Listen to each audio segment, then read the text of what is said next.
Good evening, everyone, and welcome to our 2024 election results coverage. I'm Jim Quinn, along with former Senator Nick Asselta.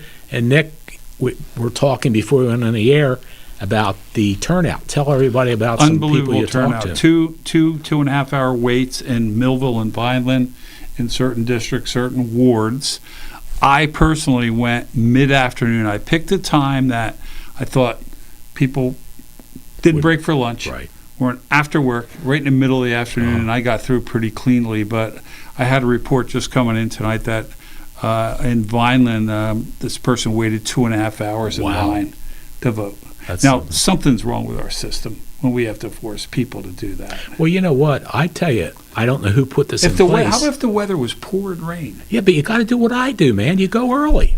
I've gone early. Well, they have other options. Wonderful. People have other options. And Nick, I've done that the last couple of years. It's fabulous. Yeah. There's 3 people in front of me. And, I think that's what everything is pointing to. The more you wait in line like that, next year, if you're the 2 people I mentioned, they're going to consider, hey, I better vote earlier. Yeah. I mean, everything worked. In Millville, you go to the Women's Club, and each town has a different place that you go to vote. But it was wonderful. 3 people ahead of me. I was in and out in 10 minutes. You know what I think it is, Jim? It's the new machines take a lot longer. They do, yes. Than the old, true. You go through the curtain, click, click, click, boom, you pressure, you're out of there. Yeah. Now it's a process. Yeah. And I'm not saying the process isn't a good process. It just takes a lot longer. And people need to understand that and have to plan their day around that if they're going to vote that day on Election Day. Yeah, and as I say, it's the last couple of years, I've been very pleased to be able to vote early. Thank you to whoever put that law into effect, because it makes it so easy, so convenient. And as you said, I didn't have to wait 2 hours. I had to wait more than maybe 5 minutes or so to get the vote. I think, Jim, what it's pointing to, that this is a huge turnout this year in this country, point, not just Nick. Cumberland County or Vineland or Millville. It's nationwide, massive turnout. It could be pushing 75%. It's amazing. It's amazing. Yeah. So, and it's something, as we talk about the turnout in the past in Cumberland County, the Democrats did well when you had the presidential election because it always had a better turnout than the non-presidential elections. Now it's a situation where the Democrats have not had locally an elected person since 2020. 2021, Joe Durrell got knocked off, and if I had run with him, I would have gotten knocked off. But I got to finish 4th in Millville. And, I mean, every year therefore since, to Senator Testa's credit, to Joe Condo, who's the chairman for the re-election campaigns, with the campaign, and the candidates. I will say this, Nick, I am so impressed with the Republican commission candidates, and I'm sure, and Tory, who was running for county clerk, they were everywhere, out banging on doors. And what was really interesting was I talked to Jimmy Sorrow, and he and Sandy Taylor, and I'm sure Marshawn, their colleagues were out banging on doors for them. And, I think that's something that's been very successful, and you see that happening. So this year, the Democrats have, in my opinion, all 6 candidates are good people. You got Celeste Riley, who was the current county clerk, lovely person, has done a good job, and comes from a wonderful family and all that. And Tori Lodes, wow, Tori can do anything. Tori is amazing as a county commissioner, and she wants to be the county clerk. So that's going to be a very interesting race as that goes on. The 2 people that knocked Dorella and Priscilla Ocasio-Jimenez out in 2021 are back, and they are Joe Cilio and Tony Romero. And Joe is the director of the Board of Chosen Freeholder, or County Commissioners, and Tony is the deputy director of the Board of County Commissioners. So that's where you are, and this year has always been a Democratic year. And what's interesting, Nick, is Joe Condo and I've talked about this. Over the years, the presidential election, the Democrats have been very successful because there's a big turnout. But what's also interesting is there's still a plurality. The Democrats, 8,000 more registered Democrats than there are Republicans. But I guess those 8,000 stay home because the Republicans have been really doing very well. But Jim, I think the Democrats in this county were old school Democrats. they believe in a lot of the things now that the Republican Party has gravitated to, labor issues, obviously Second Amendment rights, that type of thing. Cumberland County has always been a very conservative county, but they've had two parties that were kind of closely aligned, so those elections were always fairly close. But now I think the county has turned mostly into Republican ideals. What's going on nationally, and I've run on a ticket with a United States president before, and it's a disaster because you have no control what's happening in Washington. And whatever issues that president or presidential candidate on your side is promoting, but you get kind of held accountable for their positions. And that's the same thing going this year with Donald Trump has built an army behind him in certain states. I'm not saying he's not probably going to win New Jersey, but he's probably going to win South Jersey. South Jersey is entirely different than North Jersey. We all know that. We all live here, but we are not North Jersey. It's almost like South Carolina, North Carolina. And so it's going to be an interesting night tonight. The turnout's going to be huge. And as you say, the 4-year cycle in elections is always presidential the highest, gubernatorial next year the next highest, then we go to U.S. Senator and Congress, and then down to just the 4th year in the cycle is the lowest turnout, probably 35%. Yeah. It's just local candidates. So good point. This year is going to break records. Yeah, it really will. And as you pointed out, Nick, when you look at South Jersey, Salem County, Republican. Cumberland County, Republican. Cape May County, very Republican. Atlantic County, Republican. And it's the first time in a presidential election that Cumberland County has become almost all Republican. Of the 14 municipalities in Cumberland County, 11 are Republican. Bridgeton, Fairfield Township, and Greenwich are the only 3 that are still Democrat. That's it.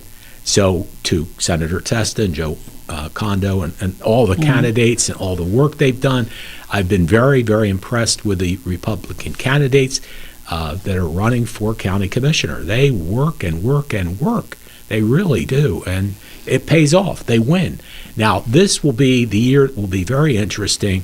If the Democrats can't win this year, I don't know when they're going to be able to win, because this is the presidential election year. Yeah. Should be the biggest turnout. But again, and the Democrats have an 8,000 registration plurality over the Republicans, but that doesn't seem to matter. It seems that the county is very Jim, much next year will be a different story because it'll be a gubernatorial race.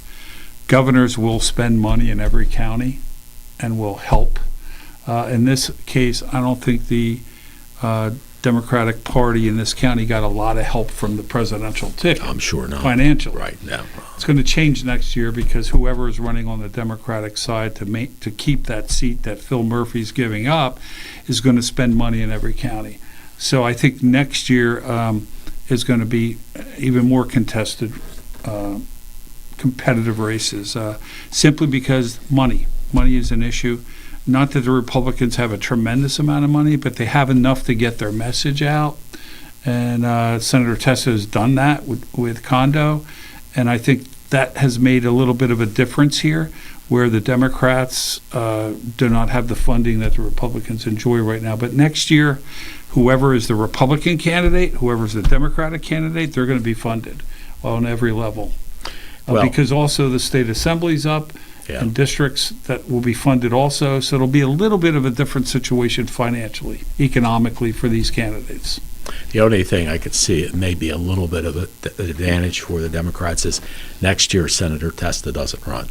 So you have the 2 assembly candidates. Yeah. So Cumberland and the 2 assembly people are from Cape May County, and they're not going to help whoever as much as the senator would help here. So it'll be a different story next year, whole new race, and we're already looking ahead. Yeah. It's funny, we don't know what the results are this year, but we're looking ahead, and that's what we do in politics. We're looking to the next election already. Yeah, that's true. And this year is breaking records. This year, I think we all knew going into this that this was going to be a bellwether election. nationwide. I don't know about you, but I'm kind of tired of looking at commercials. Yes, I think It's we like all are. one Yeah. after another. Yeah, exactly. I saw somebody in Wawa. They said, "I'm just tired of watching these commercials. Just Yeah. get it over with." Thank Yeah. God today is election day. Yes, no more commercials. And, it'll be interesting. You've got the vice president who is running, of course, on the Democratic ticket. She is obviously a woman. We've never had a woman president. She's also, I guess, biracial. She's got an Indian background and the black part. So how's that going to play? And the woman factor have to play into this. Of course, with Trump, you've got the people that love him, the people that don't like him. So, he's sort of a controversial candidate for many people. Mm-hmm. And what he says is amazing. I got to tell you this story. Glenn Lilly is a good friend of mine. Mm-hmm. Was it 2009? He was on the bus with Billy Bush, and he made those statements about he could grab, and all that kind of stuff. And I said to Glenn that night, I said, "Glenn, Trump's done." He goes, No, Jim, you don't know Trump. He do anything he wants, and he will be successful. And he was. I mean, he ran, won. So what he says, sometimes I wonder about it, and even his supporters got to think, what is he talking about? But it doesn't matter. He can do pretty much what he wants to do, and people feel good about having him there. And, it's going to be very interesting because, the two candidates, you've got, Trump with his support. People go, MAGA crazy for him. Mm-hmm. And she's got a lot of the celebrities endorsing her. I don't know what that means. I don't see that being a huge advantage. Anyway, we're talking about the 2024 election coverage. We will certainly get you the local coverage. We've got Jim Sorrows over at the Republican headquarters, and at the Democratic headquarters, Rick Dawson is going to give us a call with some update results. And at Mayor Finucci's headquarters, Paul Spinelli will be giving us a call. And Larry Malone is going to reach out to us from the Millville City Hall. There's one person running, well, there's four people running for one position in Millville. And we'll be back to talk about that and much more right after these messages. Many people treat their health like a game. With Complete Care Health Network, it's easy to start your healthcare journey. Just select from our specialties and schedule online, by phone, or on our app. Our entire team communicates with one another, so everyone works together on your total health. Plus, we make it even easier with all of these additional benefits. Level up your health with us. Complete Care Health Network. No games, just great health care for everyone. At Mintz Insurance, we're proud to have been serving our customers for nearly 80 years, offering 30 different insurance products for your auto, home, and business. And to help ensure that you're getting the best rates possible, we give you up to 3 quotes for every policy, so you can choose what's right for you. At Mintz, we're part of the community, local representatives, supporting events, and proud of it. It's part of who we are. Mintz Insurance. Call today and find out how we can help you save on insurance, or visit us at mintzinsurance.com.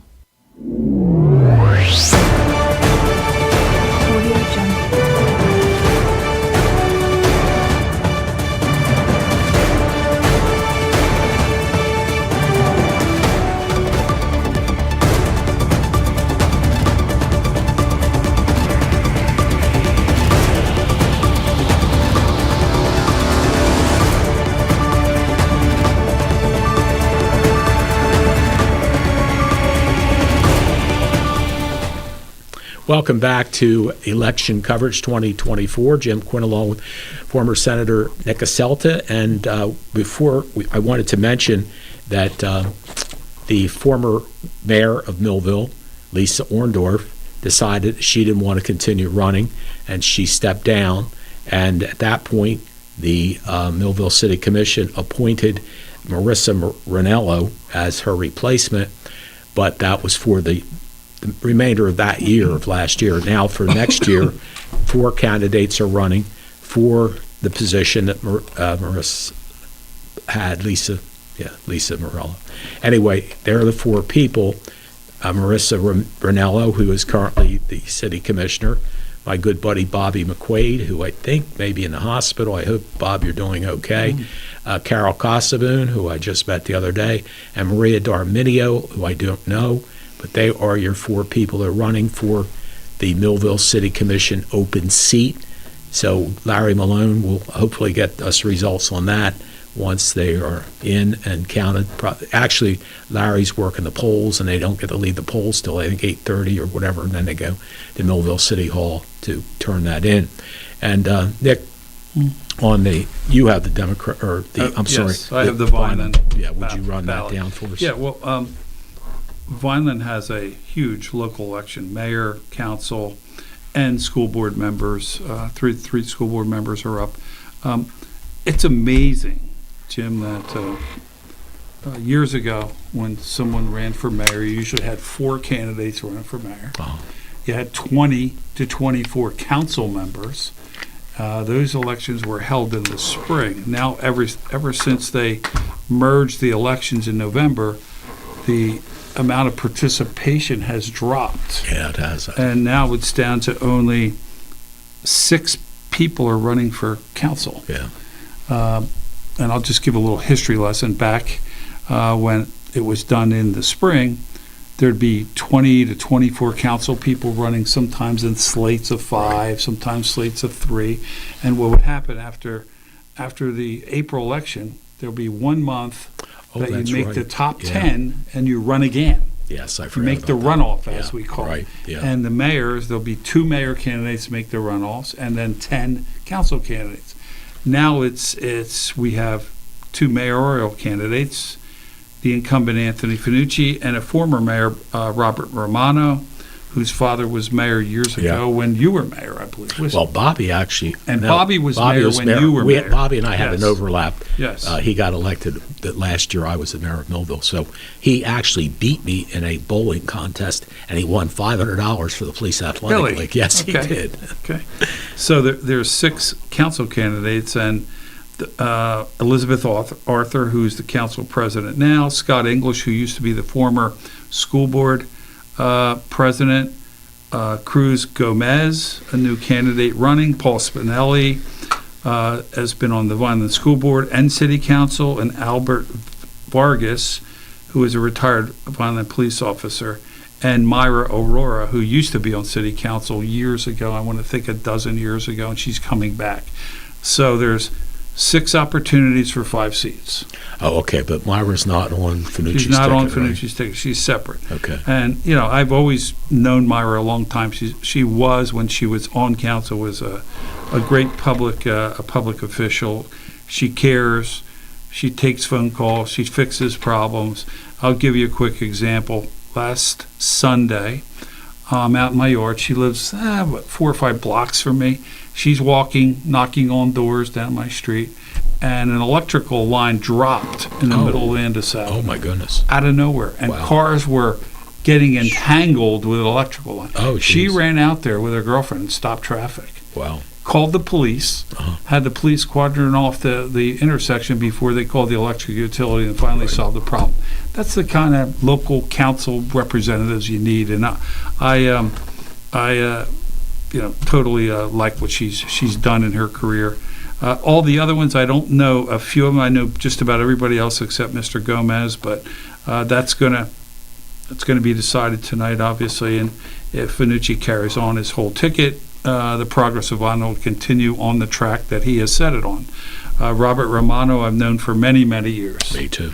I've known his father, my father, and his father worked together, shoulder to shoulder, for many years, and he's a competent guy. He could do the job too. So it should be an interesting development tonight. See how the voters feel about the progress of Vineland. Are they happy, or do they want to change course with a new mayor? Well, I have to tell you something. I don't know how many years ago it's been. I was the mayor of Millville, and Nick Jerome came to me, and he was going to run for mayor of Vineland. And we sat and we talked about it, but he had no council slate whatsoever. And I said, Nick, I really think it's important that you get council people with you because they're going to help draw votes to you. Yeah. And he didn't win. But the good news for Nick was he and Judy decided we're going to Florida. So they moved to Mount Dora, Florida. Nick became the mayor of Mount Dora, Florida, which is a beautiful, beautiful town. Oh my God. They have the airplanes, the flying, the ones that hit on water, land on water in that town. Beautiful lake, Lake Dora. And people loved him, and I used to go out and visit with he and Judy, and we go downtown and have good dinner, and he was very, very happy. So even though he didn't win in Vineland, he did win in Mount Dora. Nick Giron, I served with him on the Vineland School Board. He was kind of my mentor when I first got on in 1992. He was the Vineland School Board president and a member, and just a great guy, great Vinelander, and he did decide to pick up stakes and move down there, and it was probably a good move for him and his wife. Yeah, it worked out. It really did for them. And he and Bill Biondi and Joe DeMarco. Yes. When I was running they were freeholder, they helped me. Yes. The three of them were They were big a team. helps. They were. Really good guys. And speaking of Joe DeMarco, Skip Luisi texted me today and said hello, and Skip explained to me, and I understand, he can't be political. Not right now. The only year he's allowed to be political is the year he's running. But he did promise me he would come on the show and talk about his new position as surrogate, and I'm really happy for him. And great guy, great sense of humor. Really enjoyed talking to him. But again, like he said, he can't be involved in the elections as a constitutional officer. I think I know the Skip Luisi a long time. My family brought his family over from Italy. No kidding. He sponsored his family back that's in the neat. late 1800s. Oh, that's cool. That's how far back we go with the Luisi family. Great family, skilled family. They came over with skills. I think that's what's happening now in America. Most of back then, the Irish, the Germans, the Italians, they came with a skill already built in. Right. Whether they were the seamstress, bricklayers, carpenters, and they immediately assimilated into the workforce. What's happening now is, because of the way our economy is built, some of the immigrants that come here now aren't fitted to any of that technology jobs, which takes a lot more training, and it's a little more difficult for them to assimilate. Fortunately, I'm on a complete care board of directors, and we still have a lot of Mexicans who come to the Bridgeton area and Cumberland County, especially the farm area, and they are very productive and do a great job for the farmers. And I'll tell you, Joe Spracio was telling me a really interesting story, because I know Trump made some comments, maybe a little derogatory, or not him, but the comedian did, about Puerto Rico. And Joe was telling me, for all these years, they're in the generations of Puerto Ricans who are coming up to his farm and working. Yeah. They put them up, they know them, they do the kids, and all that. So that's a wonderful story that they come up here, and they're wonderful people. And you've seen how the Puerto Rican community has gone from being migrant workers to judges, lawyers, businessmen, lots of great things they've been able to do. So, we're very fortunate in the Cumberland County area and Vineland, as well as a lot of good Puerto Rican people who help, in the community. Mayor Joe Baruffi from Buena Borough, my great-grandparents had a farm on Summer Avenue. My father grew up, and they had a particular house built for the Puerto Rican laborers that came only during the summer. Right, yeah. And then they would go back after the growing season and go back to Puerto Rico. So as a little boy, I can remember the house that they kind of lived in the summer. That's no neat. air conditioning, but they were well taken care of. They got paid good wages, and they went back. Yeah, that's what After Joe a does. long period of time, they finally figured out, some of them said, well, maybe we don't want to be on a farm. We're going to go work in a glass factory in Vineland. Yeah. That kept them here Transitioned, year-round. yeah. Transitioned here year-round. So they are a wonderful asset to our county. Particularly Vineland has a huge Puerto Rican population that's been very, very productive for the city of Vineland over a lot of years. It really has, and some wonderful, wonderful people that are here, and their parents or ancestors came up from Puerto Rico, but really. My very favorite good. island to visit and play golf. Beautiful island, isn't it? Yeah. Puerto Beautiful. Rico is gorgeous. It really is. Yeah, I went there on a cruise and very, very impressed. And the people were very nice, as we see with the ones that we know up in our area as well. I didn't mention that the Millville School Board, Nick talked a little bit about the Vineland School Board. Millville School Board has 3 incumbent people running, and there's no competition. So the people that will be reelected are Christine McCarron, Kim Cardy, who's the board president, and Debbie Malone, who was one of my favorite students, and she's the vice president of the board. So the three of them, once the polls are closed, they certainly will be reelected, as there's no competition for them. The interesting thing in Millville, though, will be the four people are running for city commission, and we mentioned, here they are, mentioned those once again. It's Carol Casaboon, Robert McQuaid, Marissa Ranello, and Maria Darminio. They are the four that are running for the one unexpired term seat. There you see them there. And anyway, that'll be interesting. And there is a school board race in Vineland, too. Yes, I didn't get but to didn't that. you say it was just I did three? counsel. There are 3 seats available. There's 5 candidates. Oh, there are 5. I'm Yes. sorry. Okay. And I'll mention them. Shane Harris, I think he's a retired Vineland police officer. Yeah. Alex Silva, who is currently on the board. Makima Douglas is not an incumbent. Eugene Medio is an incumbent. Right. And Donna Perez, who I knew from when I sat on the Cumberland County College Board. She's a new candidate. So you can vote for 3 of those 5. Eugene Medio, I served with him back in 1992. I think he's been on forever, hasn't he? he was on and then he was off, but he is the ultimate school board member. His wife was a teacher. He interesting story, a brilliant guy. He in my class, he graduated me in 1969. We had over 890 kids graduate Vineland High that year. He was number 11 in the class. That's great. Went to Georgetown University. So he is very, very active in the district. He's one of those people that, Ronald Reagan always said, trust but verify. He's one of those type of guys. Trust the decision but verify it. And has the ability to go around and make sure things are being done the right way, that the school board wants it done, and you need somebody like that. Yeah. It's a 9-member board. All the other members have jobs and other things to do. Right. Sometimes you need one of those kind of members to oversee some of the things that are happening on a daily basis. Well, and we're speaking of the Vineland School Board. Nick, tell everybody about the wonderful thing that happened yesterday at Vineland High School. Yes. Vineland School Board approached me back in early summer, I think it was June, and said, we'd like to name the high school after your brother. My brother was the first graduating class of 1965 of the new high school on Chestnut Avenue, and he volunteered to go to Vietnam so he could be an officer, so he can serve, so he can lead some of his friends that got drafted. And I remember the night he told my parents he was going to do that. And I think my father, being a World War II Army Air Corps B-17, B-29 bomber member, what could he say to his son?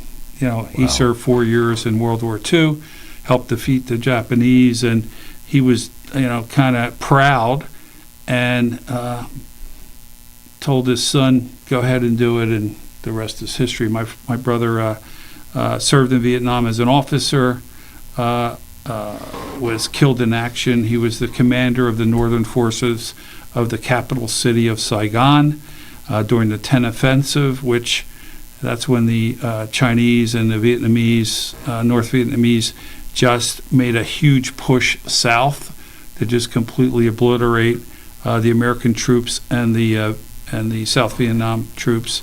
And he was killed in action. I have the very last letter he sent the day he died. Wow. And I read it. I read it on Memorial Day in Homedale, and it really said a lot. I think America was kind of left these guys out to hang dry, because my brother requested 2,000 more soldiers to fortify the capital city, and General Westmoreland sent him a message back, you're not getting any help. Lyndon Johnson said no more troops to Vietnam. Wow. So they were basically told, Out you're to on your dry. own. And as my brother stated in many letters, we don't have enough bullets to fight this war. I mean, it was amazing bravery, and all his friends that died. There were 14 Vineland young men that died in that war, yesterday when I was watching the program. Pretty immense, considering Sure Vineland was is. a small town then. And I named all those young men in my speech yesterday. So the high school got named. It was a wonderful service. We had some special speakers that all had something else to say differently. That's and that great. was the beauty of it. Sometimes you go to these things, Jim, and everybody kind of repeats repetitive of the same information. This was pretty interesting. I had a person call me, said, I know it was 2 hours long, but every hour was worth it. I'm glad I stayed. That's super. So it is now the Charles Chickie Asselta High School. That's wonderful. So it is. Great That's tribute to my fantastic. family. Sure is. I stated in my speech, my family came here in 1871, 153 years ago. Wow. And they came here as builders with those kind of skills, and they basically built the whole downtown area, all the churches, all the schools. And the real interesting part of that was Andrew Carnegie, when he sold his steel interests and he made all that money, decided to be a philanthropist and went around the country and offered to build libraries in every town in America. And Vineland took that up, and he contracted my great-grandfather to build the Vineland Library. Oh, that's And that still stands as a senior center there on 6th and Elmer. So it was a great event, and the family's very proud, very happy. I had all my family members, the Asselta side, the Pasquale side, were all there, and it was just a great day. And I want to thank the Vineland School Board, number one, and of course the superintendent of schools for allowing this to happen and being so thoughtful to do it on a day that I thought was important, the day before election. absolutely. And we Yeah. use that theme to say this is why it's important. Men and women have given up their lives so people had the ability, like a day like today, to vote. Yeah. And Absolutely. Yes. Good point. thanks for mentioning that. Thank well, you. You're welcome. And it was a wonderful program. I watched it, and we're going to show it after Nick and I wrap up the election coverage this evening for the Night Owls, and we'll be showing it often during the next month or two here on Channel 22. And I want to thank Gia and the staff at Vineland Public School System, because they're the ones that went and televised it, and we took their feed and we put the rest of the county. They take care of Vineland. We were able to take care of all the rest of the Is that counties. Everybody else can see. VPS, right? That Yeah, but VPS. You know, when I was on the school board, I created that program. Oh, no John kidding. Sabrana Yeah, became right. the director. Yes. We And used to work John with John. spoke at this. Oh, did he event really? for me. That's super. Yeah, him and Yeah. I go back to the Daily Journal days. Oh, where he that's was right. I forgot the about that. sports The editor, and yeah, I was yeah. running all the production to get the paper to the consumer, obviously. So That is interesting. We're talking about the 2024 election. We're waiting on the results, and we do have people at different headquarters, so as soon as we start hearing from them, we'll certainly pass those results along to you. We'll be back with more right after these messages.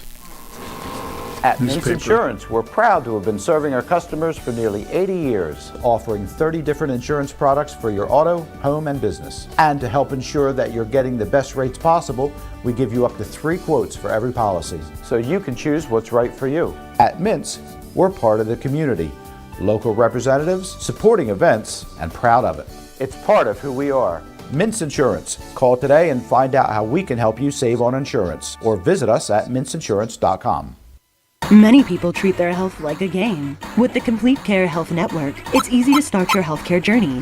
Our mental health services focus on the emotions and behaviors that affect your overall well-being and features psychiatric, counseling, and addiction services, including our exclusive Fresh Start program, designed to help combat the opioid epidemic in our communities, plus all the other specialties you expect from Complete Care. Level up your health with us. The Complete Care Health Network.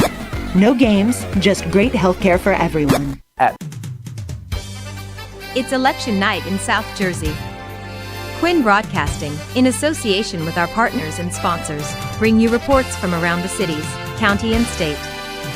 We'll have the election results with the projected and declared winners and losers.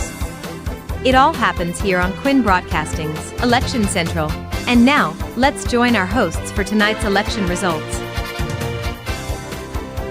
Turn Channel 23 on. NJN might have some. Welcome back to our coverage. We were just talking to our producer, one of our producers, Ryan Narowski, about checking with Channel 23 and TV to see if we can get some state results. And we didn't talk about that, Nick. Yeah. Curtis Bayshaw running for the Republican This is United States Senate, not local Senate, not United This States is the Senate. big deal. This is the And big Andy Kim is running on Yeah. the Democratic Yeah. ticket. And even though we talk about Cumberland County being red, the state of New Jersey has remained blue. So it's going to be tougher for Curtis to be able to knock off Andy Kim. But there you see the two of them. Mm-hmm. And tell everybody, you know Curtis well. Tell everybody about Curtis. Well, Curtis, I met 25 years ago when he embarked on the reconstruction and renovation of Congress Hall, which is a historic hotel Yes. in Cape May. I got to know him when I got elected. Congressman Alobiando at that point helped him secure some federal funding to do that, and we developed a relationship and a friendship. He is an entrepreneur and has many hotels and restaurants, not only in Cape May, but all up and down the East Coast. So he's built a pretty strong business everywhere he goes. I was very helpful to secure him as the Casino Redevelopment Authority Director under the McGreevey administration. He was named as a Republican.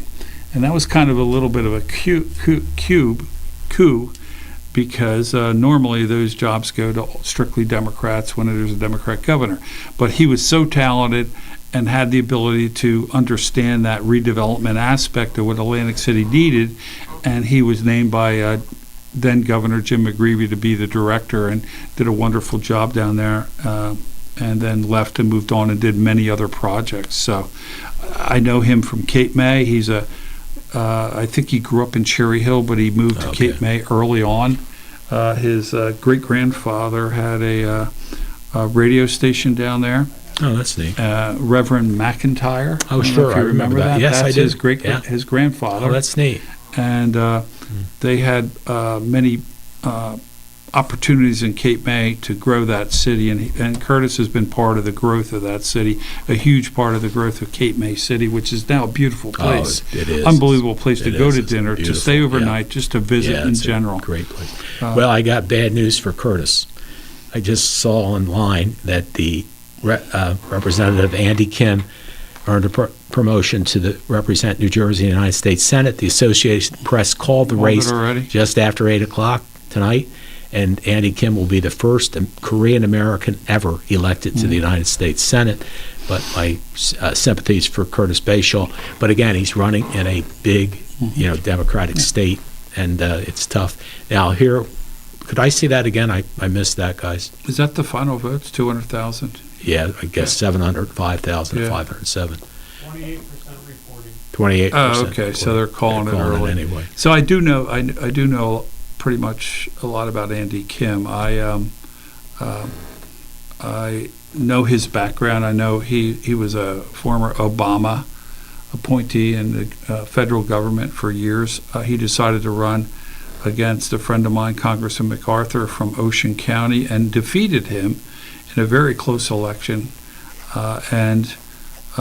As he grew into the job, I got to know him at the Vietnam Memorial. He was our congressman that represented our I see. area up there. Right. So we would invite him there for conferences with veterans, and we would invite him there to let veterans in that region know what the benefits are available to them. And he always came, he always was gracious, always did a good job helping us with that. So from what I understand, I have a lot of friends that are involved with Fort Dix, and which is a military installation in yeah. Burlington County. Very important, that installation to the county of Burlington, and they feel very comfortable with the guy. He's always been responsive to their needs for infrastructure needs. So, not a bad choice to help moving New Jersey forward. Those two seats, U.S. Senator, critical seats in the federal government for financial projects. When you need to build something big, they're the two people you go to. We're engaged in conversations right now with building a new desalination plant in Cape May City, replacing the old plant, and Senator Booker has been very helpful to us gaining some funding, and now we're going to probably have to engage Senator Kim in that. Yeah, for sure. We did see that one, at least the one I have, is Trump is leading in Electoral College 101 to Kamala Harris's 71 that I've seen on the paid, on my Yeah. here. It does say that Trump wins Florida, which we knew he would. He wins South Carolina. Harris picked up Rhode Island and Connecticut from what we're getting from the AP. So That's pretty understandable. Nothing Yeah. new there, right? And here's Jeff Van Drew and Joe Salerno. I really like Joe Salerno. I've got to know him. He's gotten to be a friend, and I really know it's a tough situation for him to go up against a very popular incumbent in Jeff Van Drew. So he's 15,000. Yeah, listen, I think someone like Salerno not being from here was at a disadvantage right off the bat. I believe he's from North Jersey, moved down here to Lower Township later in life. So it becomes harder and harder because the district is so important to be from here. That's a huge advantage. Jeff has lived here for many, many years. He also moved from North Jersey after college down here, set up a dental practice. So the longevity down here just outweighs everything against a candidate like Joe Salerno. So I know the issues were kind of who's pro-win, who's against win. There were, some issues about being too pro-Trump and not being more independent from Donald Trump. And that's what Joe Salerno kind of hung his campaign on. Right. Maybe he needed some more seasoning on that front policy-wise. But no problem there. Jeff, I don't think, would ever lose a race against someone that new. Yeah, well, and especially when you consider Jeff beat Amy Kennedy. Yeah. That would have been probably one of the strongest candidates he would come up against because of the Kennedy family and all that kind of stuff. And, Jeff Van Drew, I don't know if he's ever lost an election. He lost to May twice. Oh, did he? Oh, that's right. I forgot about that. Sorry about I'm that. thinking county. Jeff won't talk about it, and I understand that. I wouldn't talk about it either. They were very, very difficult races for the General Assembly. Well, I'm so proud of he you. He was a great campaigner. I mean, him and I, they were classic battles. We faced each other 3 times. I beat him twice. He beat me the last time. And he's just, it was like, Yankees against Boston type of thing. It was just Sixers, Celtics. Yeah. It was just hard-fought battles every time. And, even our legislative aides, our friends now, Tori and Allison, Tori running and Allison is Allison Murphy. they've been through the wars. So, Jeff is well-seasoned. I think whatever happens with the presidential election, and if Donald Trump is successful, what will be in the cards for Congressman Van Drew? Yeah. Obviously, he's got a tremendous advantage if that happens. He can accelerate himself in the House for key positioning on committees, or as happens sometimes, is that the president taps you and say, "I want you in my administration." Yeah, that's so there's true. all kinds of Yeah. options open up. When you're a candidate and you have options, you love that. You got to love it. I say that Donald Trump won Tennessee. He also won Oklahoma. And as you see on the update of the 18,363,496 votes for Trump and Vance to 15,621,146 votes for Harris and Walz. That looks like about 25% of the vote in, right? Probably, Nick. percentage? That's a good point, yeah. And Okay. you see that 101 to 71. So, and it's 270 is what gets I you the want to see. presidential election. You and I want to see a one of the 7 states that we're talking about where there's everything else is predictable. Yeah. Right? The blue states, the red states, it's a matter of how much they win it by.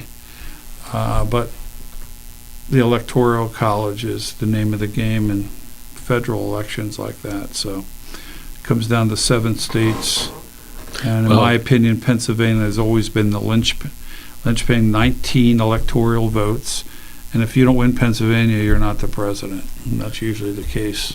Well, here's something that's sad and unfortunately happens sometimes. I just saw where there was bomb threats at the Georgia election polling places. So, that's the kind of stuff you hate to see. I mean, but that's why you're correct. pointing. People are doing the absentee ballots more and more. They're Sure. pushing people Yeah, away from the polls. the Yeah. daytime, Yeah. the election day polling, Yeah.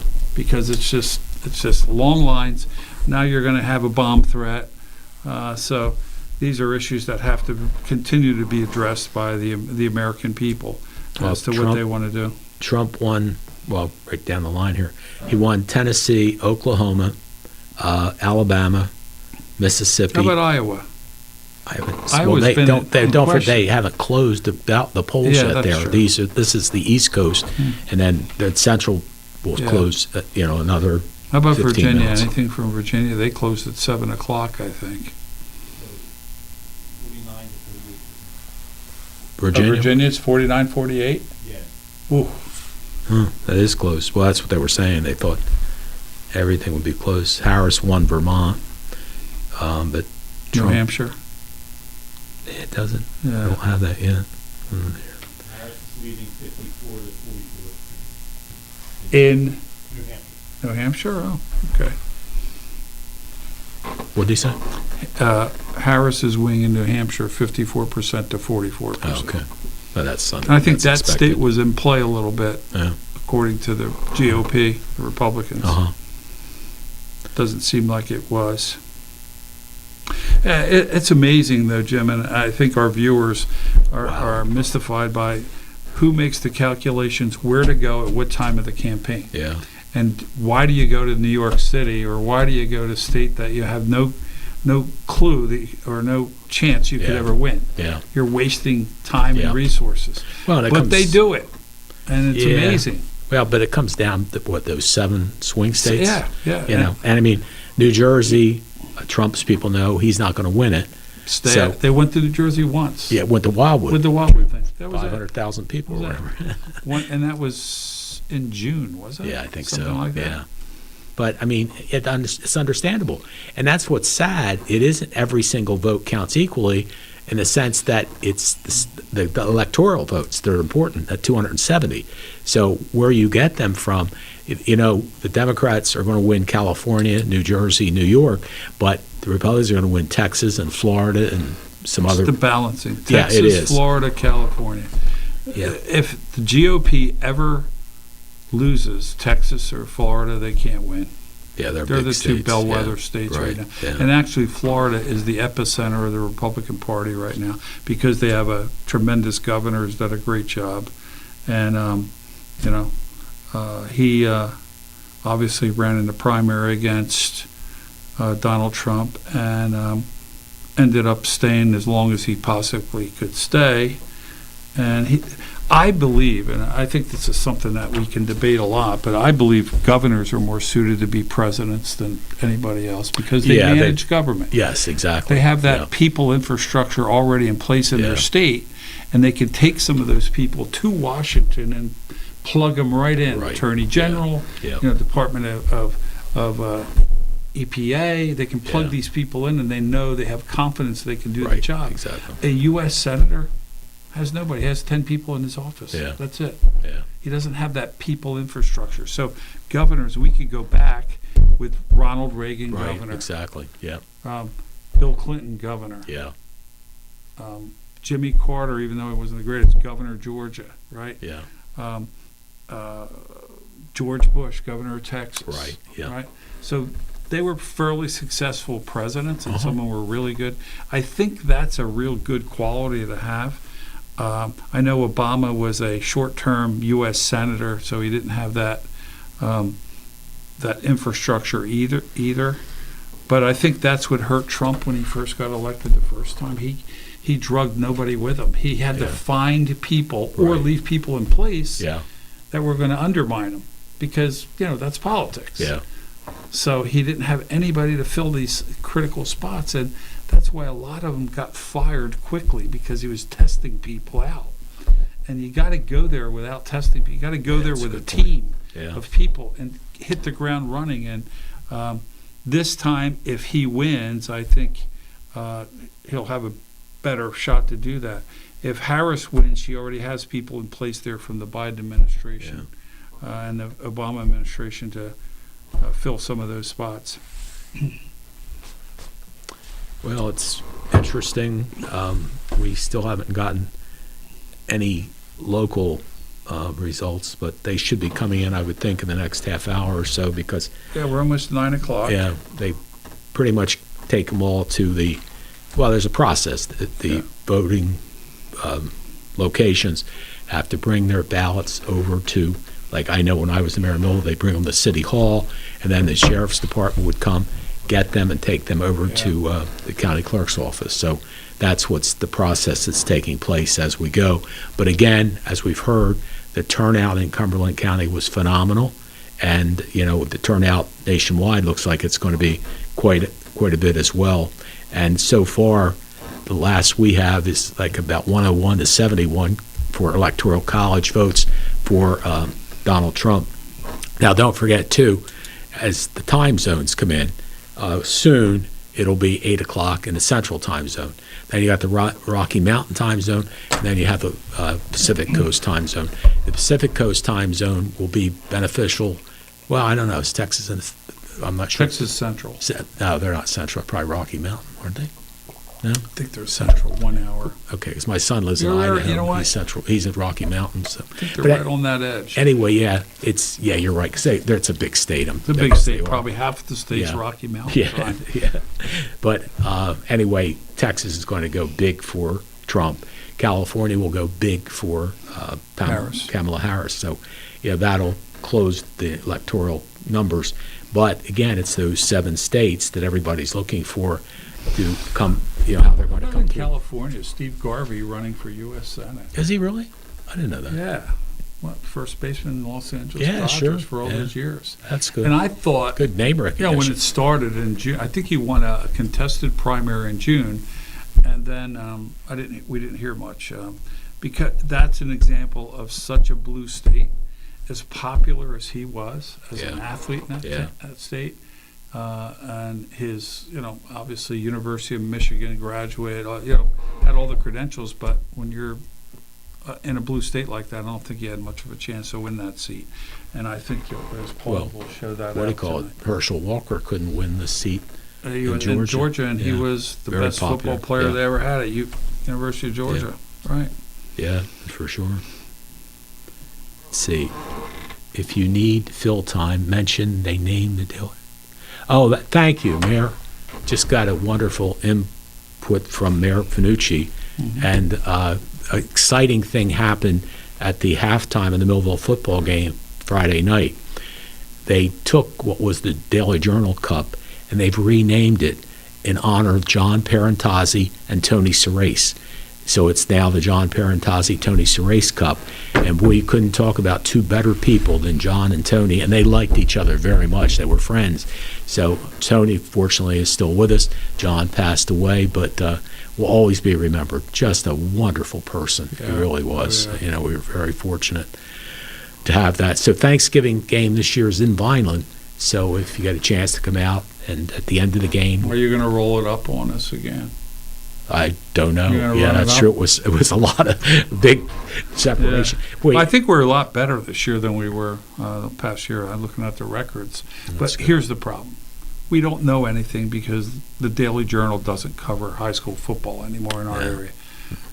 Listen, I worked for that newspaper for 24 years. I produced it.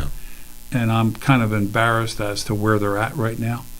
And I go in Wawa to pick up the Atlantic City Press, and I looked at the Daily Journal. Every story is Burlington County on the front page. Yeah. So, and you miss that because you miss the local sports, the Millville and Vineland. You follow the teams. You want to know how the game went. There'll be a story. Nothing. Yeah. You can't find any information out. And the Atlantic City Press obviously can only do so much with their limited space, and they got to cover Cape and Atlantic.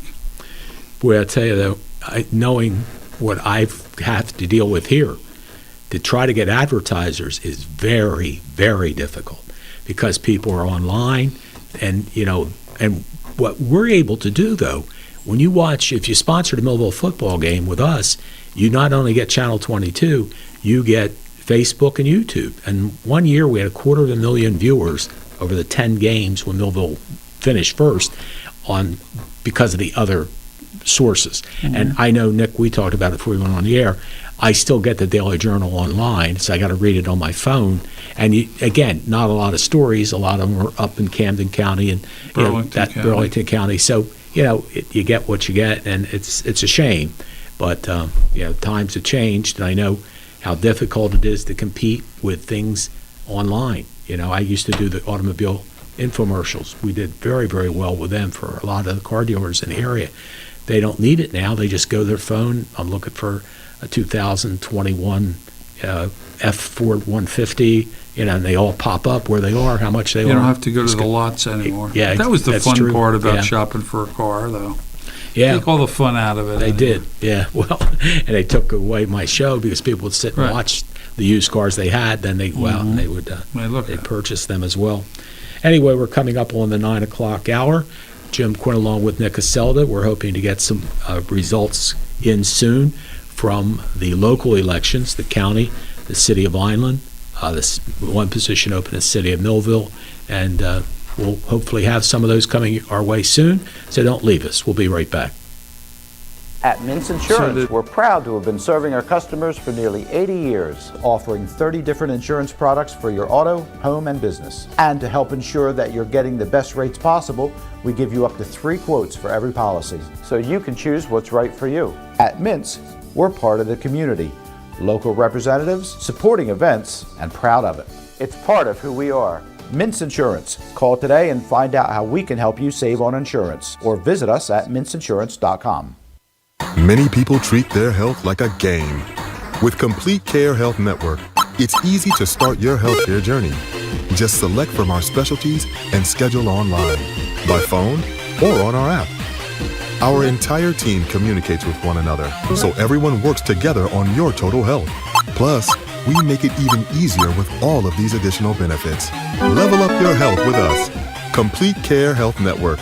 No games, just great health care for everyone.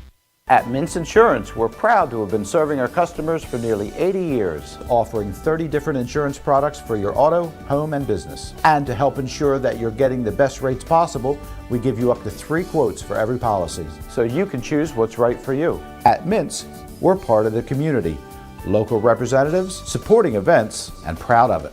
It's part of who we are. Mintz Insurance. Call today and find out how we can help you save on insurance, or visit us at mintzinsurance.com.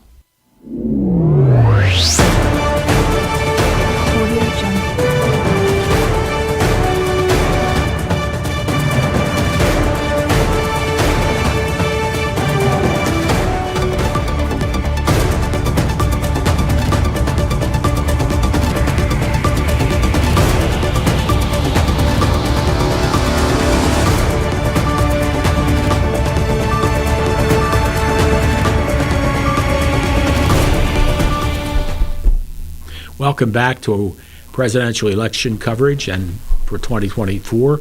And of course, it's the there you see the ones. Ryan, I actually just got an update on my iPad that shows it now at 120 for Trump and 99 for Harris. That just popped up. So anyway, it's still about this. It's still about the same amount. There's 30 votes difference there, and there's just about 21 votes difference here. So what do you think of the vice presidential selections on both sides? Well, a little disappointed on both sides. I sort of like Harris's style. He's down home. He's a teacher. He's a coach, that type of stuff. But I don't know how that plays well.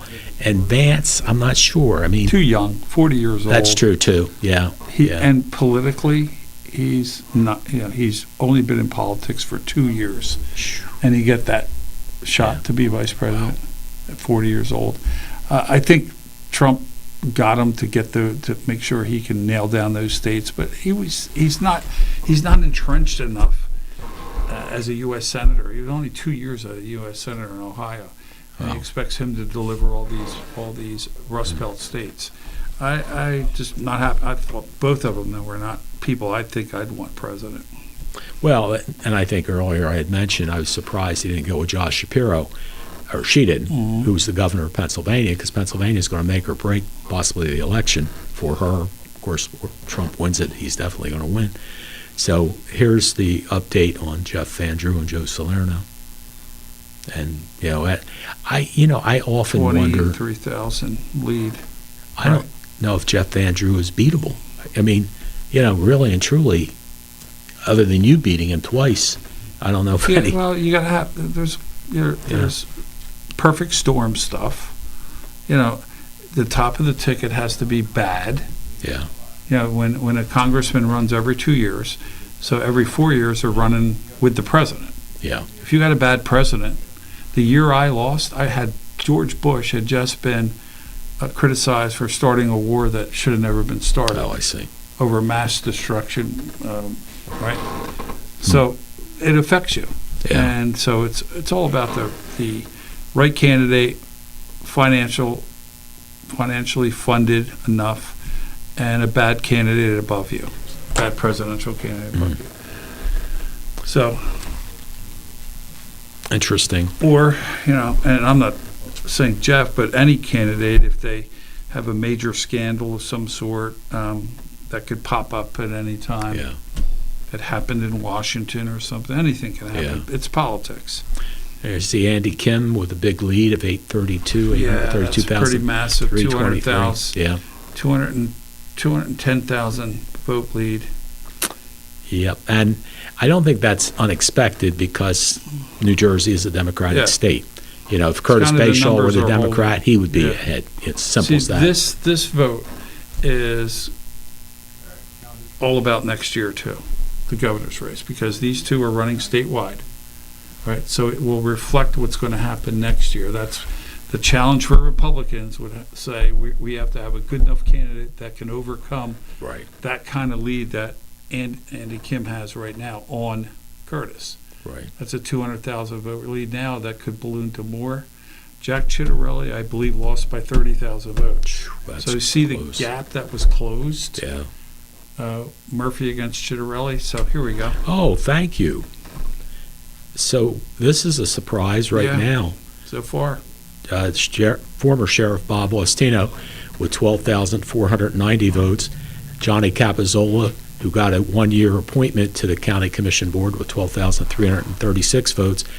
Joe Cilio, the Director of the County Commissioners, with 10,746 votes.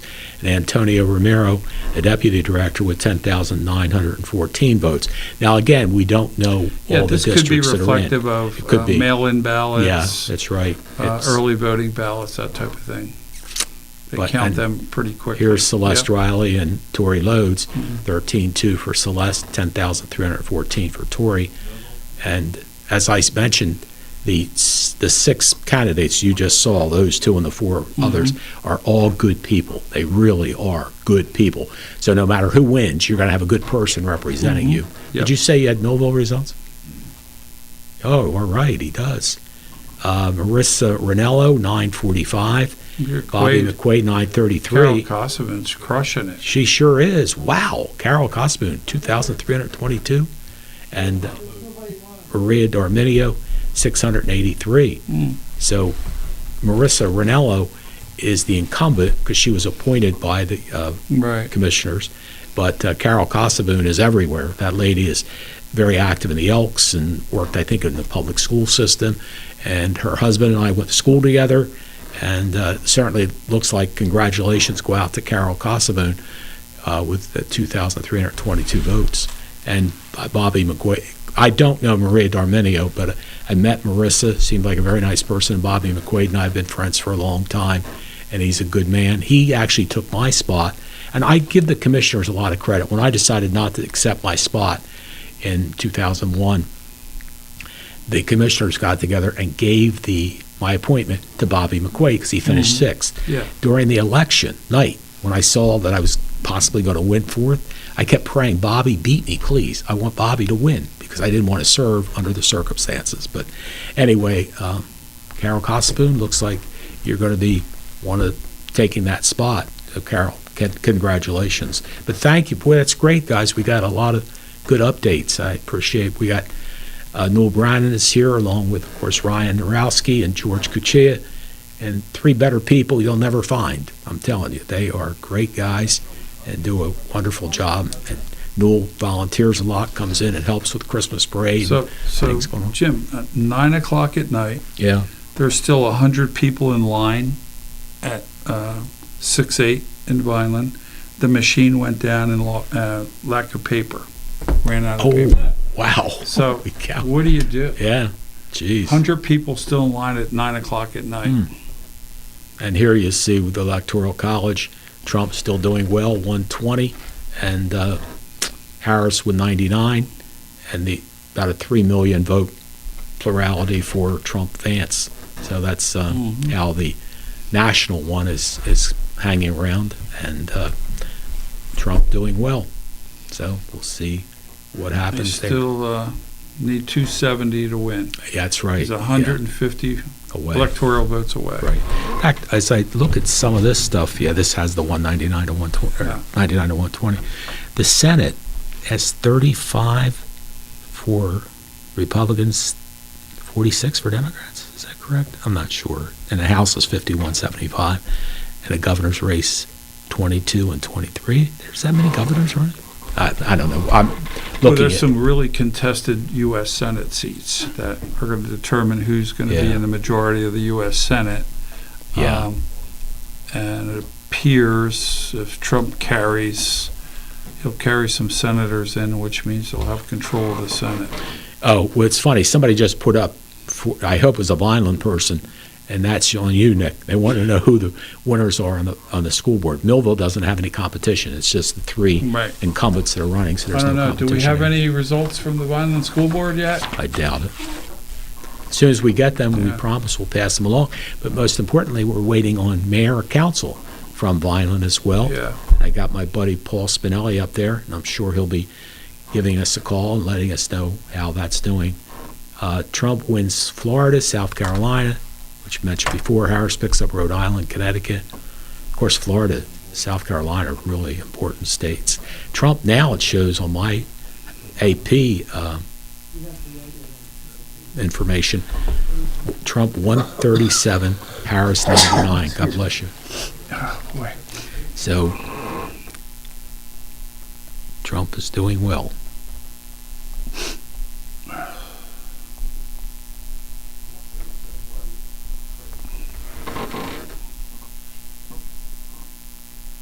So in Millville, it appears that Carol Casabun will be taking over Lisa Orndorff's seat, as you see the numbers once again, and she did very, very well, 2,322 votes, and Marissa Ranello, the incumbent right now, who got the appointment at 945, Bobby McQuaid at 933. It appears McQuaid and Darminio, if they weren't in the race, this would be a lot closer race if there were just two candidates. Yeah, that's a good point. Because I think you're splitting McQuaid it is 4 ways. aligned with the Republican Party a little bit. So Well, so is Marissa. yeah, right. So I don't really know Carol Casabun. I know the name. I know there are some pretty good baseball players in Millville named Casabun over the years. It's a very popular Millville name, that's for sure. Yeah. It really is. But that looks like your new city commissioner, pretty Yeah. safe to say, is going to be a Carol Casabun. absolutely. Anyway, we'll be back with more right after these messages. At Mintz Insurance, we're proud to have been serving our customers for nearly 80 years, offering 30 different insurance products for your auto, home, and business. And to help ensure that you're getting the best rates possible, we give you up to 3 quotes for every policy, so you can choose what's right for you. At Mintz, we're part of the community, local representatives, supporting events, and proud of it. It's part of who we are. Mintz Insurance. Call today and find out how we can help you save on insurance, or visit us at mintzinsurance.com. Many people treat their health like a game. With the Complete Care Health Network, it's easy to start your healthcare journey. Our mental health services focus on the emotions and behaviors that affect your overall well-being and features psychiatric, counseling, and addiction services, including our exclusive Fresh Start program, designed to help combat the opioid epidemic in our communities, plus all the other specialties you expect from Complete Care. Level up your health with us. The Complete Care Health Network. No games, just great healthcare for everyone. At Mintz Insurance, we're proud to have been serving our customers for nearly 80 years, offering 30 different insurance products for your auto, home, and business. And to help ensure that you're getting the best rates possible, we give you up to 3 quotes for every policy, so you can choose what's right for you. At Mintz, we're part of the community, local representatives, supporting events, and proud of it. It's part of who we are. Mintz Insurance. Call today and find out how we can help you save on insurance, or visit us at mintzinsurance.com.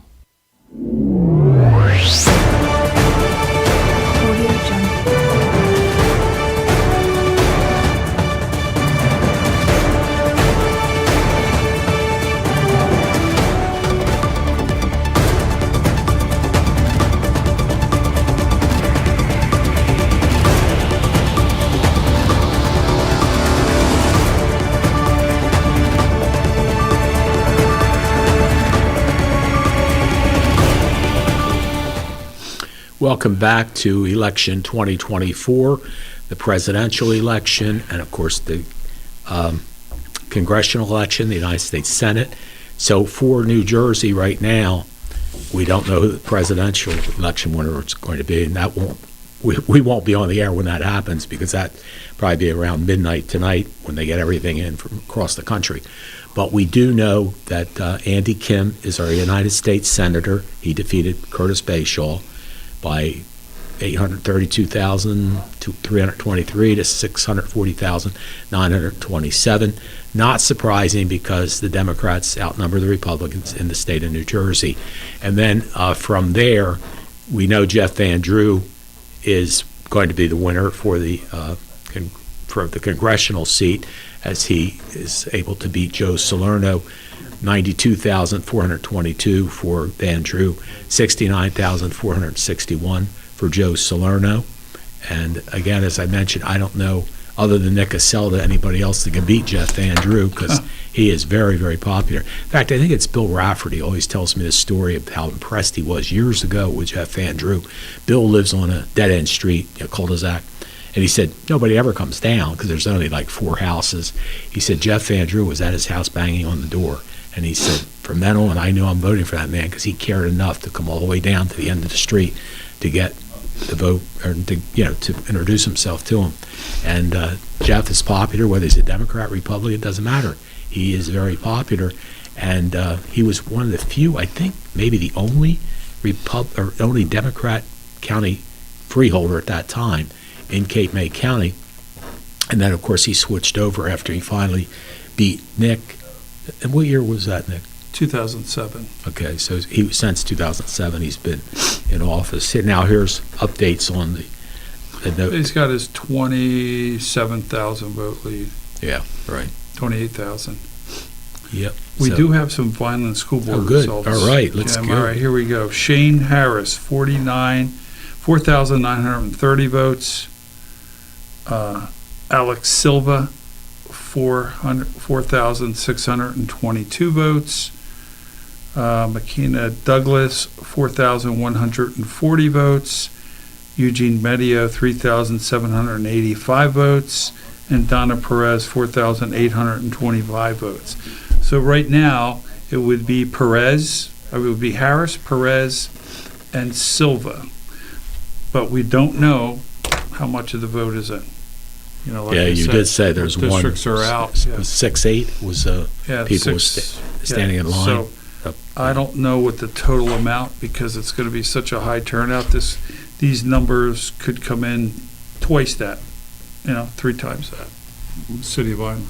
Yeah. So that's the update right now. We don't have a percentage of how many districts, so we just have to hang in there and wait. There you go, Andy Kim. Yep. 1,168,000. 48% on the Vineland School Board? No, for Senate. For Senate, okay. 48% here, that's half of the votes. He's got a pretty commanding lead of 250,000 votes, easy. Yeah. Yep. But as we say, that's not a surprise. I think everybody realized whoever ran as the Democrat for Senate was going to win. But, the gubernatorial election is next year, and I know Jack Chittarelli's been working very, very hard, and, maybe it'll give an opportunity for the Republicans to get closer. And look at the electoral. Wow.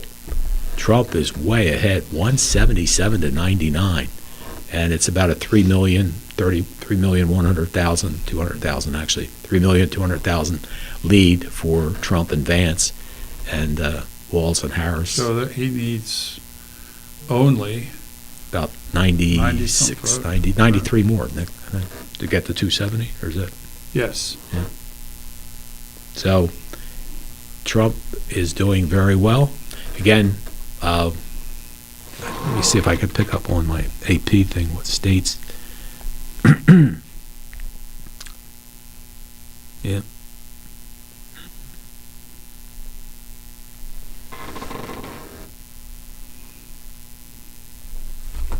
Do we have any updates on the Cumberland County?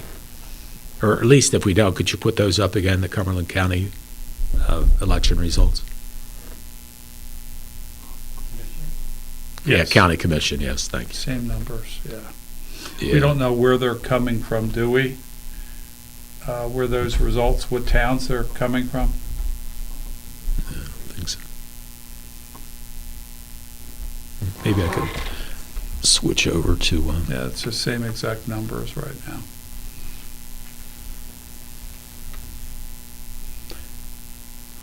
the aspect of what's happened. There has not been a Democrat elected in Cumberland County since the year 2000. And the one thing that, as when I ran as a Democrat and was a county freeholder then, we always knew the presidential election year brought the people out. And because there is a 8,000 plurality of Democrats over Republicans, we usually did well during the presidential election year. Not the other years. Presidential election year was a good year. We are in a presidential election year, so maybe that's the reason that right now it appears the Democrats are doing very well. And, again, people going out to vote is the key, and see what happens. But as I mentioned, I really know all 6 of those people. They're all good people. So whoever wins, they'll do a good job. I assure you that. There's no question about it. So that's a good thing. When you got 6 good people running for 3 positions, you know the 3 that win are going to do very, very well. And, it's been interesting. I've told this story before, Nick.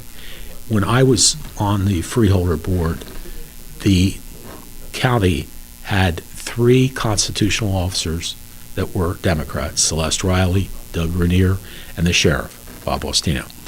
And on the freeholder board, there were 6 Democrats, and my buddy Joe Spracio was the only Republican. One Republican. Yeah, so that was back maybe 2020, certainly 19. 19, I think it was yeah. before COVID, I believe. Yeah, I think so too. So 2019, and I just thought the world of Joe Spracio, but it was 9-1. Today, it's 9-1, the reverse. Now, again, if this numbers hold, there would be 2 more, because the one would just be getting reelected. The commissioner board would be 5-2, right? Will be 5-2. Yeah. Correct. Yeah. And, it is what it is, but it's been a real tough fight for the Democrats because they've really haven't won since 2000. So I think they've lost 3 consecutive years. Yeah, right. 2001, 2, and 3. Yeah. The results were early voting. No districts reporting yet. From the county? County. Yeah, they were the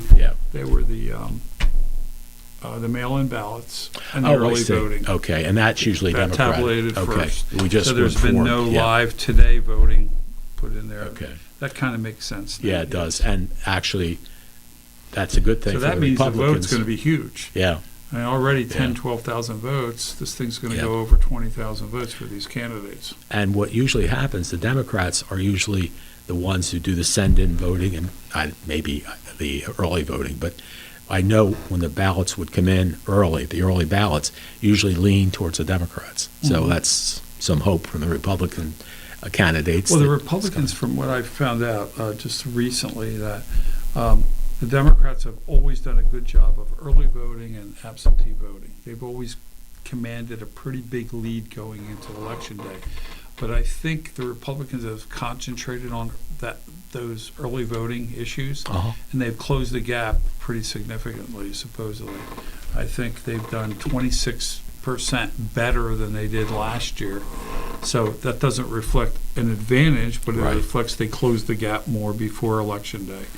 So I think the hope there on the Republican side is that they close the gap enough of the early voting and absentees to be able to withstand and pull out the victory with Election Day results.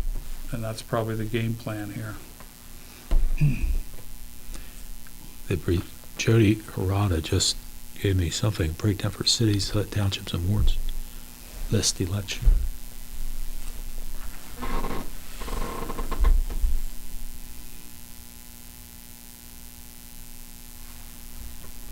So the Here they come.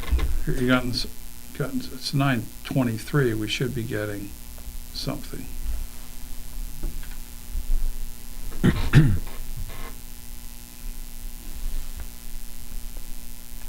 Oh, thank you, Jody. County clerk rate now, well, it's like what we have here is 13,200 for Celeste Riley, 10,314. Same things, results. yeah. And the Cilio, and it's 10,749. Romero, 10,914. And then, of course, Austino, 12,490. And Johnny Capizola, 12,336. So a total of 46,496 people have voted. That's what those four would total up for that aspect. Actually, no, and that includes the. No, that's just the county commissioners. You know. Now, there are no races. Well, let's see. I guess there was. Joe Cloudy, Commercial Township Committee person, won. And somebody, Susan Peak, got a write-in or something. I don't know. She had one vote. Joe got 377. Abby O'Brien, mayor of Titterfield Township, lovely lady, 478. Bob Campbell, former mayor of Down Township, now committeeman, he got 127. Larry Jordan got 2, and Sean Pignatelli got 2, and Stoltz Taylor got 1. So, okay. So with those results we're getting, yes, why wouldn't we have county commissioner votes attached to them? Well, they are on this thing. Oh, you mean they're, well, we have the total. Are they attached to those numbers that we just saw? I think so. Greenwich. Because they sound like they're live Election Day results, like Abby. Well, it says, okay, let me back up. That's a good point. Yeah. Like the one for Fairfield Township shows the percentage of 50.81 that have voted. So now there's 100% in Greenwich, which Mark Worley won with 106 votes. Now, Hopewell Township, 50% approximately have voted. And Robin Freitag, 756, and Tommy Tedesco at 731, and then a bunch of write-ins, but the Republicans won that. So those uncontested 2 Republicans, are those numbers attached to the numbers we saw for county commission? I would think so. And clerk? I would hope so. I don't know. The Lawrence Township, this is interesting. I got to tell you, this is funny. Joe Kondo and I have become friends, and Joe told me, Joey Maletta, who's a Democrat, is running in Lawrence Township and has for years, and they work it out where Skip, he, and then whoever the other the committee person is, they rotate. I like that idea. It really works out well. So Joe has been accepted, even though he's a registered Democrat, as part of that good group. So Joe is beating the Republican Charlie Woody, by 320 votes to 256 votes. In Morris River Township, Ben Stoneman unopposed. Now Morris River's 100% is in. And what was the number on their candidate? 372 votes. Okay. Ben Stoneman. And then Brad Campbell of Shiloh, 100%. He got 49 votes. Borough Council in I guess he was the mayor. Yeah, Brad Campbell's the mayor. The county commission people are Dallas Brusso at 47 votes and Heather Hunzer at 44 votes well, that's 100%. Yeah, I got it. That's 100%. Stowe Creek's 100% for Dave Shivers. Upper Deerfield Township. Tommy Speranza, top vote getter. Way to go, Tom. Well, I lied to you. He's 2 votes behind Bill Whalen. Way to go, Bill. Oh, really? Bill Whalen with 1,206 votes, and Tommy Speranza with 1,204 votes. Super guys, and congratulations to the 2 of them. And that's 100%. And Anthony, thank you. As Anthony Finucci with 6,681 votes, when Bob Romano, 2,605 votes, and that is at 100%, 71.95, 28.05. So congratulations to Mayor Anthony Finucci on re-election. It's the first person in the history of the city of Vineland with getting elected 3 times for his 4-year term, and here's Vineland Council for you. Yep. These are 100% numbers for mayor and council? Yeah, as far as I know. Okay. Yeah, go ahead. That's the same numbers. Elizabeth Arthur, 6,738 points. Scott English, 7,117 points. Cruz Gomez, 7,139 points. My good friend Paul Spinelli was 7,106 points. And Albert Vargas, 7,074 points. And Maya Arroyo, 3,052 points. Wow. So that's 1, 2, 3, 4, 5. Yeah, I guess that's it. That's the slate. Yeah, that's the entire slate. So top vote getter on council was Scott English. No, Gomez. Yeah, 7,139. A newcomer. So I guess he's council president. I thought Arthur was. I have 6. Oh no, I'm sorry. You're right. 6,731 for yeah, Arthur. She was the lowest vote getter. Yeah, 7,139 for Gomez. Yeah. Oh, wait a minute. Oh yeah, no. If that's accurate, yeah, Gomez is the top vote getter. So that usually means council president, unless he wants to relinquish it to somebody else. Yeah. In the Bridgeton Board of Education, Christina Lingo had 818 votes. Donna Edwards, 908. Mary Peterson, 907. Marinda Taylor, 550. Demetria White Morris, 595. So 3 get elected. So it would be Lingo, Edwards, and Peterson were the ones who got elected to that Bridgeton Board of Education. And of course, we talked about the Millville one. Carol Casaboon doing very well with 2,450 votes. She will be the replacement. There you see that on the screen. And we mentioned Bridgeton Board of Education. Commercial Township. This is the Board of Education. Tom Forkin. No, he isn't. Well, Tom Forkin had 250. Heather Whitaker had 350. And Jessica Driver had 274. And Tracy Richardson at 261. So that's for 3 votes. So the 3 that would be winners are Richardson, Driver, and Whitaker. Down Township Board of Education, Albert Casper. There's no competition. It's 3 votes, yeah. Casper, Stratton, and Chaplin. Shiloh School Board, they had a question on that. County clerk update coming. Okay, great. Okay. Still pretty about much holding. Yeah, it's. What'd you say? I'm sorry. 7 districts reporting. What's that? 7 districts? No, it's got to be more than 7 haven't reported, you mean? 7 reporting. Only 7 so far. Oh, yes. This is way early. Wow. I don't think. Yeah. So my question would be, if Vineland has done their calculations, those numbers need to be transferred to the county races. Yeah. Yeah, right? Urged. You would think. Right. Yeah. Let's see.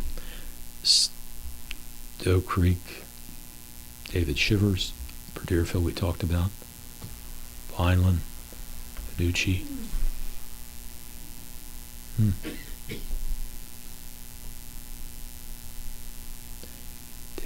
Fairfield, Shiloh, Hopewell.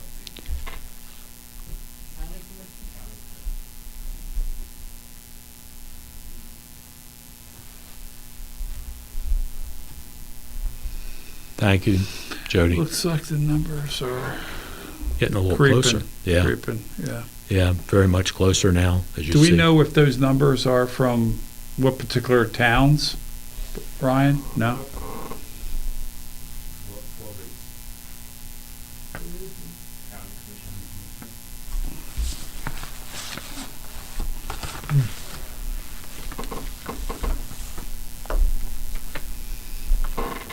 Oh, this is good.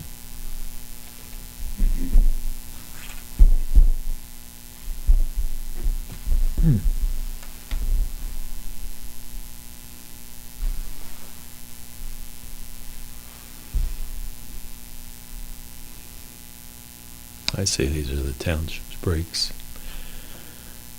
Yep.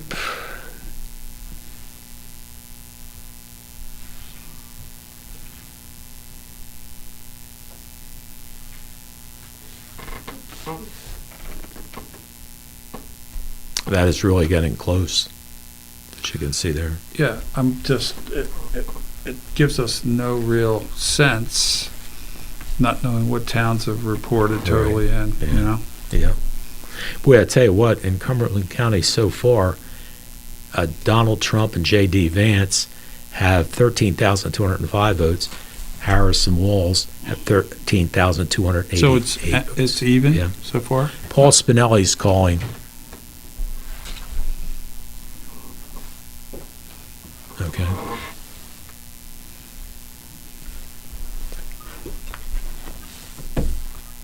Hey, Paul. Hey, Jim. Congratulations. Oh, thank you. Just let you know, I don't know what your numbers look like. We got 13,225 for Anthony, 6135 for Romano. That's pretty much what we have right now. And our whole slate's killing Aurora, so our whole slate will get in. Congratulations. Do you know what the percentages that have voted already in Vineland? We're waiting for 2 wards in a 6th ward. People are still voting. Yeah, that's what Nick had said. He'd heard that too. So that's just going to increase our numbers. So, Yeah, so, Paul, Anthony's final numbers are what? Final? what we're looking at right now Yeah, are 13,225. okay, so that's half of And, what, and Romano's 6135. okay. All right? all right. Yep. Thank you, sir. Thank you. Congratulations All right, again, thank you. Paul. Take care. See you. Yeah, Bye-bye. thanks. Bye-bye. Yeah, so there's, for instance, there's 13,000 votes cast in a mayor's race, right? Right. And then 20,000 if you combine Yeah, that's true. Romano's. Yeah. 20,000 votes cast for a mayor's race. That means those 20,000 votes have to be transferred onto the county candidates, onto Trump, all the way Right. down. Yeah. I doubt if people just went in and said, I'm just voting for the No. mayor's race. They're No, gonna- I'm sure they voted everywhere. Good point. So there's a lot of calculations that still need to take place here. Yeah. So far, what we have for the county is Victoria Loads with 11,700 and Celeste Riley 14,034. There you see those votes as well. And then when we go to the Board of County Commissioners, there you see, but it's very close between Capizzola and Romero, who's the highest vote getter for the Republicans. And, so that's, What do you got? The 7 that are reporting on the county commissioners is Greenwich, Hopewell, all 3 wards, Millville, only 1 ward, District 2, Shiloh, and Stoke Creek. Oh, that's all it's reporting? That's all. Oh, okay. so So we were this, talking we got along, we got yeah. Vineland and even Millville yet. Yeah, just 1 ward in Millville. So this is a sample. Although, Newell, tell me those towns again, where the votes came from. Greenwich, Hopewell, all 3. Hopewell, Districts. okay. Millville, Ward 1, District 2, Shiloh, and Stoke Creek.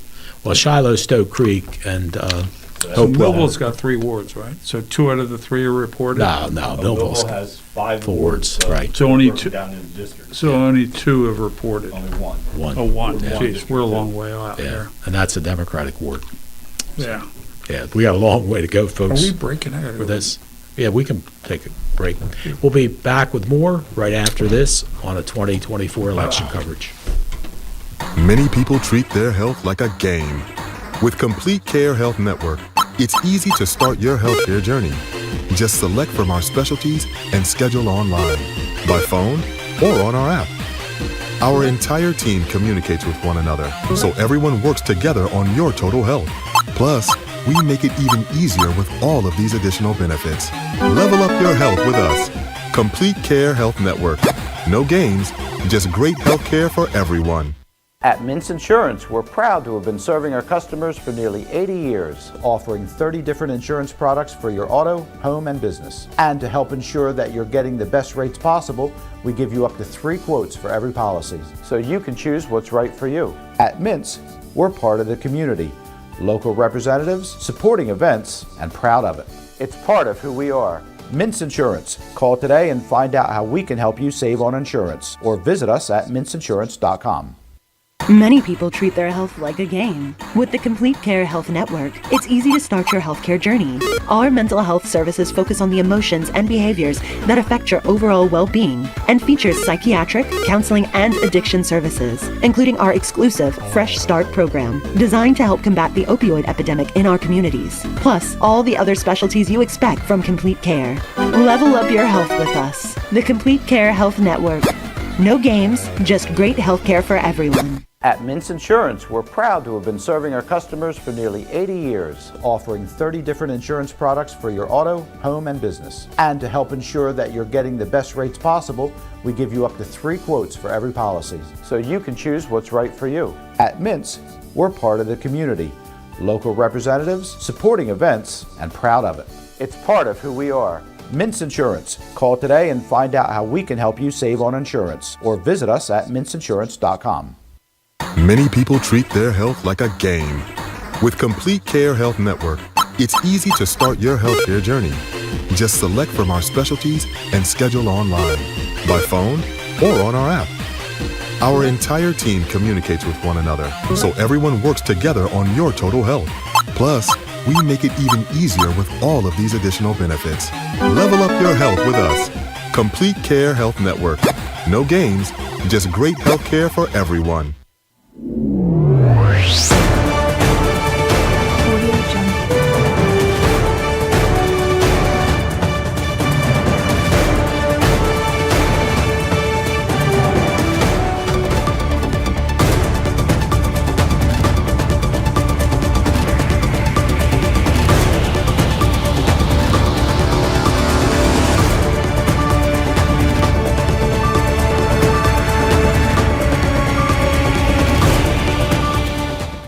Huge paper ballot. It is, yeah. So that's a lot of paper. Yeah.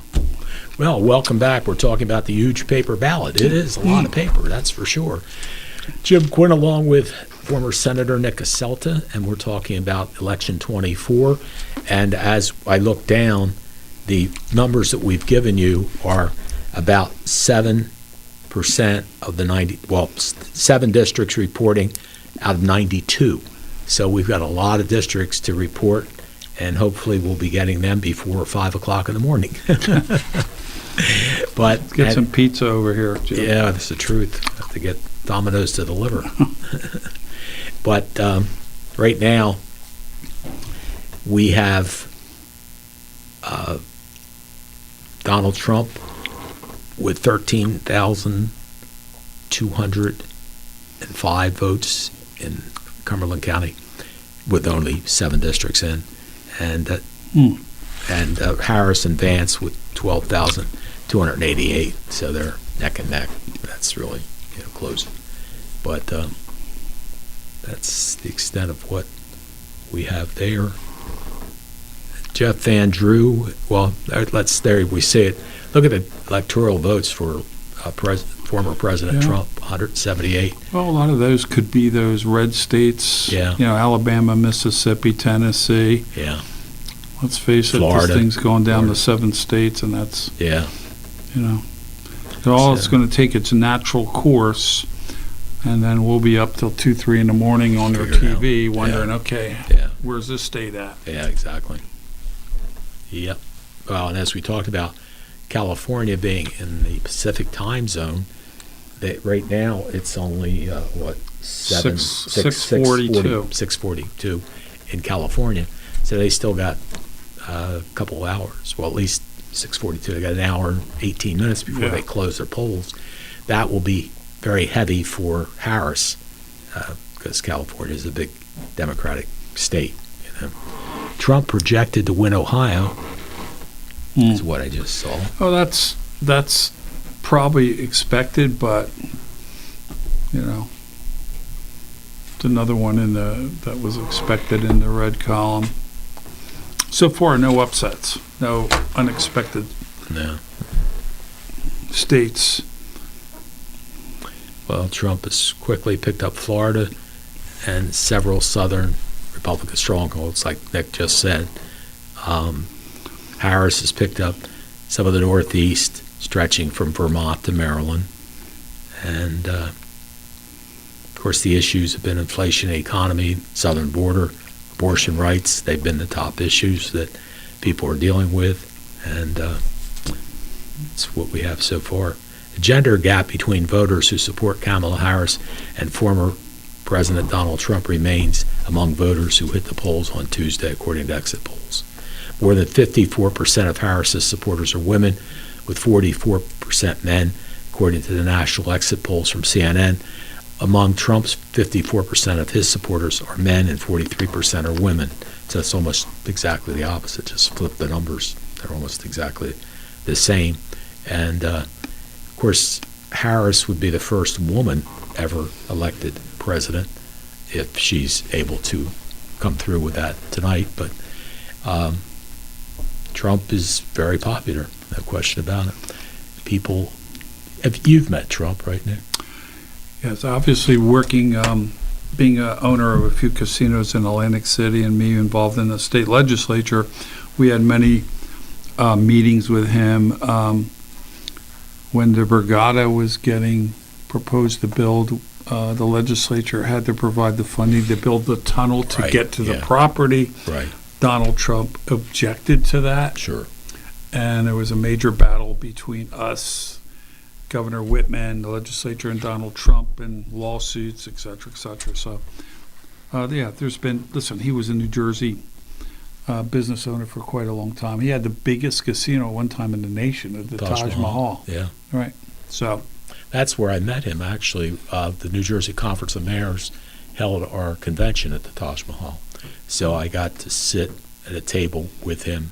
There were like 10 of us at the table or whatever. Mm-hmm. And I won't say some of the other things, but anyway, he was there. But he had Trump Plaza, Taj Mahal, and he had another one the too. Marina. Trump That's Marina. right. So that is now the Golden Nugget. Okay, so all three of those, somewhat bankrupt, I guess, from what they say. I don't know if that's true. Trump Plaza is imploded. Oh, that's right. It's just an empty lot. Yes, right, yeah. Taj Mahal got purchased by Hard Rock, and Trump Marina is now owned by Golden Nugget.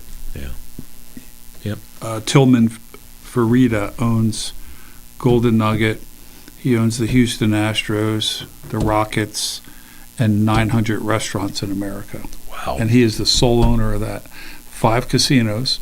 So there's no big board of directors. The guy actually is his own boss, and there's nobody else. That's fantastic. But he's in Atlantic City at the Marina. Oh. So he leases the Marina from the state of New Jersey, and his property is attached to it, and they gain revenue from that being in a leasing situation. Yeah. They lease the docks. They have their restaurants, their outside deck. So he's quite a successful businessman in America. Wow, he sure is. It's wonderful. But Taj Mahal has been remade into, Hard Rock has done a wonderful job there too. That's good. Yeah. They came in and they spent a lot of money, and they split the ownership, and tremendous entertainment provided there. And Ocean now, which was... Yeah, I've been spending a lot of time at Ocean. Okay. Yeah.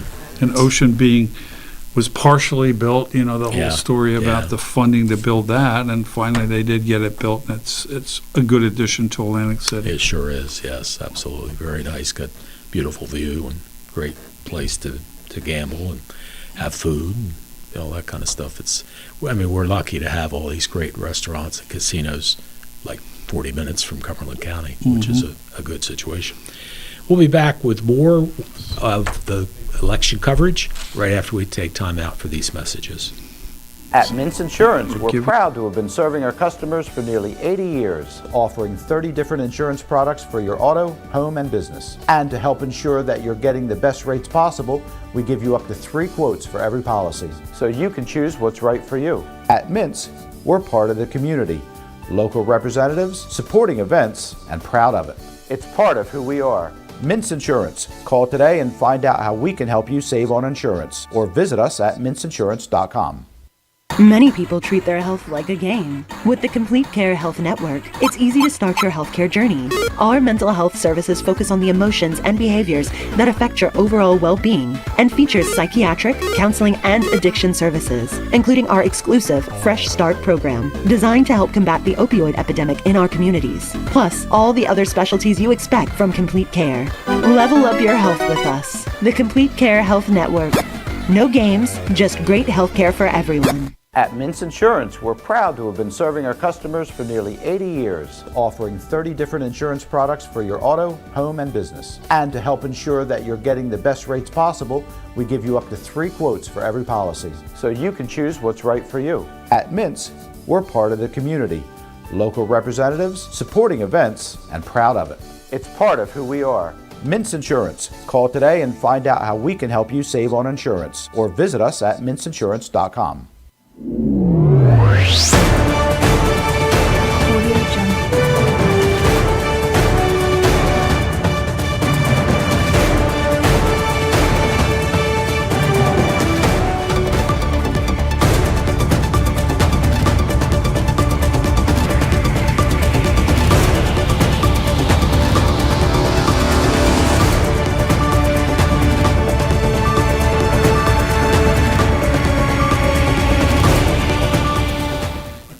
We're back with the election coverage, and Larry Malone, our person from Millville, is with us. Larry, tell us some results that you have from Millville. Okay, so now this is pretty close.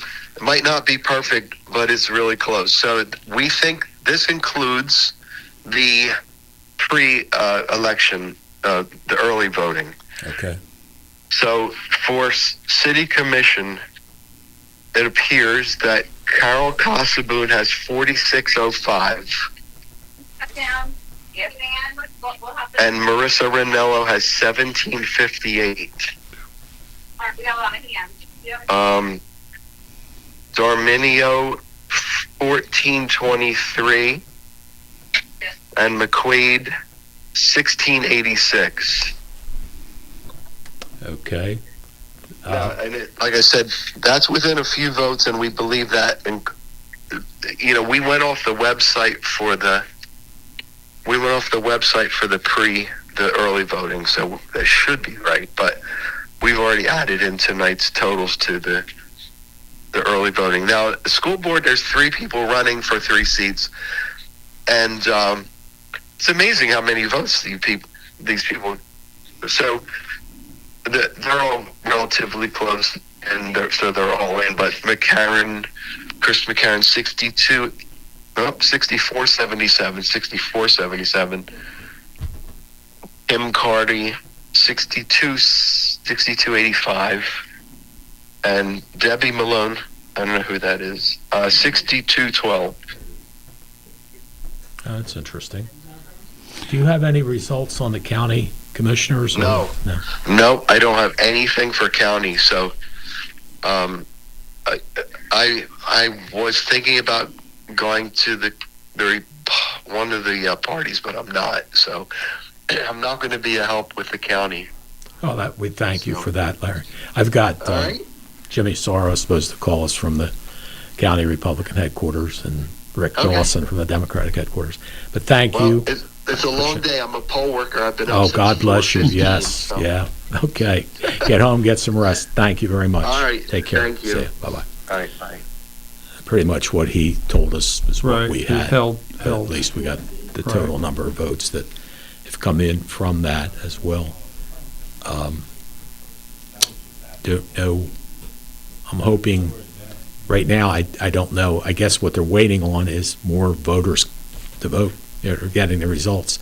But like I said, the last one we had was only 7% of the people that reported in.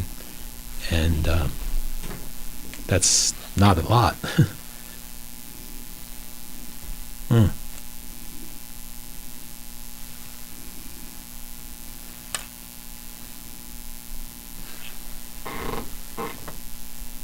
Oh, we got a call coming in. I have a call coming in. Hello? Hi, is this Quinn Broadcasting? Yes, it is. I just wanted to, we're watching it in Vineland and there's no sound. George, There was sound and then there wasn't. For like maybe the last 5-6 minutes. okay, I'll tell him. Okay. And if you can't on Channel 22, you could switch over to YouTube or Facebook also. We're on both of those. I went to Facebook and I heard it on there, but I didn't Okay. know if anybody even called to tell you that. I appreciate that. Thank you. You're very welcome. Have a great You evening. too. Bye-bye. Bye now. We just had a caller say that they couldn't get audio, so just wanted to let you guys know. They're in Vineland. But we're waiting on... This is always the slow time waiting Yeah. for the county results, and I don't know why that is. Yeah, it's but certainly taking a long time.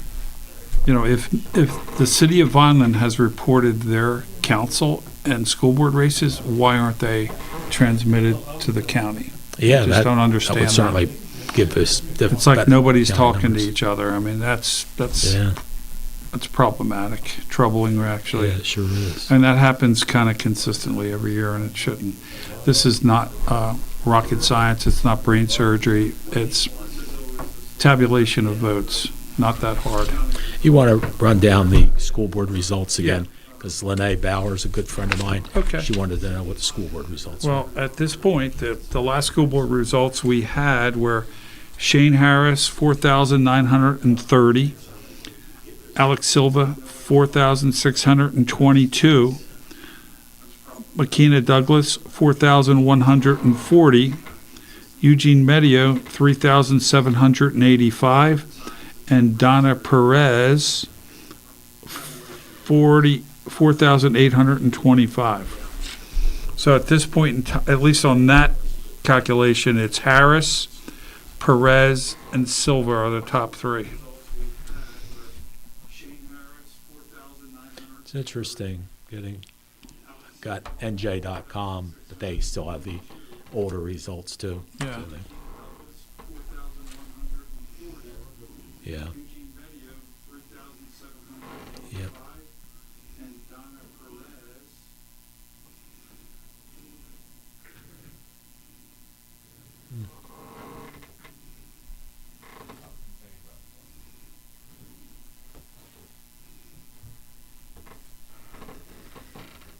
So if anybody has any information they'd like to give us a call, it's 856-305-6647.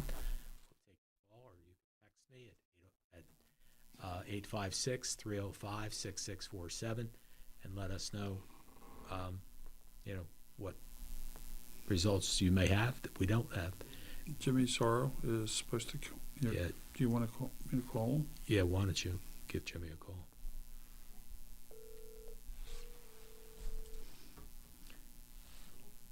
Seems like we've got the polls have been closed for almost 2 hours. 2 hours. But again, they were talking about people standing in line Yeah. and not being able to do it. But this was a big upset, or I don't say upset, but what a wonderful job Carol Costaboon did. 4,605 votes. And Marissa Ranello, who got the appointments at 1,758, and Bobby McQuaid at 1,686. And Maria Darminio at 1,423. So we'll have a new city commissioner. That will be Carol Costaboon, and we certainly wish Carol much success. And the next year, the gubernatorial year, is Millville's regular full city commission election. So that will be one of the big. You might see these same candidates going back at it. Next year it's this a time. possibility. Sure. Mhm. Yep, absolutely. And Mayor Romanek is the youngest mayor ever in the city's history at 29 years old. And he's been on the program with me quite a few times. And my sympathies go out to Mayor Romanek and his dad, Jim, on the loss of their mother and wife, respectively. It was just shocking. Yeah. And you were there, I too, was there, Nick. yeah, I know you were at absolutely. the... Very sad. Yes, it was. I thought Ed Salmon was the youngest. No, it's funny. A lot of That people... came to mind right away. Wasn't Well, he? you were almost right, because somebody, even Ben said, no, he went to Ed and said, no, Ed, you were the youngest. And Ed said, how old are you? He said, 29. And Ed said, no, Ben, you're the youngest. Ed was 30. So I know it was 1 year close. difference, yeah. Very close, for sure. But here's your United States Senate race so far. And Curtis 300,000. is closing in a little bit, I think. It's about, Well, it's been called, the race. I think Yeah, it Kim has been already called, yeah. declared victory. Yeah, it so has, they yeah. the projections, I mean, they do a pretty good job getting results, statewide results. So I'm Yeah. sure there are a lot of North Jersey results in that mix. yeah. And if you're up 300,000, it's a long way to make up if you're missing some South Jersey results. Yeah. Of course, Andy Kim is the winner. Wow, look at the difference with Jeff Andrews since the last time we looked at this. Yeah, it's He's up growing. 46,000. I can't remember. Amy Kennedy came fairly closer than that, I think. Amy Kennedy probably did. Yeah, A little yeah. bit. I don't know. But I mean, like I said, Joe Salerno didn't have really big enough issues to compete on that level. It's remarkable how candidates like him, who probably pretty successful business people, yes, he was. think they can jump into a race at that kind of level and think they're going to win. I mean, it's almost virtual impossible unless you really, really put a lot of money in. I'm talking millions of dollars into a race like that. That's a lot. Yeah, but Andy Kim is going to be your United States Senator. Jeff Andrew is going to be our congressman once again. And they're the two that we know. But everything else we do know Vineland, City of Vineland. Mayor Finucci won, and the council slate that he ran with, they all won. So that's their success right there. So that we know. There are the three things that we know: the U.S. Senate, the Congress, and the City of Vineland, with the results coming in. We don't have the final Vineland School Board, do we, Ryan? Yeah, that'll be interesting. But the Millville School Board, there were three people running, and all three obviously. And we don't have Get Donald elected. Trump and Kamala Harris numbers either for the county final or the state. Right, yeah.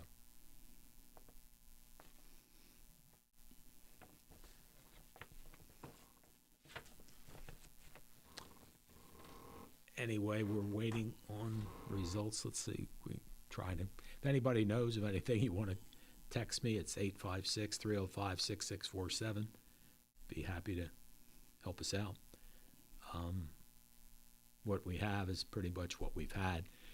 The county clerk at this point in time, and there's very few districts that have reported, it's Celeste Riley, the incumbent, 13,200, Victoria Loads, 10,314, and on the county commissioner's position, it's Bob Ostino, 12,490, and Johnny Cap, 12,336.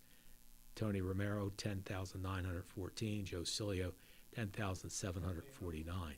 But that's very little vote counted, so that's all we can give you is what we have counted in. Joe Cloudy won in Commercial Township. Bridgeton Board of Education, Mary Peterson, Diana Edwards, and Christina Lingo, they all won. And Commercial Township Board of Education, we have a call coming in. Let's see. Hello. Hi, this is Donna Straining from Environment. Hi. Talk about Sound. the sound, yeah. My son's at Anthony Finucci's headquarters, and he's Oh, super. Okay, thank you. Appreciate it. Okay, thanks a lot. She just told me that Mayor Finucci's giving his acceptance speech as 10 o'clock. so, yeah, which is nice that he's able to do that. Deerfield Township Mayor Abby O'Brien won re-election. Nobody challenging her. And Deerfield Township Board of Education, there were no petitions filed. Down Township Bob Campbell, no one ran against him, got re-elected. Down Township Board of Education, Albert Casper, Candy Stratton, and Raymond Chaplin all got elected. The Down Township Board of Education unexpired term, no one voted, no one applied for that. This is interesting. The Down Township Board of Education public question: do you approve of Down Township the Board of Education raising additional $100,000 for the 2024-2025 school year, increasing your tax levy from 1934 to 2034 for the purpose of hiring an armed security guard? That's sad. But the people turned it down, 110 to 62. And Fairfield, that's one armed security guard? Yeah, That's my where that gosh. tax increase? 100. Well, I guess when you figure benefits and everything else. Full time. Yeah, right. Fairfield Township, Stephen Bateman and Michael Peterson won their seats. There was no Republican competition. Fairfield Township Board of Education, Claude Rucker, Alta Lloyd, Darlington Henry, and Corey Ridgway. Let's see. It was Claude Rucker who would be the one that didn't win. The other three won. And Greenwich Township Committee was Mark Worley, a Democrat. And Hopewell Township Committee, we mentioned Robin Freitag and Tommy Tedesco winning, nobody running against them. And for the Hopewell Township Board of Education, Mike DeRose won that position. Cumberland Regional Board of Education, Hopewell Township, Teresa Huntsberger, Lawrence Township, Charlie Woody, and Joseph Milletta. Oh, that's the Township Committee. Milletta won that. And Lawrence Township Board of Education, Kristen Figueroa and Jackie Cook won. And we'll be back with more, so I can cough in a moment. At Mintz Insurance, we're proud to have been serving our customers for nearly 80 years, offering 30 different insurance products for your auto, home, and business. And to help ensure that you're getting the best rates possible, we give you up to 3 quotes for every policy, so you can choose what's right for you. At Mintz, we're part of the community, local representatives, supporting events, and proud of it. It's part of who we are. Mintz Insurance. Call today and find out how we can help you save on insurance, or visit us at mintzinsurance.com. Many people treat their health like a game. With Complete Care Health Network, it's easy to start your healthcare journey. Just select from our specialties and schedule online, by phone, or on our app. Our entire team communicates with one another, so everyone works together on your total health. Plus, we make it even easier with all of these additional benefits. Level up your health with us. Complete Care Health Network. No games, just great healthcare for everyone. At Mintz Insurance, we're proud to have been serving our customers for nearly 80 years, offering 30 different insurance products for your auto, home, and business. And to help ensure that you're getting the best rates possible, we give you up to 3 quotes for every policy, so you can choose what's right for you. At Mintz, we're part of the community, local representatives, supporting events, and proud of it. It's part of who we are. Mintz Insurance. Call today and find out how we can help you save on insurance, or visit us at mintzinsurance.com.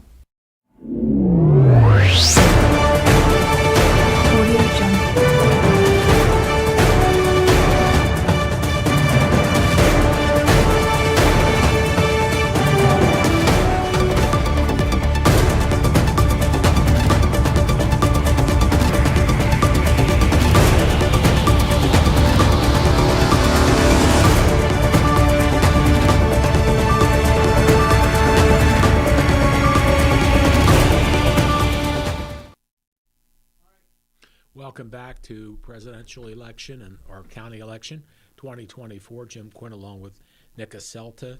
And here's a cute story. I just saw on my Facebook that Chris Christie, you know Chris, right? Yes, I do. Anyway, former New Jersey Governor GOP presidential candidate Chris Christie said he would bet about $5 on Vice President Harris winning the presidential election during an interview with ABC. He said, "I'd bet about $5 on Harris today for a guy from New Jersey. That's not a lot of conviction," Christie said, which Christie expressed skepticism that Trump would accept the election results anyway if he loses. And what's the evidence he had, Christie asked. All of a sudden now he's going to get religion and accept them if he loses? I don't think that's the case, Christie added. Though the former governor said it wouldn't matter nearly as much as it did in 2020, now I don't think it'll matter nearly as much as it did 4 years ago because he's not the president, so his influence on what will happen post-election is significantly less than it was 4 years ago. Basically, that's what Chris Christie's saying, but he's making it. He's only bet $5, so on the election. Anyway, that's. I think listen. It's going to be tight. It's going to be right down to the finish line. Look at this. There's almost 100 electoral vote difference. Yeah, that's so he's big. 72 votes away from being president of the United States. Yeah.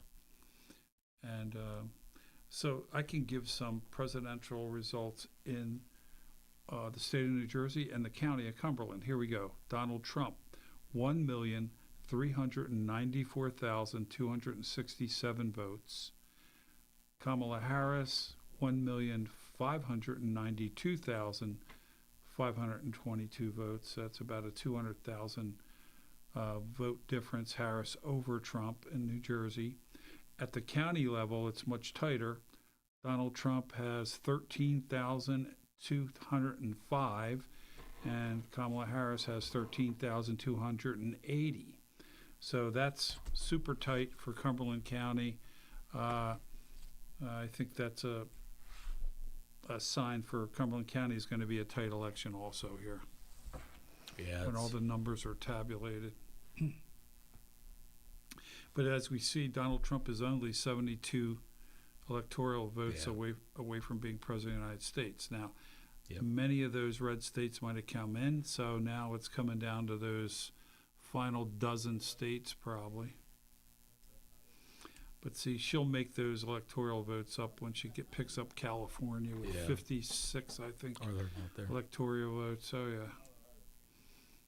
It'll be interesting.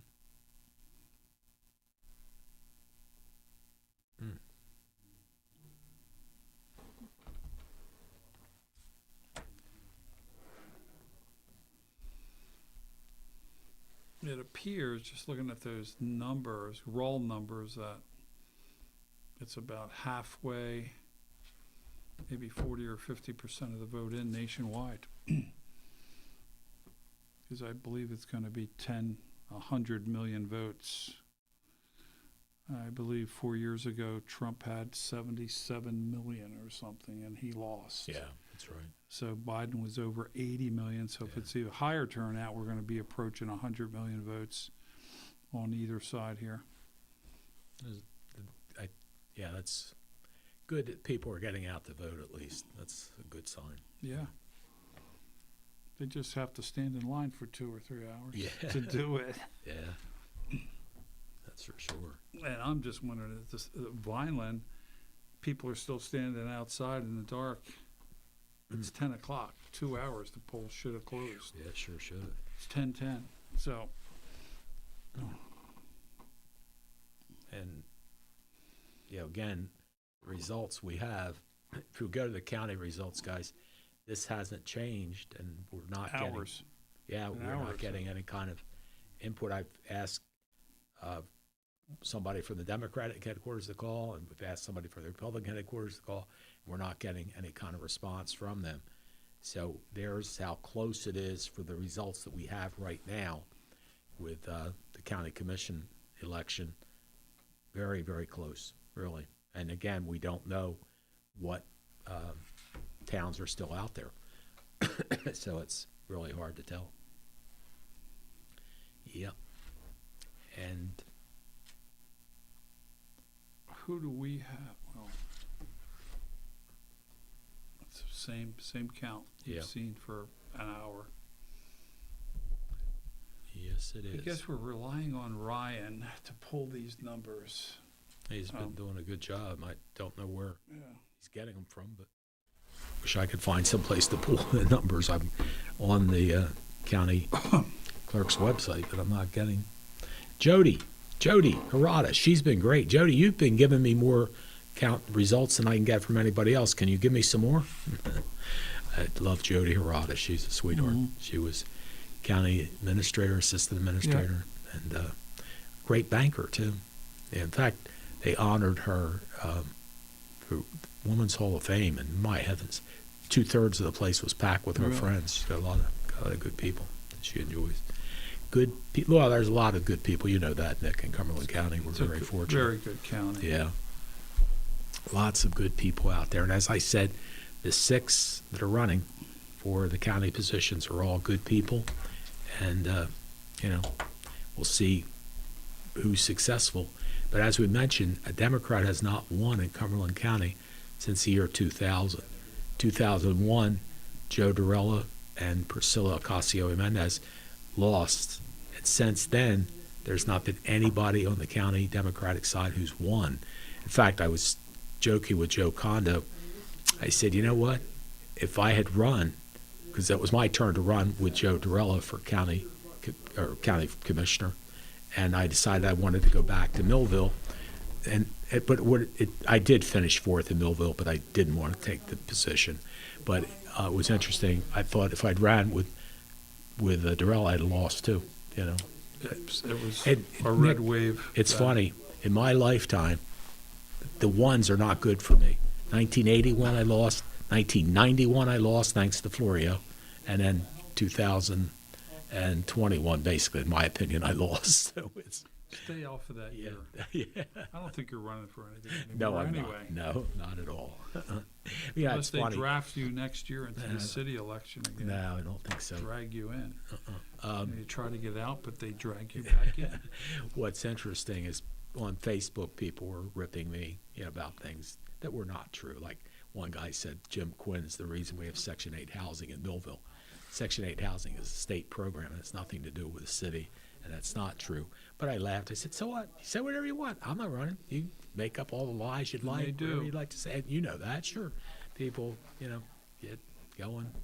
And it's just the way it happens to be. So we are waiting on county results. Searching for county results. Yes, we are. Let me see. I'll look on my phone. Jody Harada, you have any other information? Anybody have any? Mary Messick. I hope you know this picture you posted with Robert McQuaid's name next to it. Is it Robert McQuaid? Oh, my goodness. Mary Messick just told me the picture we have of Robert McQuaid is not Robert McQuaid. He looked a little different. Robert McQuaid's name, I guess. I don't know. Yeah. Next to it isn't Robert McQuaid. Well, I'll tell you what, Mary, he looks good. Whoever that guy is, he's a good-looking guy. Jimmy Neer. Good evening, my brothers. Always do a great job. Thank you. Jimmy, good to hear. Oh, Jimmy Neer's saying no sound also. So I just got noticed the polls just closed now in Vineland. Oh, my goodness. Wow. And 7.6% has reported in the county. 7.6%. Oh, my goodness. This is never going to... 15? Yeah. This might be the longest. Wow. Yeah. I thought by 10 people o'clock. have been in line up to right now. Finally finished. Wow. Yeah. So what does that mean, Jim? People still in line. People did well, early there was a voting. big turnout. People did early voting. Right. Yeah. They did vote by mail. Yeah. Right. Yes. Yet there's still long lines. Yeah. Well. So what does that translate in? Who are they motivated to go out and vote for? Yeah. That's the big question. Yeah. For this county. I'm talking our county. Normally in presidential years, the Democrats have the edge. Mm-hmm. But like I say, the Democrats haven't had anyone elected. This is 4 years now. In 2001, 2, 3, nobody. So 2004 is maybe a chance, but again, we don't know because we don't have the total results in as it stands. And we do know Carol Casaboon won big in Millville for that open city commission seat, and all the Vineland, Mayor Finucci, has his third term, and of course, all his council people that ran with him won, and that's the way that turned out to be. Yeah, that's kind of, we talked about that earlier. I Yeah. know Myra Royer was just running on her own, Yeah. and without a slate, without other people helping her, it's just about impossible. Yeah, well, that's what we talked about. There, with there Bobby used to Romano. You need be a slate teams that usually. used to do mayor and then 3 council candidates. So if those 3 win, they have the majority. in Gotcha. council. That Instead of makes doing sense. Yeah. 5, Right. they would group 3 and 3. But in this case, she was just outnumbered. She couldn't possibly win on a landslide. If the mayor's going to have a landslide like this, it's impossible for her to win. Of course, respectable numbers. So we'll see what she wants to do in the future. Yeah. But again, congratulations to Mayor Anthony Finucci, the first person to win 3 4-year terms as a mayor in the city of Vineland. And Vineland's speaking of mayors, I got to mention this mayor. He's my cousin, Mayor Harry Curley. And Mayor Harry Curley is going to be celebrating his 90th birthday. And we're going to be out to dinner with a whole bunch of family for his 90th birthday. And that's coming up, I think, the 16th of this month. And Harry's dad and my grandmom were brother and sister. And the Curley men, there were 12 in their family.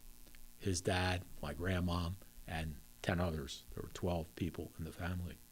And got somebody calling in from Bridgeton. Let me see. Hello? Is this Quinn Broadcasting? Yes, it is. Is this Jeff? Yes, it is, Jim. How are you? I'm good. So you have any results for me? I don't have any. I ran as a write-in for Marshall Township School Board. That's good. But it is looking in my favor. So Oh, that's congratulations. I'll look for that. I don't know the exact amount, but it's looking in my Okay. favor. All righty. Got to run. Thank you. Bye-bye.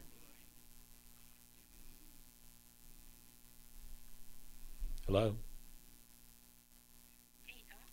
We're on the air. Do you have any results from headquarters? Is Jimmy Sorrow there? No, Oh, okay. I'm not standing next to Jimmy, but I don't have any other updates at this time. Okay. Well, thank you for calling. Appreciate it. All right, bye. Okay, bye. Yep, got some more people calling. That was Commissioner Taylor's calling from Republican headquarters. They have no But more there's nothing. updates either. And Jeff, my buddy Jeff, I don't know Marshall Township, but he had put in for a write-in position for the school board in Marshall Township. He's a great guy. I hope he wins.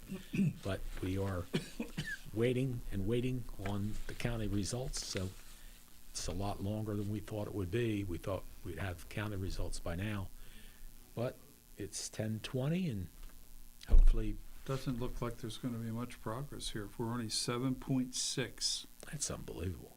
and if Vineland just closed their polls now, Yeah, tabulations carry them to the county or communicate with the county yeah, board of Yeah. elections. it's unbelievable. It sounds like we're going to be here a while. Yeah, that's for sure. Yep. Well, Well, we want to talk a little bit about the county race and yeah, the people running are interesting people. I mean, Bob Alstino obviously was the county sheriff for, I think, about 3 or 4 terms. And he decided he lost last year yes, he did. and decided to turn around and now run for county commission. John Capizzola, I believe, ran last year also. Yes, he did. He finished and- 4th out of the 6. Yes, and he turned around and ran again. He's I believe, a grammar school phys ed Yeah, middle school teacher, phys ed middle teacher, school right. phys ed Yeah. teacher. Celeste Riley has been in office for a decade, I believe, Yeah, 10 years. 10 right. years. Uh-huh. Yeah. And She was previously a council person in Bridgeton and then She was assemblywoman assemblywoman for the for a third term district, right? a term or two. Then we get to Tony Romero is his first win 3 years ago.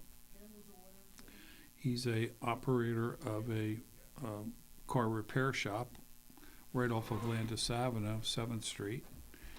Joe Cilio, again, a new winner 3 years ago, is a sales executive for a very large steel company in South Jersey.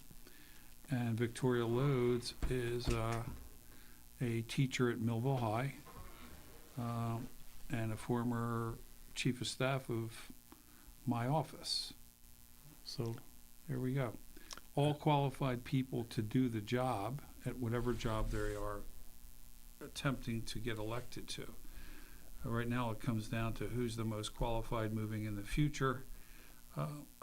There has been some of the issues we could talk about now. Of course, the county races, the county commissioners, and you were there, Jim, Sure. they manage the government. I mean, you're not passing laws, right? You're just managing the taxes that come in for the county and applying those resources where they're needed. Right. So it's the decision-making process of distributing tax dollars. So there haven't been much of a debate with that between the four candidates. But the county clerk's been a different story. This year, there was a primary situation where the county clerk's job is to design the ballot for the primary and the general.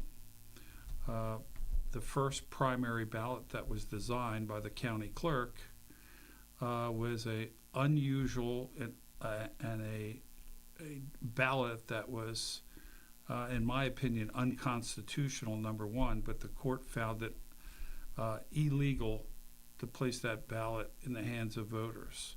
That ballot was designed in a way to departmentalize the candidates. So in this state, we run as a slate. Your Republican Party runs and the Democrat Party runs. And that slate then is reflected on a ballot. Column A, column B, you draw for the positions on the ballot. That ballot, when it came out or became available, looked like a sporadic thing of Donald Trump, for instance, was placed 9th in a departmental ballot. The clerks and the commissioners were separated and segregated off of the line. So the county chairman immediately went to court and got it reversed because that county ballot was totally illegal and should have never happened, and very disappointing that, in my opinion, and I've been involved in elections since 1960, I've never seen a ballot that was tainted the way that was, and that's very troubling because you can't design a ballot to aid yourself in an election, and that's kind of what happened, and that was the biggest issue surrounding the clerk's race right now moving forward. So we'll see how that works out. We'll see what the voters are going to say. The voters will speak tonight one way or another, and we'll move on from tonight. But ballots are pretty simple. Every year they're designed the same way. There's column A, column B, and you draw for that position. And if you're running as a Democrat, you're going to run with the Democrat ticket. Right. In that case, I think then it was still Joe Biden and Harris, straight down with Kim. And we finally, the Republican Party and the Republican chairman in Cumberland, Mike Testa, finally got it straightened out, went to court, reversed the ballot, and had them redesign the entire ballot the right way in which it sits today, in which it sits in front of me right now. So that was about the only issue involving the county races this year. The commissioners really didn't have much to say about each other, about what they've done. Yeah, that was the one thing where we're used to having the line, and the Republicans got line A and Democrats line B, and there you see what looks like it's been declared. Andy Kim is going to be the winner. That's not surprising to anyone because Curtis Bayshall coming out Cape May County, and again, the state of New Jersey is still a blue state. But I tell you, once that condo guy gets working on it with Senator Testa, it'll be a red state soon. They'll keep moving Maybe. on. Listen, Curtis Bayshall, for all the time I've known him, I've been involved in Senate elections before. I was the campaign manager, one of them, for Doug Forrester. And Doug Forrester was a very wealthy businessman who was very successful in the insurance business. He put $25 to $30 million of his own money into the race. Goodness. Now we can go back to the years when Corzine. Yeah, that's spent true. He's wealthy. Yeah. $60 million of his own money. Was that what it was then? Yeah. Oh my God. These were For a job that pays what, $150,000? So Doug Forrester Wow. had a 10-point lead on Bob Torricelli, who was a sitting congressman, and he was trying to take the seat that Frank Lautenberg vacated. And when the polling was being done and that money that Doug Forrester spent was developing that type of margin, the Democratic Party in the state of New Jersey decided to call, and Bob Torricelli, by the way, was at the Savoy Inn on a Sunday night to give a speech at an NAACP dinner. He sat at my table. He gave the speech, and I said, "Where are you going so fast?" Because I've been called the drum thwacket. Jim McGreevey was the governor at that point. He left there, went to the drum thwacket. He resigned the next morning. No kidding. Wow. Which Holy had cow. to go to the New Jersey Supreme Court, because once you're on the ballot and you Oh, miss I the see. deadline to get off the ballot, Oh. you can only get eliminated off the ballot if you have a medical problem or you basically have died.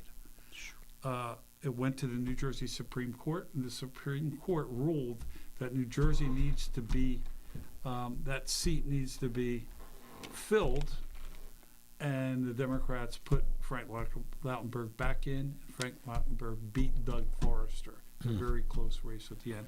But my point to Curtis was, here's a guy who spent $26 million and couldn't win. Yeah. There's been other candidates. Bob Hugan, a few years back, ran against Menendez Okay. and spent $32 million of his own money. Cow, Nick. He was a pharmaceutical executive Jeez. and lost. So I think what Curtis needed to understand is you're in a New York, Philadelphia media market. Yeah. And if you're going to play in that market, you got to spend a lot of your own money, because it's very difficult to raise those kind of dollars, especially if Washington isn't helping you. And I don't believe Washington, the Republican Party in Washington, was helping Curtis, and that's not his fault. That was their fault. Right. Unbelievable. We'll be back with more election coverage and hopefully some results for the county right after these messages.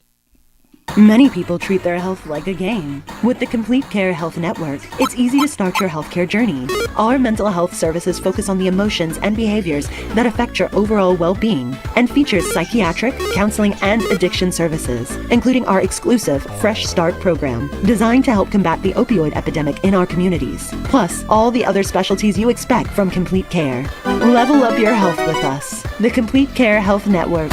No games, just great healthcare for everyone. At Mintz Insurance, we're proud to have been serving our customers for nearly 80 years, offering 30 different insurance products for your auto, home, and business. And to help ensure that you're getting the best rates possible, we give you up to 3 quotes for every policy, so you can choose what's right for you. At Mintz, we're part of the community, local representatives, supporting events, and proud of it. It's part of who we are. Mintz Insurance. Call today and find out how we can help you save on insurance, or visit us at mintzinsurance.com. Many people treat their health like a game. With Complete Care Health Network, it's easy to start your healthcare journey.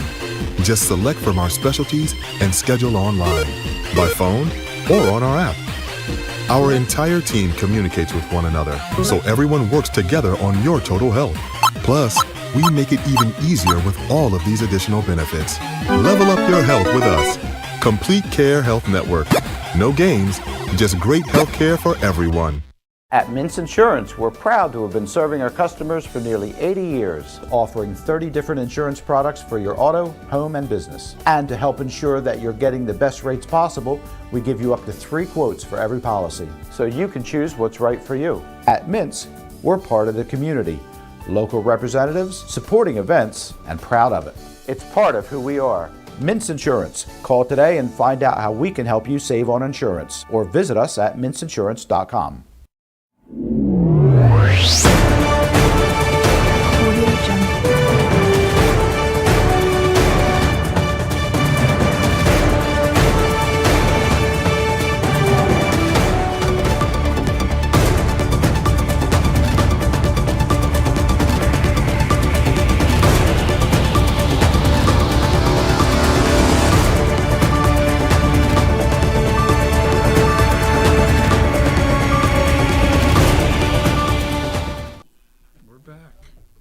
Back for election coverage 2024, and we have partial results, but it's a very small percentage of results for the county.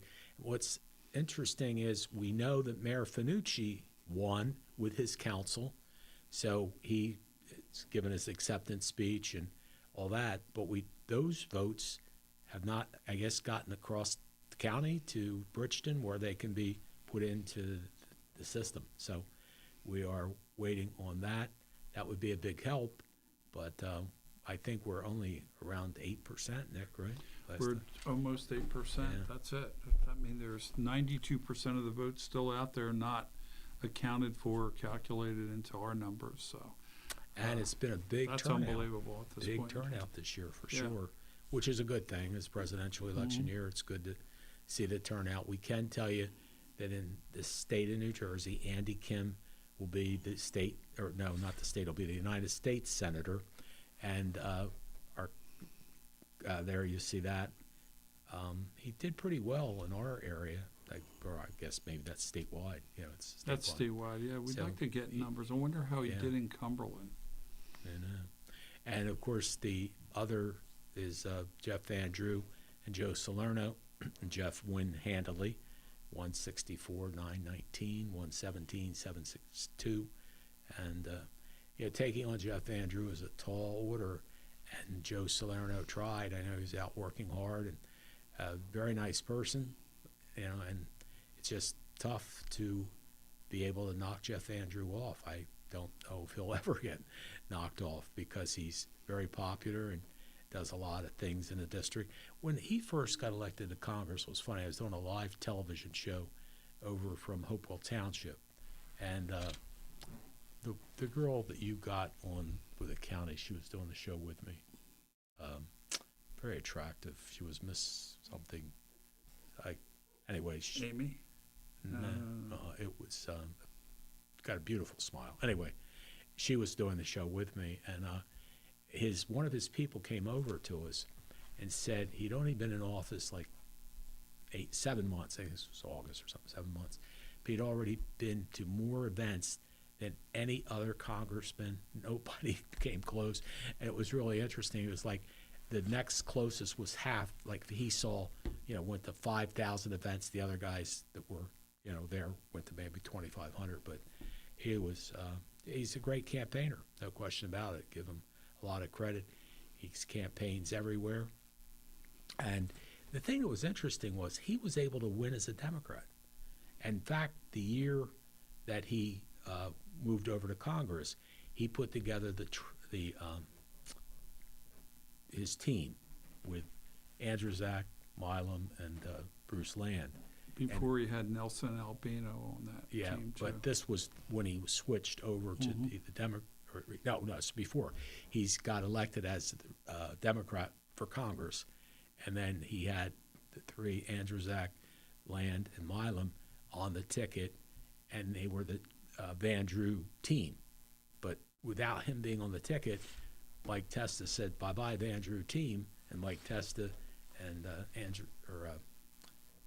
Eric Simonson and Antoine McClellan moved in and became the senator and the two assembly people. So it shows that he couldn't transfer his electability to his teammates. And then later down the road, not long after that, he became a Republican. He went down and met with Trump in Wildwood and became a Republican. And in essence, it's amazing he was able to win all those times in Cape May County as a Democrat, because Cape May County, you don't find 80%. I think it's unbelievable the amount of Republicans compared to the amount of Democrats down there. It's hard for them to even find anybody to run for office. Well, the history of him getting a foothold was the direct result of the primary between Frank Loviando and Bill Gormley. Oh, okay. In 1994. What happened was the one of the freeholders, they were called freeholders then, Yes. ran. Yeah. Jeff ran as a Democrat. The Republican freeholder, one of those, he went with Gormley, and there was another freeholder that went with Lobiando, and Jeff was able to split the party in there, and that's how he basically snuck in on that very, very competitive primary that people are still talking about between Bill Gormley and Frank Loviando for Congress. So once Jeff got in, he did his thing. He worked hard. He built a team there in Dennis Township and Middle Township. And it's all about grunt work and hard work. I mean, he's good at doing that. And, when the state switched from a Republican governor and a Republican legislature to a Democrat governor, Jim McGreevey, he rode in on his coattails with McGreevey in 2001.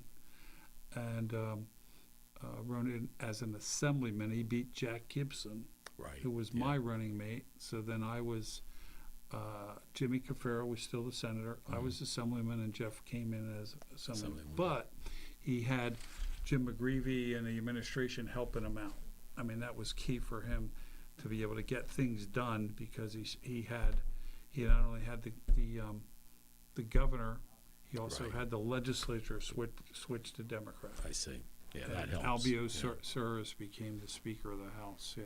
So Well, when you were there, you timing's did a great everything. job. Timing's everything. Yeah. Nick was great. He would take me up to Trenton and introduce me to all the people that he had relationships with, and a lot of them were Democrats, because in order to get stuff done, We they worked were in together. power. We Yep, worked you together. did, Lou and they respected you. Greenwald, Yep, Joe they really did. Vitale. There was an endless stream of guys that were kind of my age. Yeah. Many of the Republicans I served with were much older than me. In both houses, they seemed to be at the back end of their career, when I was on my front end. But still, it was, it's not hard to get things done if you do have a collaborative work style. And I was used to doing that in business, because that's the way you develop business and get things done, and you just take that to the legislature. Many of these people that come in now are so partisan. Hey, we got new numbers. Yeah, updated numbers. 17,708 Still about the same. for Celeste, and Yeah. Victoria 14,130. Yeah, it's about Now that's a 3,000. jump of a couple thousand, right? Yeah, throughout's 3,600, approximately 3,000. Yeah. Now I have Andy Kim was beating Curtis Bashaw in our county by about 700 votes, but see, only 50% of the vote. Andy Kim has at this point 12,979 votes. Curtis Bashaw has 12,022 votes. Wow. So Kim is 800 plus votes ahead of Curtis right now, with 41% of the vote in. Do we have the county commission candidates? Yes, we do. And you see about the same. I guess Johnny Cap is leading Tony Romero by about 1,400 votes. And Bob Lostino is the top vote getter with 16,791. And Joe Cilio, 14,689.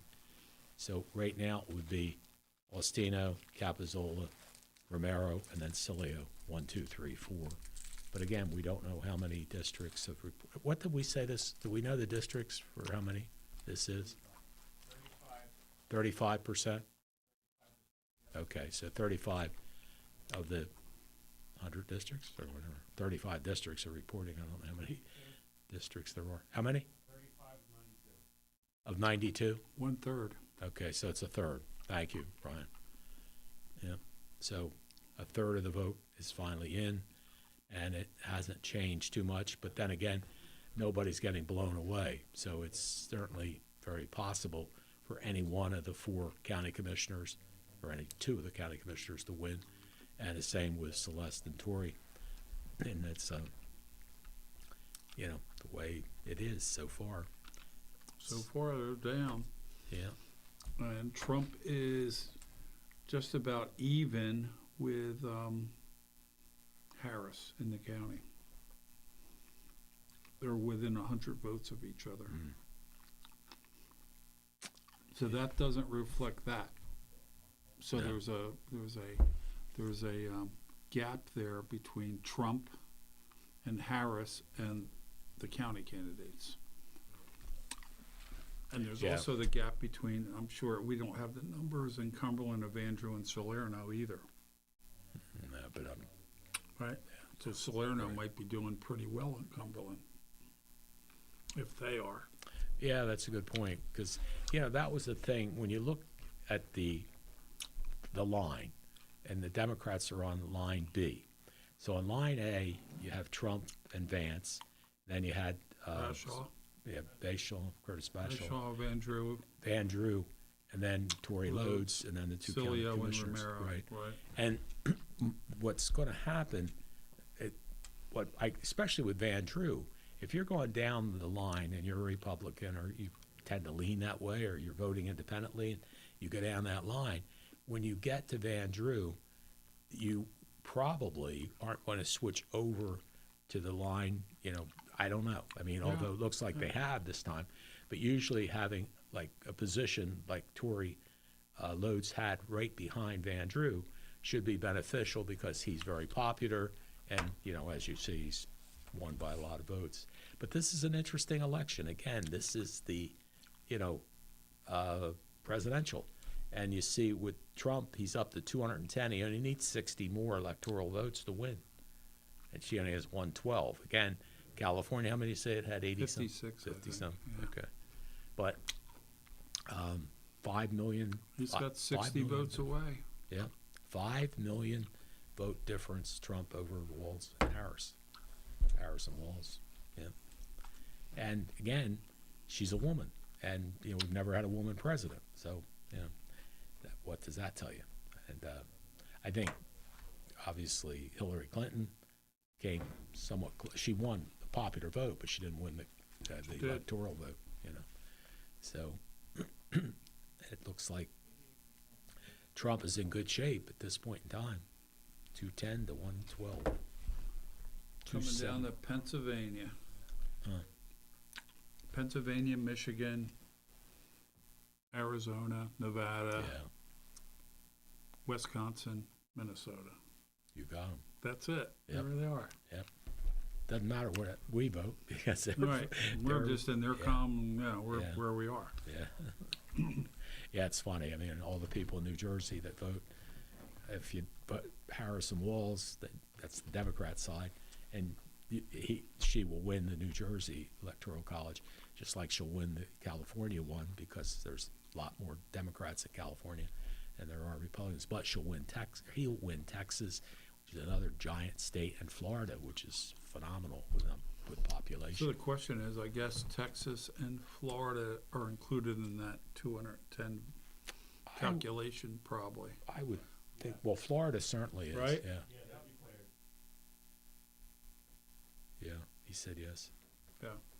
Now, California won't come in yet because it's still only, let's see, 746 in California. So they've got. Plus, you got Arizona, Nevada, Yeah, Washington, Oregon. Yep. Still have states out there. Yeah. Well, be interesting to see how Idaho went. was discussion of her winning Idaho. Oh, Iowa. Iowa, I'm sorry, Iowa. yeah, not Idaho. My son lives in Idaho. Yeah. Idaho will go Republican for sure. Anyway, we'll be back with more election coverage and hopefully get some final results for you right after these messages. Many people treat their health like a game. With the Complete Care Health Network, it's easy to start your healthcare journey. Our mental health services focus on the emotions and behaviors that affect your overall well-being and features psychiatric, counseling, and addiction services, including our exclusive Fresh Start program, designed to help combat the opioid epidemic in our communities, plus all the other specialties you expect from Complete Care. Level up your health with us. The Complete Care Health Network. No games, just great healthcare for everyone. At Mintz Insurance, we're proud to have been serving our customers for nearly 80 years, offering 30 different insurance products for your auto, home, and business. And to help ensure that you're getting the best rates possible, we give you up to 3 quotes for every policy, so you can choose what's right for you. At Mintz, we're part of the community, local representatives, supporting events, and proud of it. It's part of who we are. Mintz Insurance. Call today and find out how we can help you save on insurance, or visit us at mintzinsurance.com. Many people treat their health like a game. With Complete Care Health Network, it's easy to start your healthcare journey. Just select from our specialties and schedule online, by phone, or on our app. Our entire team communicates with one another, so everyone works together on your total health. Plus, we make it even easier with all of these additional benefits. Level up your health with us. Complete Care Health Network. No games, just great healthcare for everyone. At Mintz Insurance, we're proud to have been serving our customers for nearly 80 years, offering 30 different insurance products for your auto, home, and business. And to help ensure that you're getting the best rates possible, we give you up to 3 quotes for every policy, so you can choose what's right for you. At Mintz, we're part of the community, local representatives, supporting events, and proud of it. It's part of who we are. Mintz Insurance. Call today and find out how we can help you save on insurance, or visit us at mintzinsurance.com.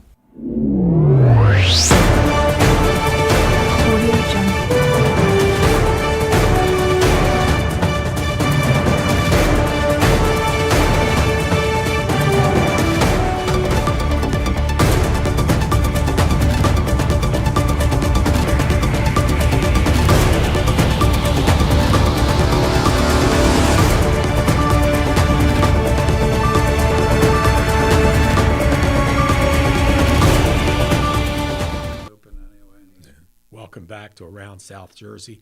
Or, no, it's not. It's presidential election 2024. You can tell I'm almost falling asleep there. Your vote is your voice, and I want to thank Ryan Narowski, George Kachia, and Noel Brannon for all their help tonight. And it's just been very, very difficult to get the votes in. It's nothing we can do. They just haven't come in at this point in time, although we did get, what'd you say, Ryan, 37%? 30-some percent, I think. 35 districts out of 90. I think he said 90. Yeah. Something like that. So we got about a third, above where we would be when, Not even halfway home, Jim, and that's tough. We're pushing 11 o'clock. Yeah. A long. I don't know. Yeah, I don't know. It's hard to understand. Yeah. Well, you had some where they ran out of paper, I guess. Yeah, some polls were late. People were opened up much longer than they've ever have. So, but some of these other towns should be totally reported in. Millville, Bridgeton, right? Yeah. That all should be done. Yeah. Vineland's, I believe, the only one that had problems because they're a much bigger town. They have more districts, and.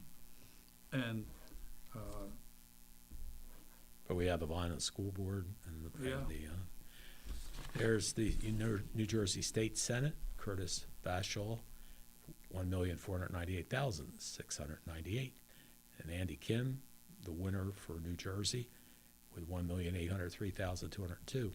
Pretty close, considering that, Bashaw is not real well known statewide. And Andy Kim was a congressman, and of course a Democrat. So the Democrat edge helps them. Here's the Congressional. Wow, it's even getting wider. Jeff Van Drew, 182,594. Joe Salerno, 128,565. 50,000 plus vote plurality. Right. It's a lot. Yep, but Andrew's very popular, as we see. And he's been was first an assemblyman, then a senator. Well, he was first then the Congress. county freeholder. County freeholder, right. No, actually, he was first mayor of Dennis Township. That's right, yeah. Right. Had Dennis Township mayor, a county freeholder, one of the few ever Democrat county freeholders in Cape May County. Mm-hmm. And then the Assembly, and then the Senate, and then Congress. So he's done pretty well. Yeah, on and this step up. his switch to Congress was at an opportune time for him because he had a lot of pressure internally in his own party that he was going to get challenged supposedly in a primary. That was the year that he kind of, Donald Trump embraced him and switched parties. So he served most of his elected life as a Democrat. Yeah. And coming from Cape May County, that was quite a feat. It was amazing that he was able to do that. Because, as I say, there's very, very few elected officials in Cape May County that are Democrat. You know, there's no county commissioners, no constitutional officers. I don't even know. There's a mayor of Cape May City. Is it that? Zach Mullock. Oh, okay. There's a few, I think there's Democrat Mayor West Cape May is a Democrat mayor. That may be it. Yeah. West Cape May Point, and Cape May. Okay. Yep. But it's interesting. And right now, we got about a third of the vote reporting in from Cumberland County. And we put those up again, the numbers for the Cumberland County voters. There you see for the county commissioners, Robert Ostino, who was the sheriff for at least 10, 12 years, maybe it's 3-year terms, maybe 12. Popular person, 16,791. His running mate, Johnny Capizzola, 16,452. And Antonio Romero, 15,013. And Joe Cilio, 14,689. So I guess between Bob Ostino and Joe Cilio, there's a couple thousand votes. Yeah, it looks like about a 1,500. That's the same numbers too. We're looking at 3,000 difference there. Right. And Victoria Loads, 14,130. Celeste Riley, 17,708. And two better women you wouldn't find. Lou Magazoo. Oh my God, take a break. I got to talk to this guy. We'll be back in a minute. At Mintz Insurance, we're proud to have been serving our customers for nearly 80 years, offering 30 different insurance products for your auto, home, and business. And to help ensure that you're getting the best rates possible, we give you up to 3 quotes for every policy, so you can choose what's right for you. At Mintz, we're part of the community, local representatives, supporting events, and proud of it. It's part of who we are. Mintz Insurance. Call today and find out how we can help you save on insurance, or visit us at mintzinsurance.com. Many people treat their health like a game. With the Complete Care Health Network, it's easy to start your healthcare journey. Our mental health services focus on the emotions and behaviors that affect your overall well-being and features psychiatric, counseling, and addiction services, including our exclusive Fresh Start program, designed to help combat the opioid epidemic in our communities, plus all the other specialties you expect from Complete Care. Level up your health with us. The Complete Care Health Network. No games, just great healthcare for everyone. At Mintz Insurance, we're proud to have been serving our customers for nearly 80 years, offering 30 different insurance products for your auto, home, and business. And to help ensure that you're getting the best rates possible, we give you up to 3 quotes for every policy, so you can choose what's right for you. At Mintz, we're part of the community, local representatives, supporting events, and proud of it. It's part of who we are. Mintz Insurance. Call today and find out how we can help you save on insurance, or visit us at mintzinsurance.com. Many people treat their health like a game. With Complete Care Health Network, it's easy to start your healthcare journey. Just select from our specialties and schedule online, by phone, or on our app. Our entire team communicates with one another, so everyone works together on your total health. Plus, we make it even easier with all of these additional benefits. Level up your health with us. Complete Care Health Network. No games, just great health care for everyone. At Mintz Insurance, we're proud to have been serving our customers for nearly 80 years, offering 30 different insurance products for your auto, home, and business. And to help ensure that you're getting the best rates possible, we give you up to 3 quotes for every policy, so you can choose what's right for you. At Mintz, we're part of the community, local representatives, supporting events, and proud of it. It's part of who we are. Mintz Insurance. Call today and find out how we can help you save on insurance, or visit us at mintzinsurance.com. Many people treat their health like a game. With the Complete Care Health Network, it's easy to start your healthcare journey. Our mental health services focus on the emotions and behaviors that affect your overall well-being and features psychiatric, counseling, and addiction services, including our exclusive Fresh Start program, designed to help combat the opioid epidemic in our communities, plus all the other specialties you expect from Complete Care. Level up your health with us. The Complete Care Health Network. No games, just great healthcare for everyone.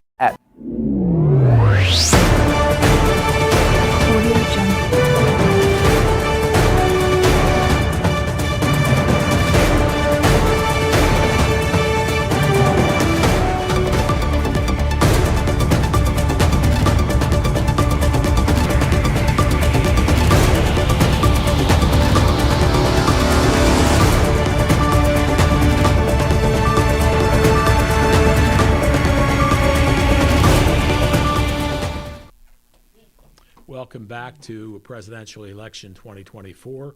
For us, we're looking for the county commissioner election results and the county surrogate, county clerk results. The surrogate I talked to today, at least he texted me. It was nice to hear from him. Yeah, well, I didn't get the call, I got the text. But he promised me he's going to come on my show sometime, which I really enjoy. Skip Louise, he's got such a great personality. Always enjoy being around him. And, of course, he was successful last year. And as a county surrogate, he can't really be involved in the political realm, except the year you run. That's what's out of the 5-year term.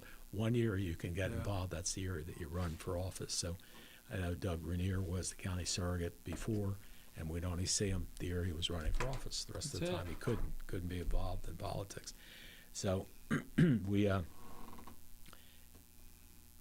percentage... I guess we're 30-some percent. Is that what they said? We're about 1/3 of the county votes have been tabulated. So Vineland is only 7 out of the 36 districts have reported. So that's 29 districts still in Vineland.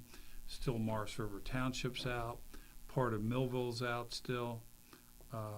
Deerfield. Hey, Rick. What? So about 55% of the vote is in. What you're looking at there, I just sent that to you, right? Okay. So right now, Celeste is about 3,500 votes ahead. Wonderful. The boys are about 1,500 votes ahead. Okay. And there's about, which is good. And I think that there's about 40% of the vote left to count, and it's mainly from Vineland and Millville. Okay. So the whole west side is up. So we survived Upper Deerfield, we survived Hopewell, we survived Stowe Creek, we survived Shiloh, we survived Greenwich. So the rest of the votes should be a pretty good mix. Vineland and Millville, right? Vineland and Mill should be an even mix of these, and maybe a little heavy, hopefully a little bit heavy on our side. Yeah. Well, thank you, sir. I really appreciate it. I wish I had the final results, but that could take there was a little delay because of something in Millville and Vineland uploading the cartridges or something. There was a little delay. Oh, okay. But they got, I guess it's coming within the hour or so. If I get anything, in short order here, I'll let you know. I appreciate it. Thank you. Thank you very much. Take care. See it. Thank you very much for what you did. You're welcome. Take care now. Bye-bye. That was a friend of mine from Democratic headquarters, and he said that pretty much he's got 50-some percent of the vote. He said that it's getting tighter. I think Celeste is over Tory by maybe 1,500. Ooh, And cut that in half. and what he said is there were problems uploading files from Vineland and Millville. So we got 50 some percent in. So, this is a long way from being over. He thinks there'll probably be another hour, that maybe by then we hope we'll have it. And because Nick and I had talked earlier, we'll be out of here by 10. I don't think so. But, hopefully get some more results coming in. Let's see, as we look at in fact, this is, I guess this is what we've had up so far. 50 some percent. But anyway, you've got the county clerk right now. It's Celeste Riley, the incumbent, with 17,708, and Victoria Loads with 14,130. But my source that called me said that it's closer now. It's 1,500 votes apart. So that means the 3,000 vote has been right. cut in half. I You're right, it's wonder been where cut in that half. came from. Well, a lot of the votes came from the townships. The western townships, Upper Deerfield Township and Hopewell Township, are very Republican. Mm-hmm. So that, certainly helps Tory from the Republican side.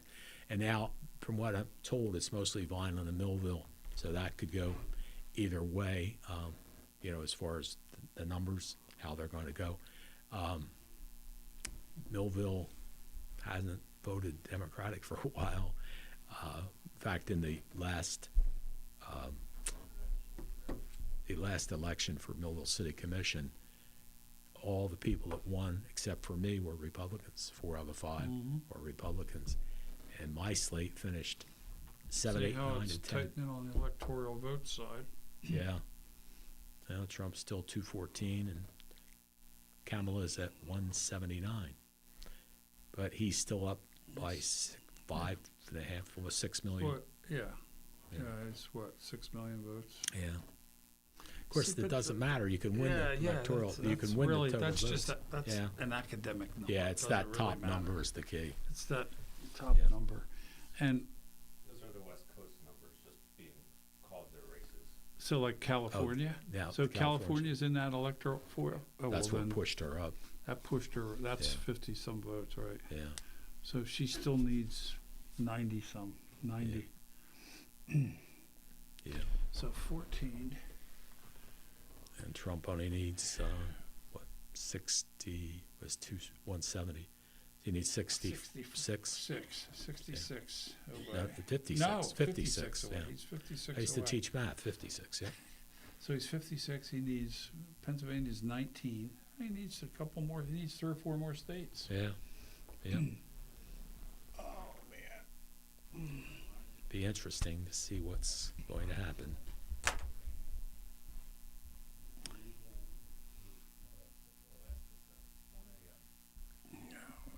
Let me see what she's got. Oh shit. Okay.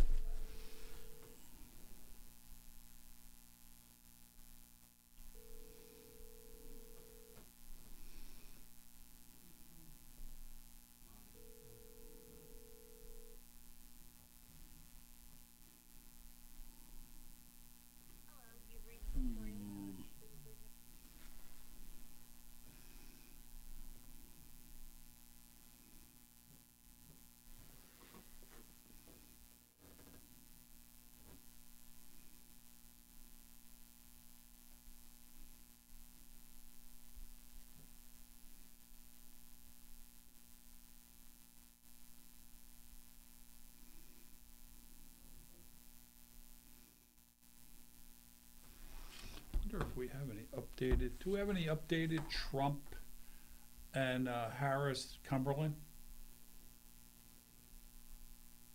The last numbers I have, they both had like 13,000 votes. Hasn't been updated in a half hour. Yeah. So they pretty much tied in Cumberland? Yeah. 100 votes separates them, Cumberland. Well, less than 100. 75 votes separates them in Cumberland. She'll win New Jersey. Or she probably Oh, already, yeah. those It's already votes are in been there. called, probably. Yeah. Right, yeah.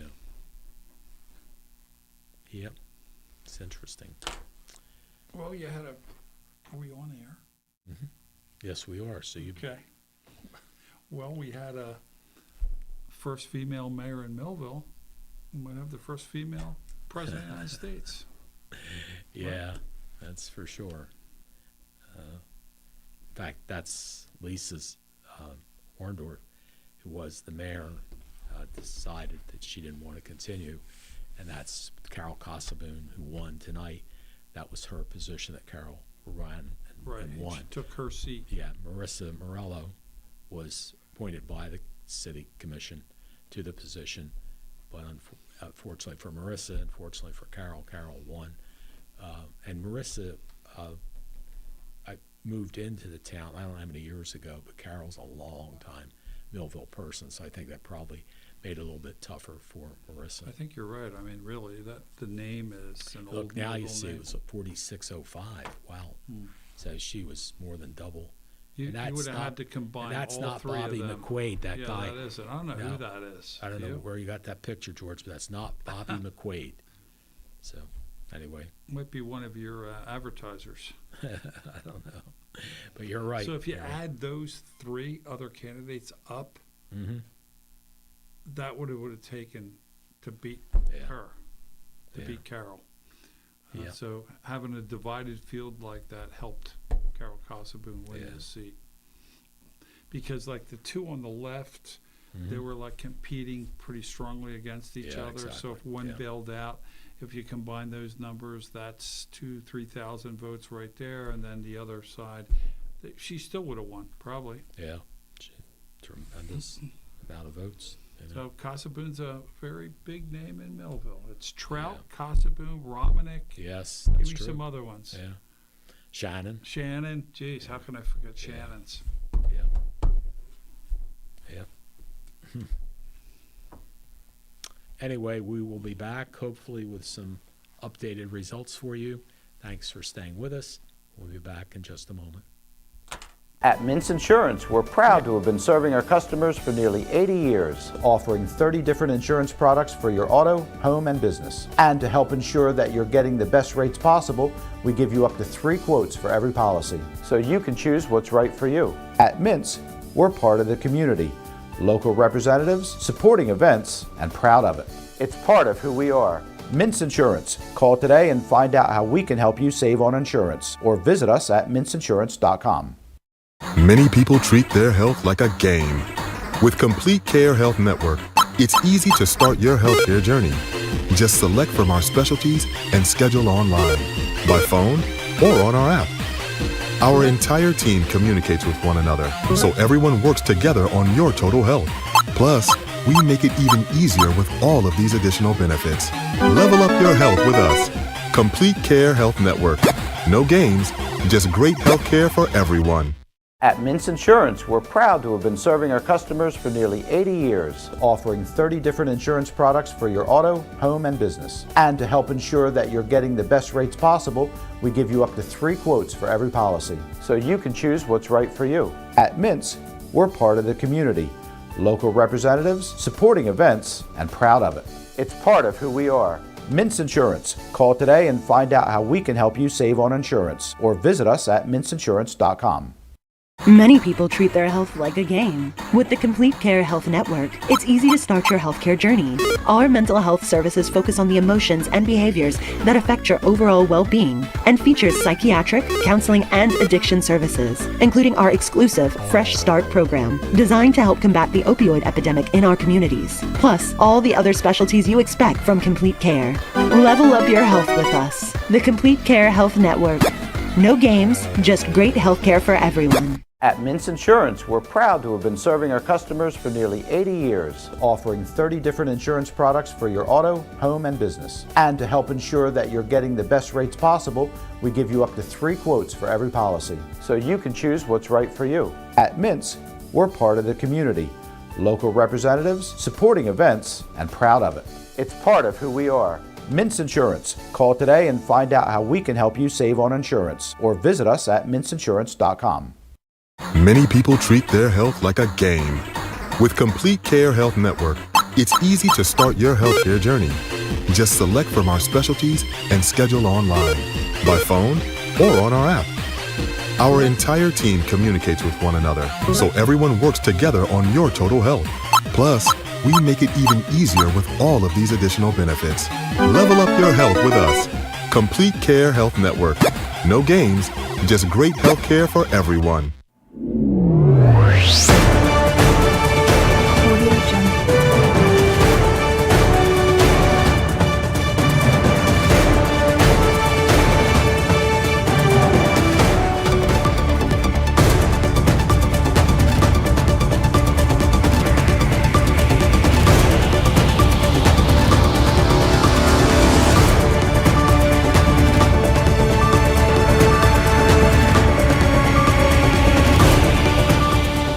So my guess is that the 6th ward is the problem because of. Welcome back to heavy- presidential heavy election voting. 2024. We are waiting on the final results from Cumberland County. We understand that of the districts that are reported, Vineland, many of their districts have not reported, and the same with Millville. And Newell, do you have any additional I got some new information? numbers coming to me. The only ones is Ward 3-1, District 1. That's Ward Vineland? 3, yeah, Vineland 3rd ward is out. Go ahead, Don. 3-1, 3-3, 4-2, 4-4, 4-5.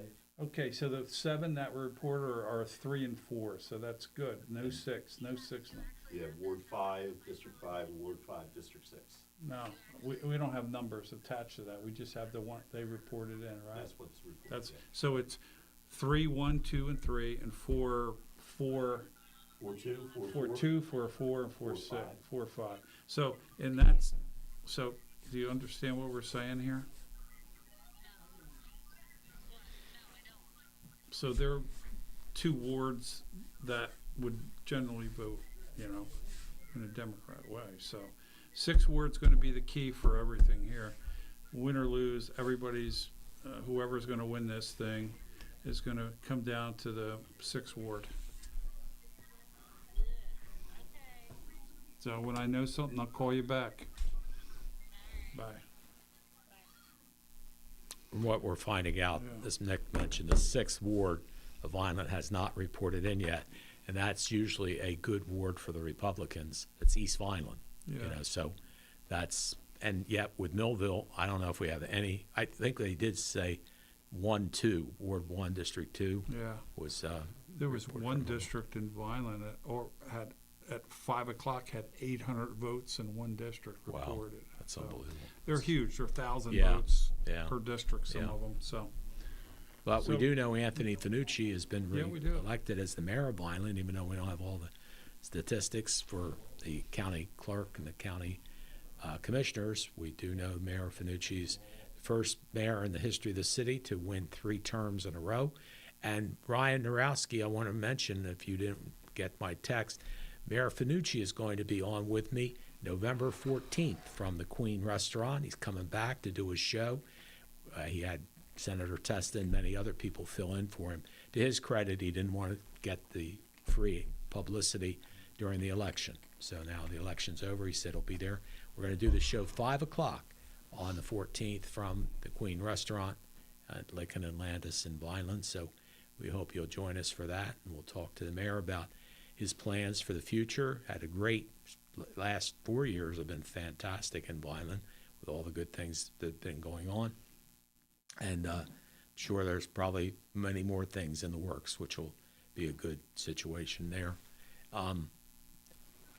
What you can count on is that Andy Kim will be your New Jersey, he'll be a United States Senator from New Jersey.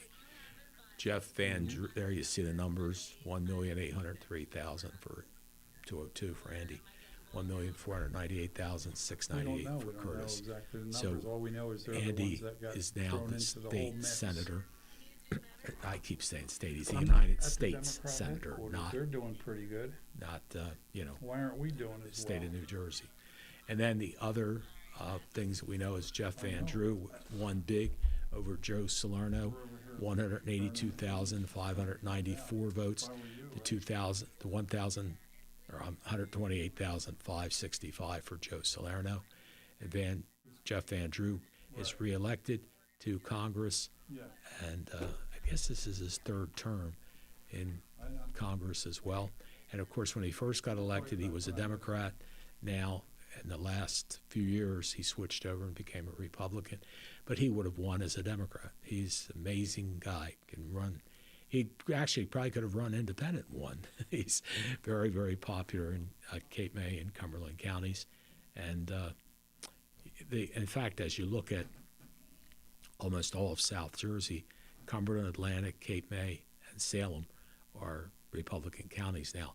And Cumberland was always a Democratic county, but Senator Testa, along with his right-hand man, Joe Condo, and some great candidates, some wonderful candidates that they were able to get to run on the Republican ticket, they took over the entire Board of Commissioners 7-0.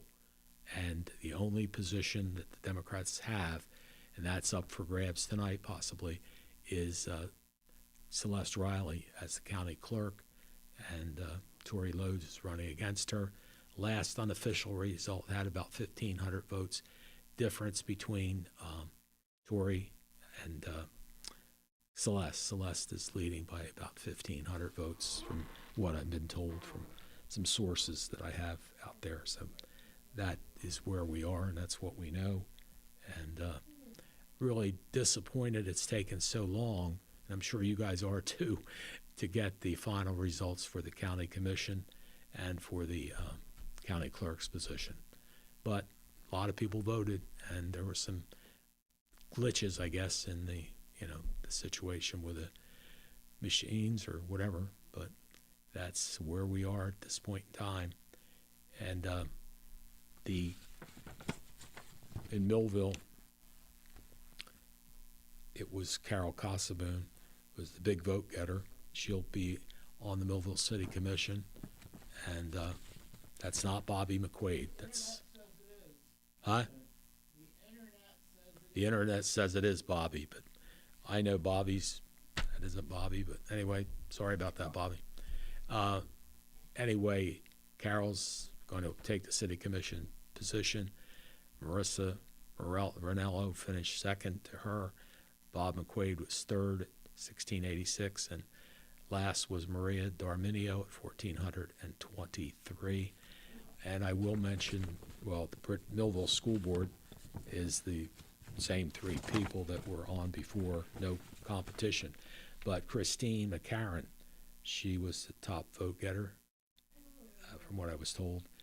Debbie Malone and Kim Carty were the other three. So anyway, it was McCarron, Carty, and Malone. They were the three incumbents.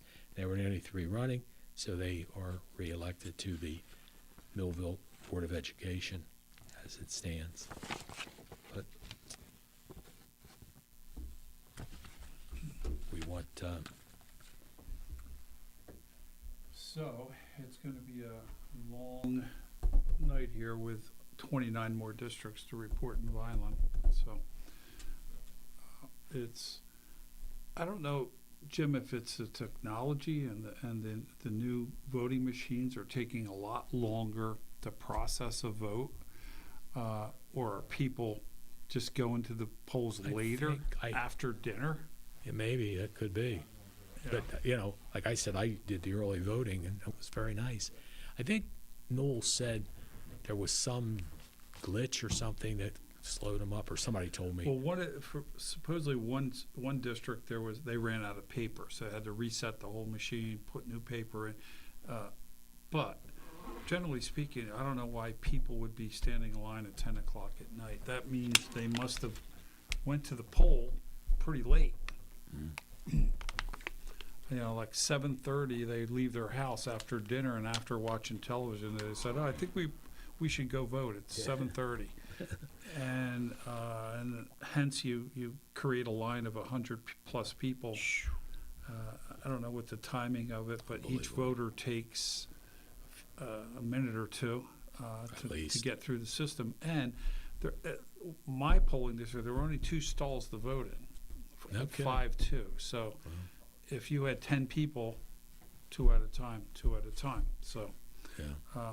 So there definitely has to be a look at how this is being done, and it's got to be done a lot more efficiently than this.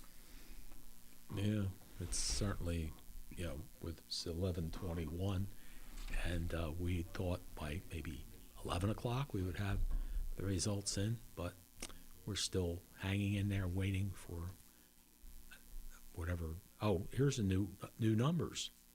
That's where that 1,500 came in, Nick. Yeah. Celeste Riley, 20,293. Tory Loads, 18,379. So there is that gap.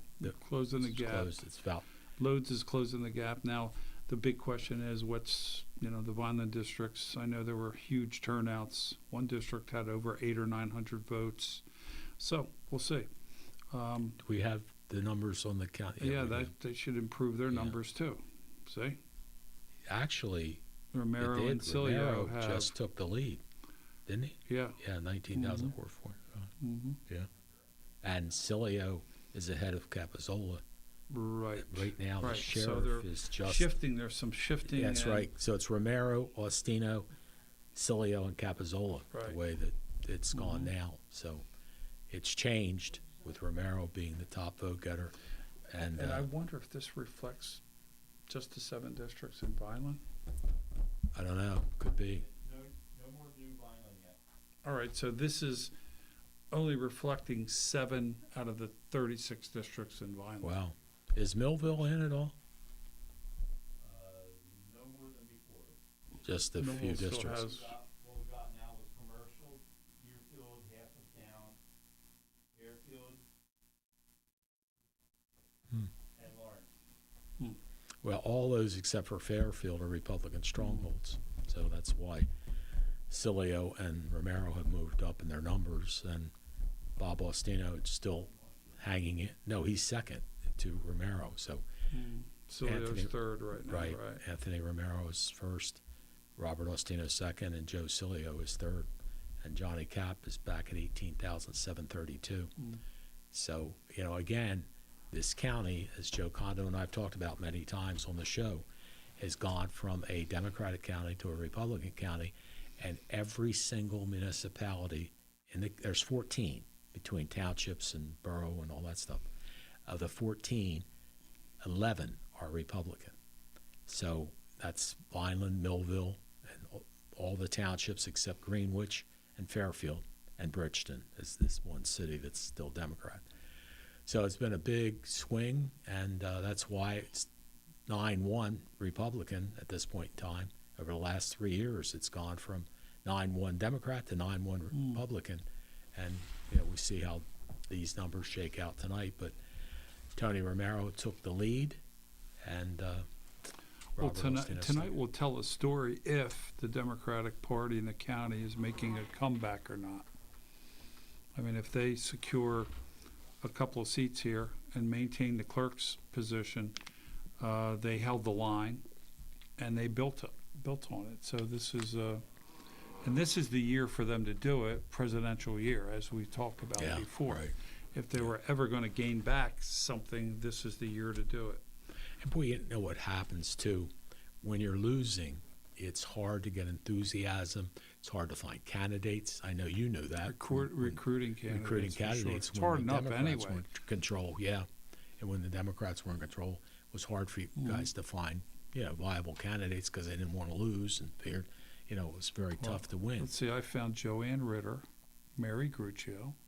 We had some good They're people. super people. Yeah, they all got elected Yeah. too. Yes, they did. Trying to think who else.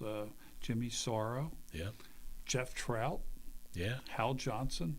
They all got elected. You stole Jeff from me. He was on the city commission. But the point is, there was some, and they were quality people. Yes, they were. Yeah. Got elected, stayed however long they felt like staying, I Right. believe. And Yeah. so this is another shift in the paradigm here in Cumberland, where the red wave took a couple years. Now it's a presidential year. The big question is the county Democrats going to take back some seats? And right now, they're somewhat in a decent position to do that. And Vineland is going to be the determining factor here. But as you mentioned, 6th Ward is heavily Republican in Vineland. So True. I don't know if that's not reported in, then that should be an edge to the Republican. But as we talk about, all the townships except for Greenwich and Fairfield are Republican.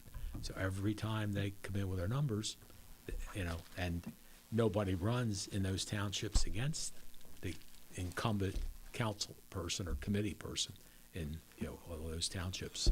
So it's becoming Cumberland's becoming very similar to Cape May County with a number of Republican districts and candidates and all that kind of stuff. So to Senator Testa's credit, and all the people that work with him, they've done a great job turning around Cumberland County. And I remember when I was running, it was tough for a Republican to win. Frank Lobiondo, during my period of time, and Claire Miller both got elected, and so did Jimmy Forsanito during the period of time I was a freeholder. And then of course, Lobiondo went on to Congress, and I believe Jimmy Forsanito switched parties, became a Democrat, and he got elected to the sheriff's position. And Claire Miller, I'm not sure. I just saw Claire the other night, in fact. He's doing well, and we're still waiting on results. Anything else? Nope. The only thing that's left is half of Down, the rest of Millville, and the rest of Vineland. That's it. Okay, so we got half of Down, the rest of Millville, the rest of Vineland. The half of Down, Districts left. 40 districts out of 90 some, right? So we're 40 districts out of 90 some districts. Millville's one of them, and I guess Vineland's got 29 districts. So Vineland's 29. I don't know how many Millville has. They have 5 wards, and this is a funny story in Millville. I live in Ward 3, District 2. I lose my ward and district all the time. Because you know what? Careful. All my neighbors are Republicans. Yep, They don't care. They took care of the other guys. They probably don't like the way you cut your grass. Or Yeah, something. well, that could be. I got to get on my grass cutter. Millville has 18 districts. Thank you. And 10 of them have reported. 10 have reported. Okay. So we only have 8 districts left for Millville. Millville at 18. Thank you. 8 for Millville, 29 for Vineland. Right. And then 1 From down. One from down. The 2. Okay. So how many is that, Nick? 38. 38 districts left to report. Okay. 1/3 left. Yeah, good point. And it's closing. In fact, the Republican county commissioner, Tony Romero, took the lead over the 2 Democratic county commissioners, and Bob Faustino is second. Third now is Joe Cilio, and then fourth is Johnny Capizzola. And there's Celeste with 20,293, Victoria Loads with 18,379, and there's your county commissioners' results.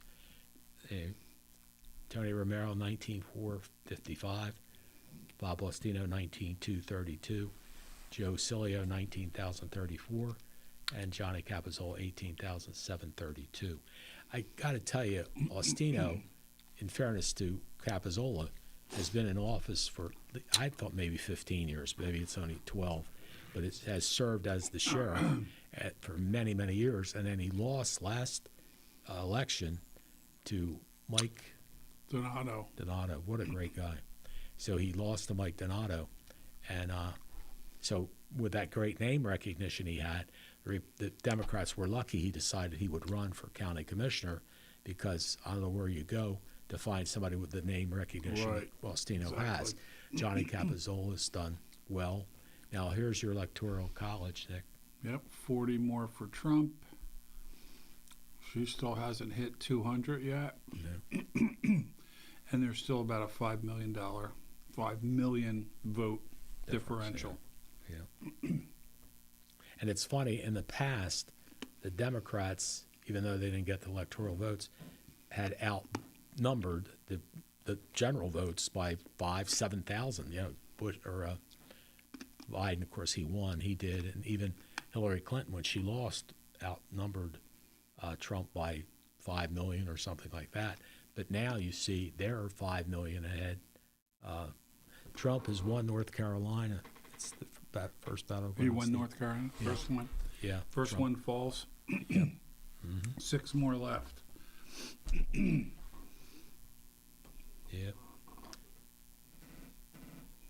Republican Bernie Moreno won the Ohio. Ohio. Yeah. Trump has won North Carolina, and how about Virginia? I see boy. North Carolina. 50% for Commonwealth. Oh, Virginia, Tim Kaine won the Senate seat. He's a Democrat, but the Harris campaign says they view blue wall states as their clear path. Yeah. Donald Trump won North Carolina, 16 electoral votes.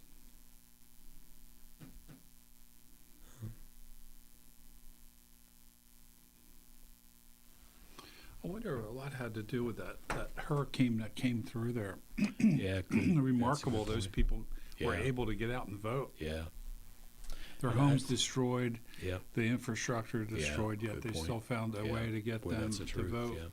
yeah. Harris won California with 54 electoral votes, Yeah. Nick, as you talked about. And Adam Schiff is reelected as the senator from there. But as I mentioned, Idaho went for President Trump, or soon to be, I guess, former President Trump has won Idaho. There was only 4 electoral votes there. Harris won Washington State with 12 electoral votes. California 54, and that's, Oregon. I don't. It's not on my list, but yeah, it should be.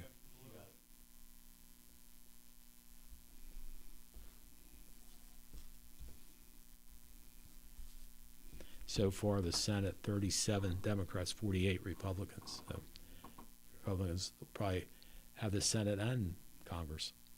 Maine, she won Maine. Well, I mentioned that, didn't I? Yes. So they only one electoral vote in Maine. Jeez. Well, Delaware has 3. Trump's won Kansas, Iowa.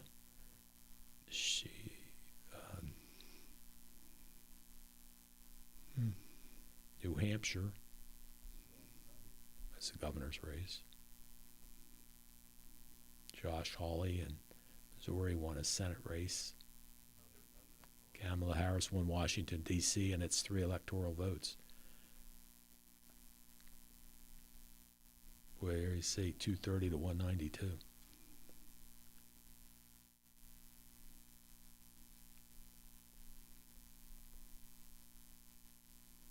Trump has won Utah, Montana,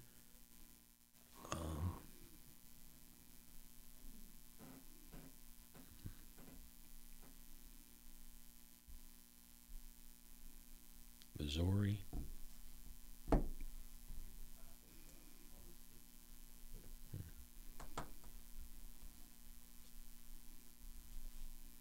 He won Georgia, it looks like, yeah. Or he's winning it. 76% reported Who in. is? Trump. Trump's one. Oh, that's big. 52,000, or yeah, 52.4%.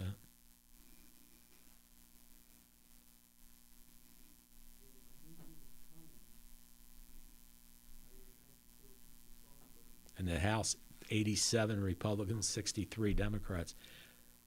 Looks like Trump's going to be your president. He's going to have free reign to do whatever he wants because he's not going to have any control. There's no Democrat. So he has Georgia. Yeah. He doesn't have Virginia, though, right? No. Carolina. That's no.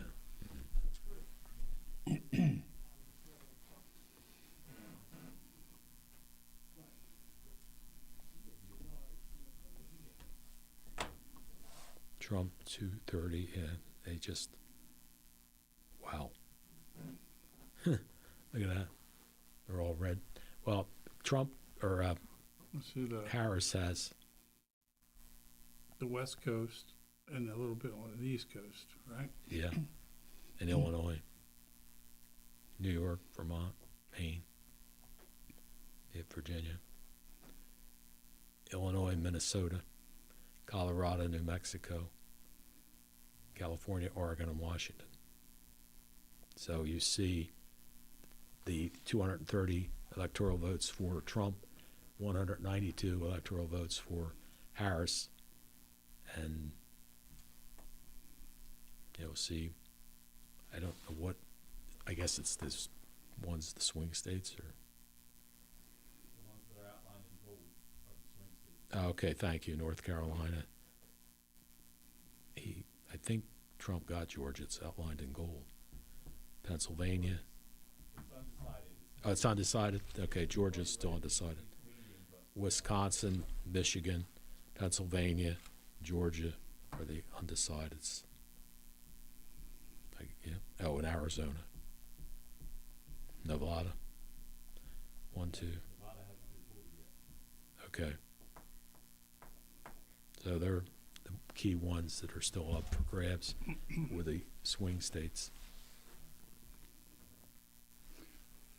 Can we throw up the commission again? Ryan, can we throw the commission? There you go. Thank you. So no real update yet, right, from the last time.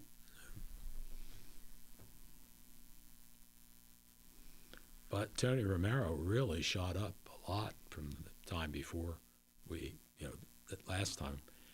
So he's 19,455, and Bob Ostino at 19,232. Joe Cilio shot up quite a few also, 19,034. Yeah, I mean, there's, like we said, we still have 29, 8, and 1 left. Yeah. It all could change again. Yep.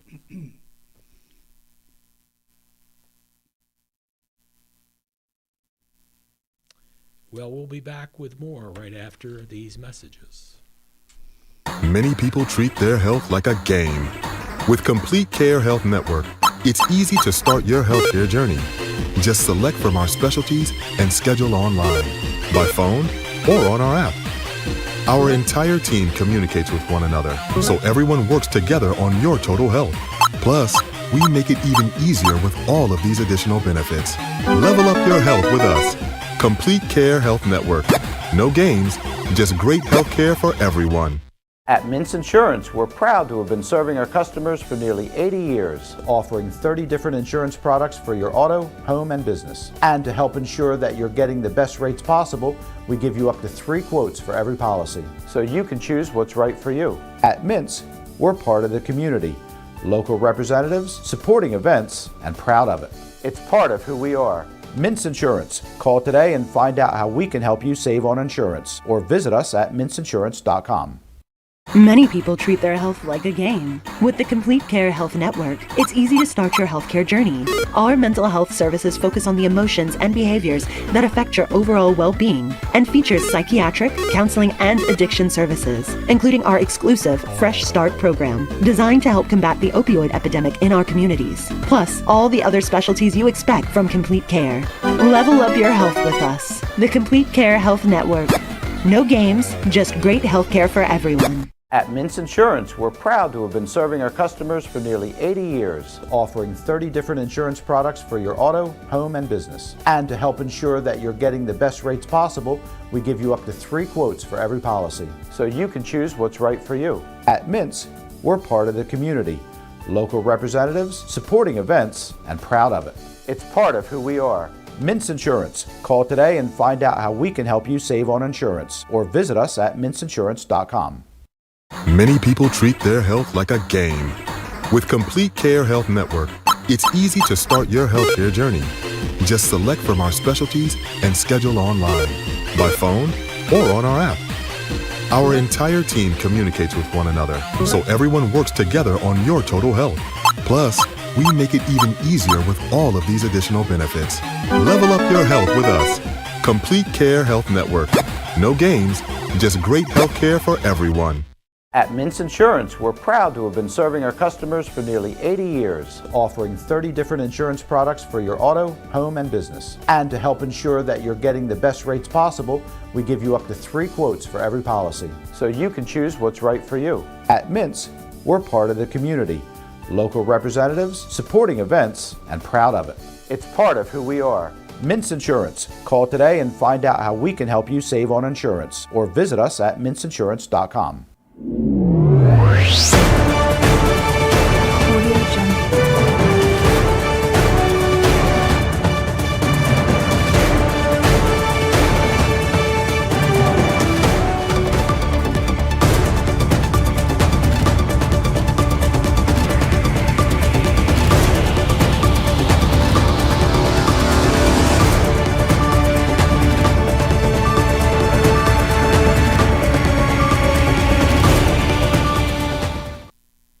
Welcome back to presidential election 2024. So far in the presidential numbers, Trump is doing very well on the electoral side of things. Can we put that up, George? Sorry. Anyway, everything appears as though things are lining up very well for Donald Trump to be number 47. He was 45 before. And, I have it here. There we go. 230 to 192. And 270 is what gives you the presidency. Mm-hmm. So 40 votes out. And he's 5 million ahead, 5 million plus ahead of Harris and Walz in the total votes. They seem to keep maintaining that 5 million vote lead. Yeah. Yeah. Trump picked up Virginia? Harris did. Yeah, that's Thank a you. tight one. Yeah. Oh, so that's great. Why she went to 205. 205. So it's 25 votes separating them. There you go. See, it went blue. So now what's left? You got Nevada, Arizona, Nevada, right? Yeah. Arizona, Nevada. I thought Georgia was called. No, apparently it isn't. Pennsylvania, Georgia, Arizona, Nevada, Wisconsin, Yeah. and Minnesota. looks like Michigan. Michigan, right. It could be Minnesota. There's Georgia, 91% reporting those numbers. And there, Trump is winning. you see so far the Georgia. election is going Trump's way, 230 electoral votes, and over 5 million, or almost 5 million, more voters than Harris and Walz. Trump is up. And here's a key one, So Jim. it's- Pennsylvania, key state here. Uh-huh. Trump seems to be up by 200,000 votes, 4 points, and with, it doesn't say the percentage of vote.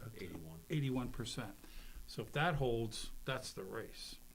Pennsylvania. Yeah. He's up a couple 100,000 votes there. Wisconsin at 69%. And Wisconsin is, Trump's up there, 69%. So these are the states. How about, Arizona? Arizona's up just by 10,000 votes. So everywhere he's at least close or has a comfortable lead. How about Michigan here? Trump is 5 points up in Michigan.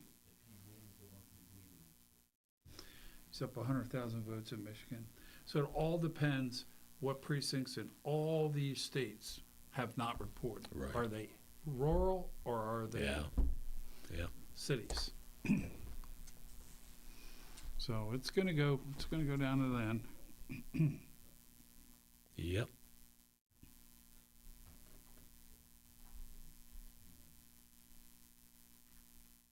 Vance is only 40 years old, right? You said? Yeah, he's 40 years old. Yes. Yeah. And Trump will be I don't know if he'll be the oldest elected president. He's 78. I don't know how old Biden was when he got elected. Mm-hmm.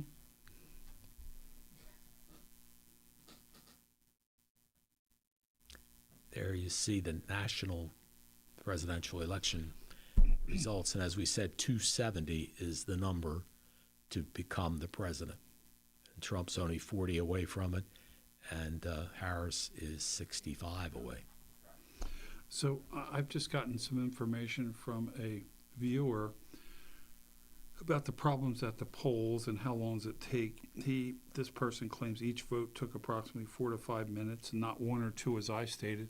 I went this afternoon, and believe it or not, it didn't take me, because there was no line, it didn't take me long at all, maybe 2 or 3 minutes maybe. But this person does say that they came back a couple times and the line was still 2 hours long. Wow. So it was just an overabundance of people wanting to come out and vote. Yeah. So, and that's why I'm glad I voted early, folks. that's why people are voting now by mail and voting early. Yeah. It probably took me 4 or 5 minutes to get through the whole process, but Pretty easy. yeah, Pretty quick. Mm-hmm. Yep. Well, once you put the card in and you vote, then you get the paper, the ballot out, then you got to go put the ballot in another place. But probably at least 4 minutes. Jeff Andrew was at the Orr House an hour ago. Oh, was he? Yep. Celebrating, huh? Jeff Andrew, they tell us, was at the Orr House celebrating. He should have been over with the guys over. Are you sure he wasn't in the Seattle City warehouse? Oh, that's where he was. Yeah, it Seattle was. City. Thank you. Not yeah, here. I'm not here. That's where his headquarters, Right. where he hangs out all the time. Thank you.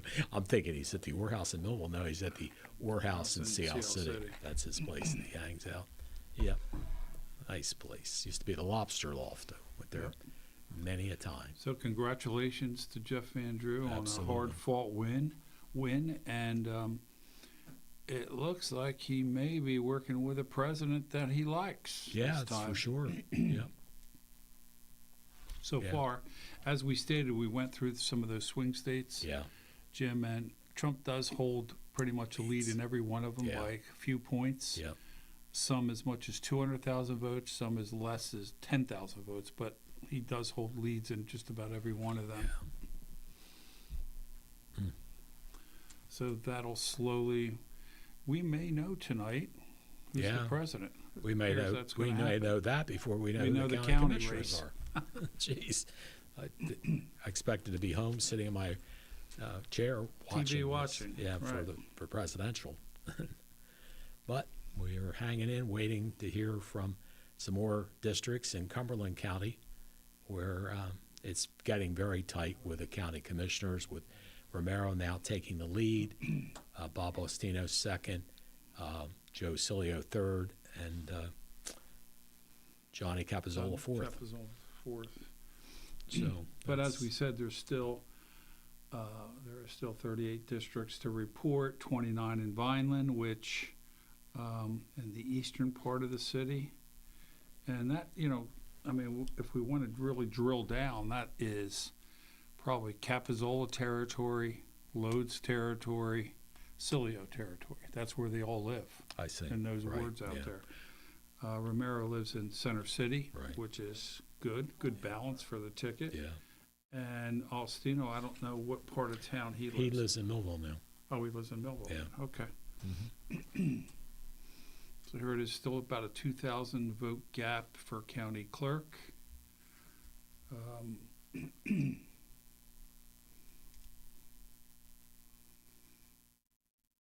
Yeah, It's a little over 2,000, 2,100. So again, we're going to emphasize that the 29 districts in Vineland are going to be the, are going to really, see now this is, 68 districts reporting. okay. well, that's 2/3. Yep. And Joe Cilio still staying ahead of Johnny Capizzola by about 100 votes, Right. 150 votes. And Tony Romero still on top of Bob Ostino 50 votes. by 50. Yeah. So it's very close. And the one thing that you have to look at is Bob Ostino now moved to Millville. But They're all until Vineland that's what I'm saying, the candidates. whole board, Yeah. except for Taylor and the lawyer, Art Marchand Art Jr., Marchand. are Vineland people, 5 out of 7. And Millville doesn't have anybody. Now, Austino has been known, obviously, for being in Vineland, but he has a very nice house Yeah, he was a in Vineland Millville police now. officer Right, for yes, many, exactly, many years. Yep. Yep, but he has a nice home now in Millville. And see what will happen. But this is getting very close, Nick. As you see this is Yeah, the very last 30% of the vote Yeah. that's still out there, 31%, is going to tell the tale here. Might even make it closer and closer. Yeah. And also taking a look at the things that said the GOP is definitely in position to retake the Senate, as many of the experts reported. Any news on the House? I guess the House is probably in good shape too. I'm sure it is, yeah. Yeah.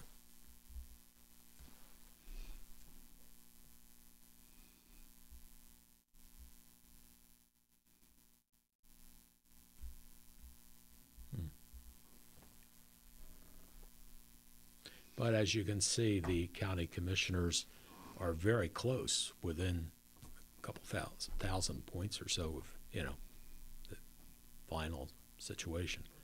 And again, we don't have, as Nick's pointed out, we don't have some of the 6th Ward. So, and Joe Cilio lives over there, Capizzola lives over there, and Tory Lodes lives in the 6th Yeah. Ward, in They're all voting. East Vineland. So that's the area that, see how it goes from there. But that's the results we have now, and just unbelievable. Did not dream we would be here closing in on midnight. No. Nope, not at all. And it's That still hasn't moved. 2:30 to 2:05, 25. Yeah. Yeah. She needs 65, he needs 40. So Yeah. that's tightening up too. Yeah. Like we said, those ones we just reported on, they're all still out, but they're all favoring Trump. Right, But that doesn't mean, Yeah. for instance, Michigan, if they haven't counted the votes in Detroit yet, that's going to change those numbers. Yeah, it's true too. Yeah. Democrat Adam Schiff won. Well, that's not surprising. In California. Okay, here you have the battleground states. Arizona, Trump is up. Georgia, Trump is up. Michigan, Trump is up. Minnesota, Harris is up. And Pennsylvania? the others, North Carolina, Pennsylvania, and Wisconsin, Trump is up, and in Pennsylvania by 3, 4 in Wisconsin, and 3 in North Carolina. So it certainly looks like it's going to be a Trump victory as these numbers come. Looks that way. Yeah. Yep.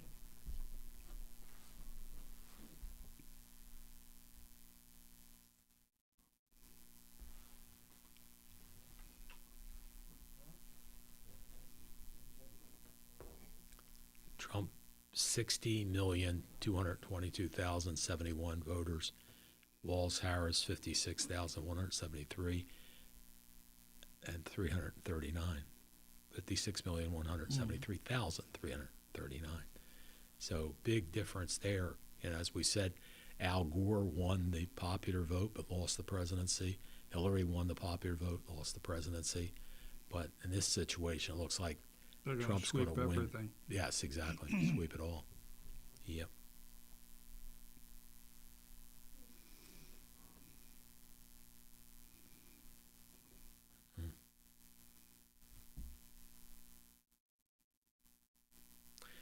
Sarah McBride becomes the first openly transgender member of Congress. I don't know where she's from, but it's one of the things that's up here. Oh, yeah.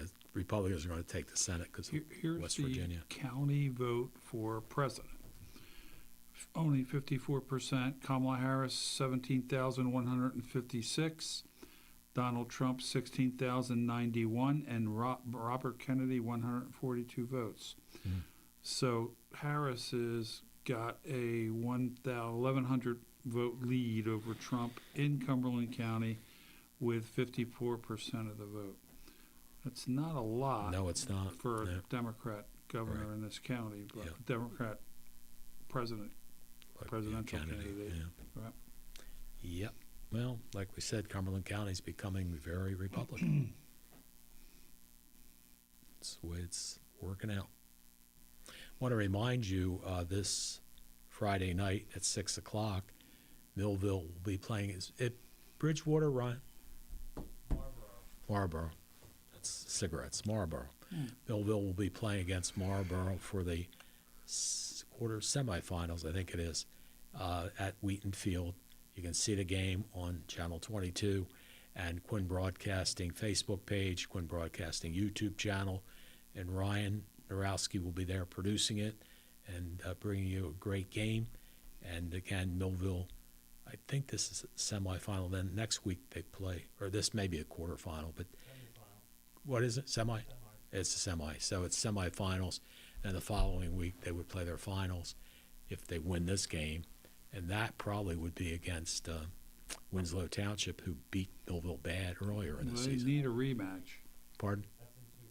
2 weeks. That Yeah. would be a rematch. Yes, it would be. Mm. Yeah. That's who plays Brick Memorial? That's probably who they're going to play with next week. Oh, I see. Okay. So that's 2 more weeks away, Ryan. So Where would that game be with Winslow? at Winslow. Oh. Yeah.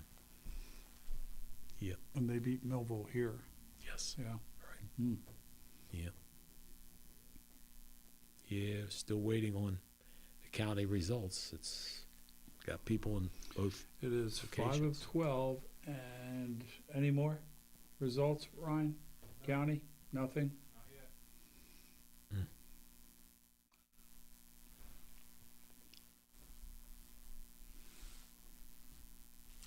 Interesting. So if Finucci's votes were counted, Yeah. why weren't they counted for the commissioners? I don't understand that. This is interesting. Laws in Pennsylvania and Wisconsin prevented officials from processing or counting mail-in votes until this morning, which is coming up soon. So while election workers in other swing states were able to get a head start, those in Pennsylvania and Wisconsin began to scramble today. The progressive wave that swept prominent left-leaning members into Congress in 2018 has receded somewhat this year, with several members of the House facing tough primaries and even being voted out altogether. If Harris loses, and history is any guide, we could expect Democrats to move towards the center. If it happens, it would represent a remarkable reverse in the left compared to 2018, 2020.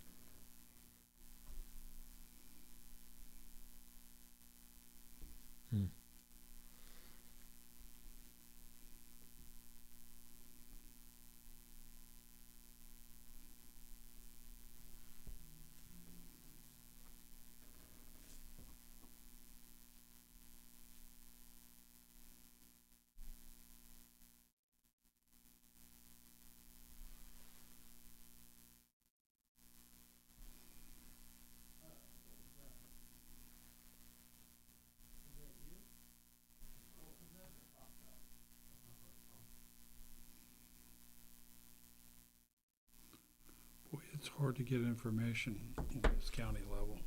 Sure is. Easier to get national results. Yeah, yeah.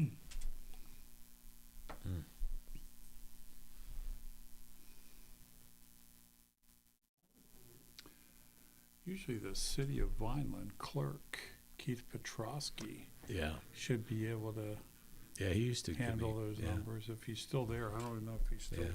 in City Hall.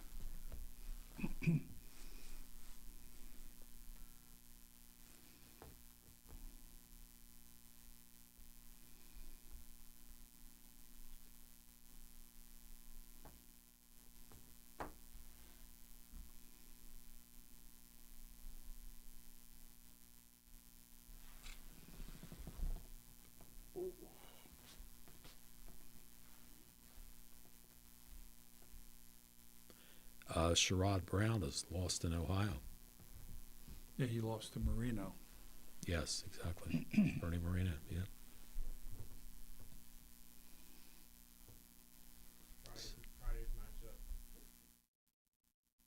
Okay, here's Friday's matchup: Marlboro against Millville for the NJSIAA Round 2 playoff. Millville won last week and made it to this point, and it will be a home game. So, and don't forget, for any of you that don't have Comcast, you can watch all of our programming on Facebook Live, the Quinn Broadcasting Facebook page, or the Quinn Broadcasting YouTube channel, where we get thousands and thousands of views from that. And it's nice too, like Facebook Live, we get people from all over the United States that are messaging that used to live in Millville and, moved to Florida or California or somewhere else. They check in with us, let us know what's happening.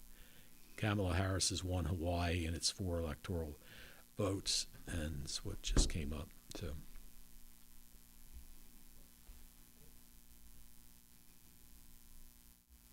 yeah. How about Alaska? Do you have that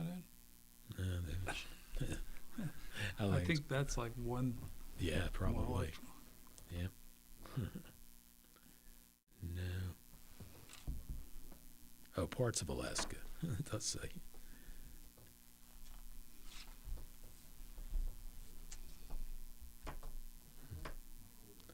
Don't know.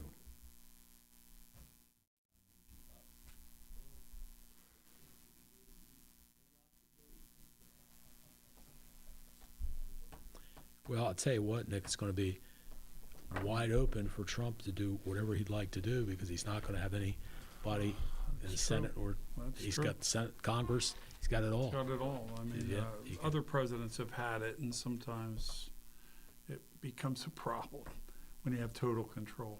You don't think it would be a problem with him? As conservative as he is? Well, you got Mitch McConnell over in the Senate. That doesn't work well with, doesn't play well with Donald Trump. If he's still the Senate president. Yeah, that's true. Good point. Of course, the Speaker plays well with Donald Trump. Yes, he does. Yeah. So, and it's a good thing for those guys that they didn't say what they used to say about him. you got to wonder who Trump will then now, if he wins. Yeah. Who's he going to put forward for key positions like Attorney General, that type of thing? He has to get through the Senate confirmation hearings, number one. And number two, are they going to be good enough and qualified enough to stick around? Because usually, he's used to firing people all the time. Yeah, that's for sure. He got used to on that TV show. Yeah. You're fired. But he always have had turnover, even in his casino world businesses. He demands excellence. He demands hard work, and if you're not seeing eye to eye with him, he just doesn't just get rid of you. So he's got a challenge upon himself here to bring in people right off the bat that can do these these positions. The EPA, health, all these major departments in federal government are huge, with many employees, and whoever governs that, like HUD, just one, Housing and Urban Development, just one agency like that to control millions and millions of dollars. So he's got that challenge. I'm sure he's already thinking about that. He's got people that'll have on a transition team between this week and January that'll try to vet some of those potential replacements who are in there for Biden. So it's not over yet. And like I said, a lot of those states, even though they're in Trump control, if the reporting districts are big cities, urban areas, that can bring it back to a close race again. Yeah. Georgia, would be Atlanta. Michigan would be Detroit. Right. Pennsylvania, you got Pittsburgh and Philadelphia, but Philadelphia is the big dog in that. Yeah. So these are all big cities. Phoenix in Arizona. Yeah. Good point. Right now, Minnesota, Trump is, or Harris is up, but all the rest of them. Arizona, Trump is up by 1. He's up by 2 in Georgia, and he's up by 5 in Michigan. Yeah. And if he's up 5 in Michigan, and I think Pennsylvania's up 3 or 4. Yes. Those Actually, it says Yeah, it says 50. Yeah, it's 3 in Pennsylvania. Yeah. Yeah, and 4 in Wisconsin. So 4, 5, 6, 7. 7 out of the 8 Trump leads. So it's looks like it's going to be a good night for Trump, that's for sure. Well, let's see what kind of night it's going to be for these county commissioners Yeah, and that's county what clerk we'd really like to candidates. see, yes. Yep.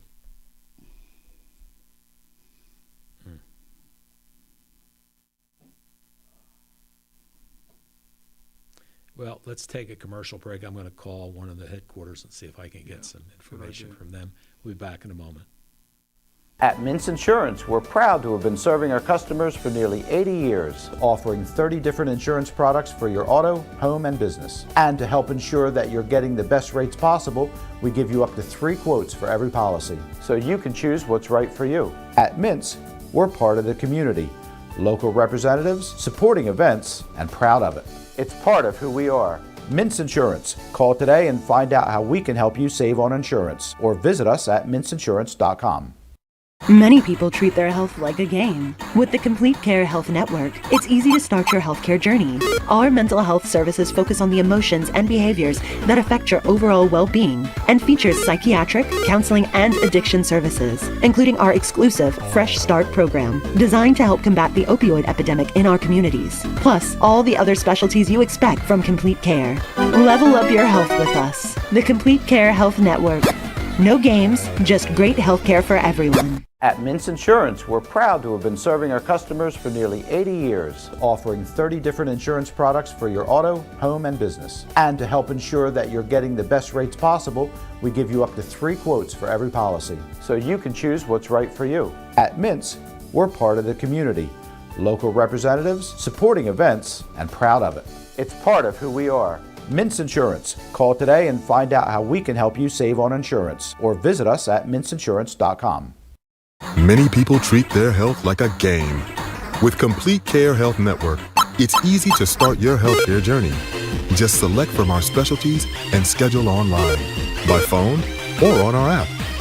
Our entire team communicates with one another, so everyone works together on your total health. Plus, we make it even easier with all of these additional benefits. Level up your health with us. Complete Care Health Network. No games, just great health care for everyone.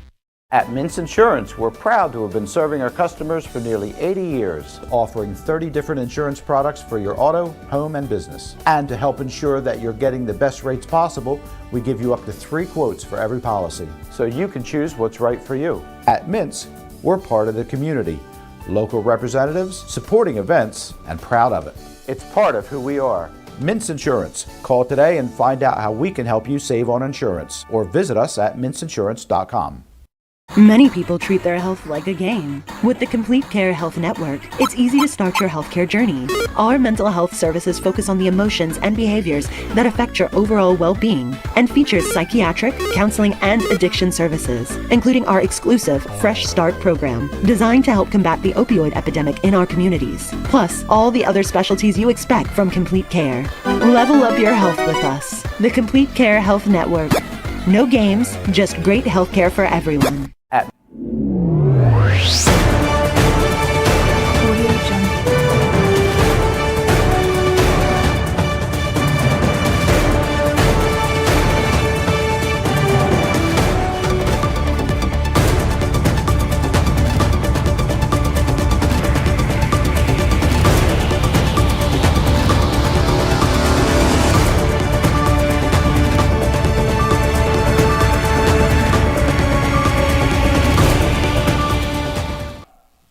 Welcome back to our presidential election coverage, and we have 73.91% of the districts now reporting in Cumberland County. And George, if you can go to the county clerk and the county board of commissioners, show you. Here's the county commissioners. Tony Romero and Bob Ostino are almost dead even, 21,468, 21,410. So there's only 58 votes separating them. And then Joe Cilio is third with 20,983. Johnny Capizzola trails him by about 100 votes. So it's real close among all four of the county commissioners. And, of course, for the county clerk's position, it's Celeste Riley, 22,491. Victoria Lodes, 20,341.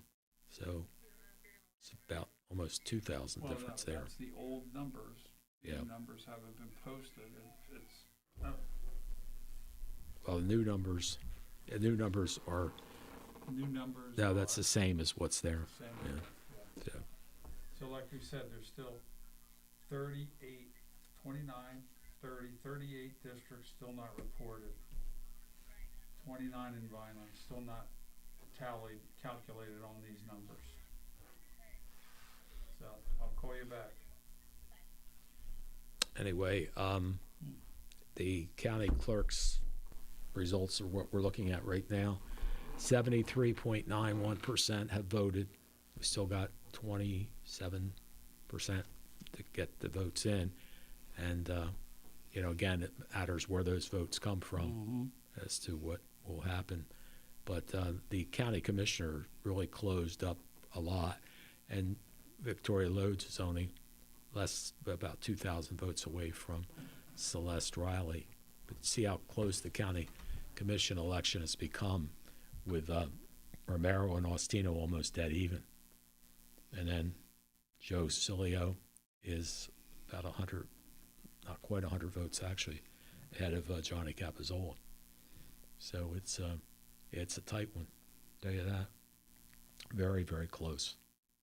Very close.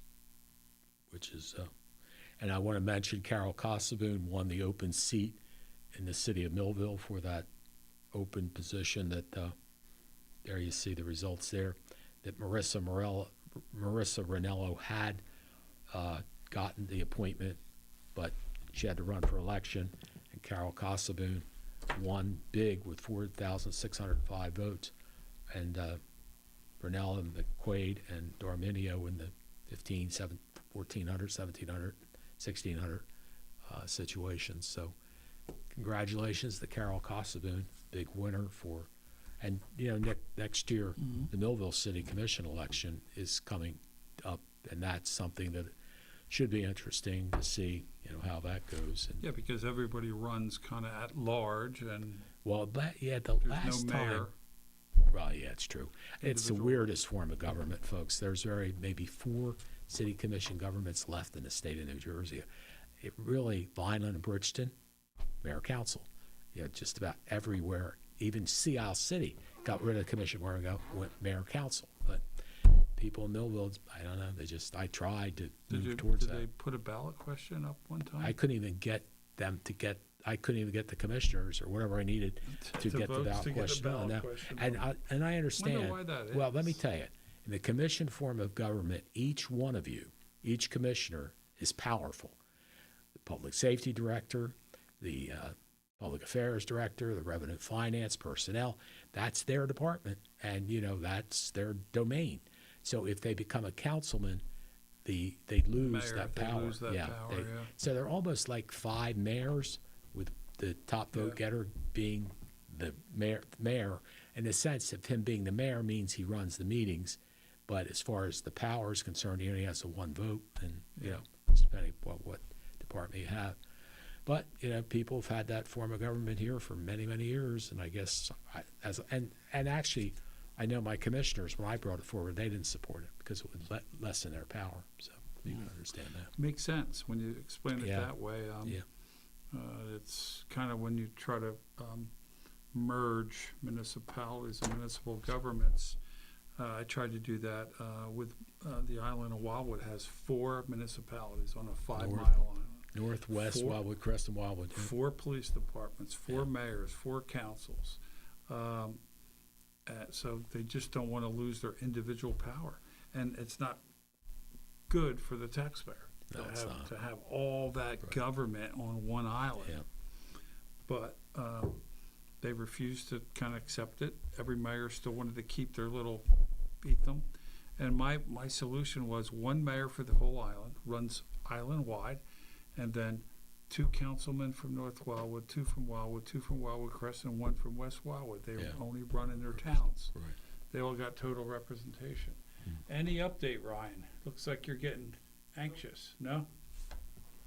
Just wishful thinking. Yeah.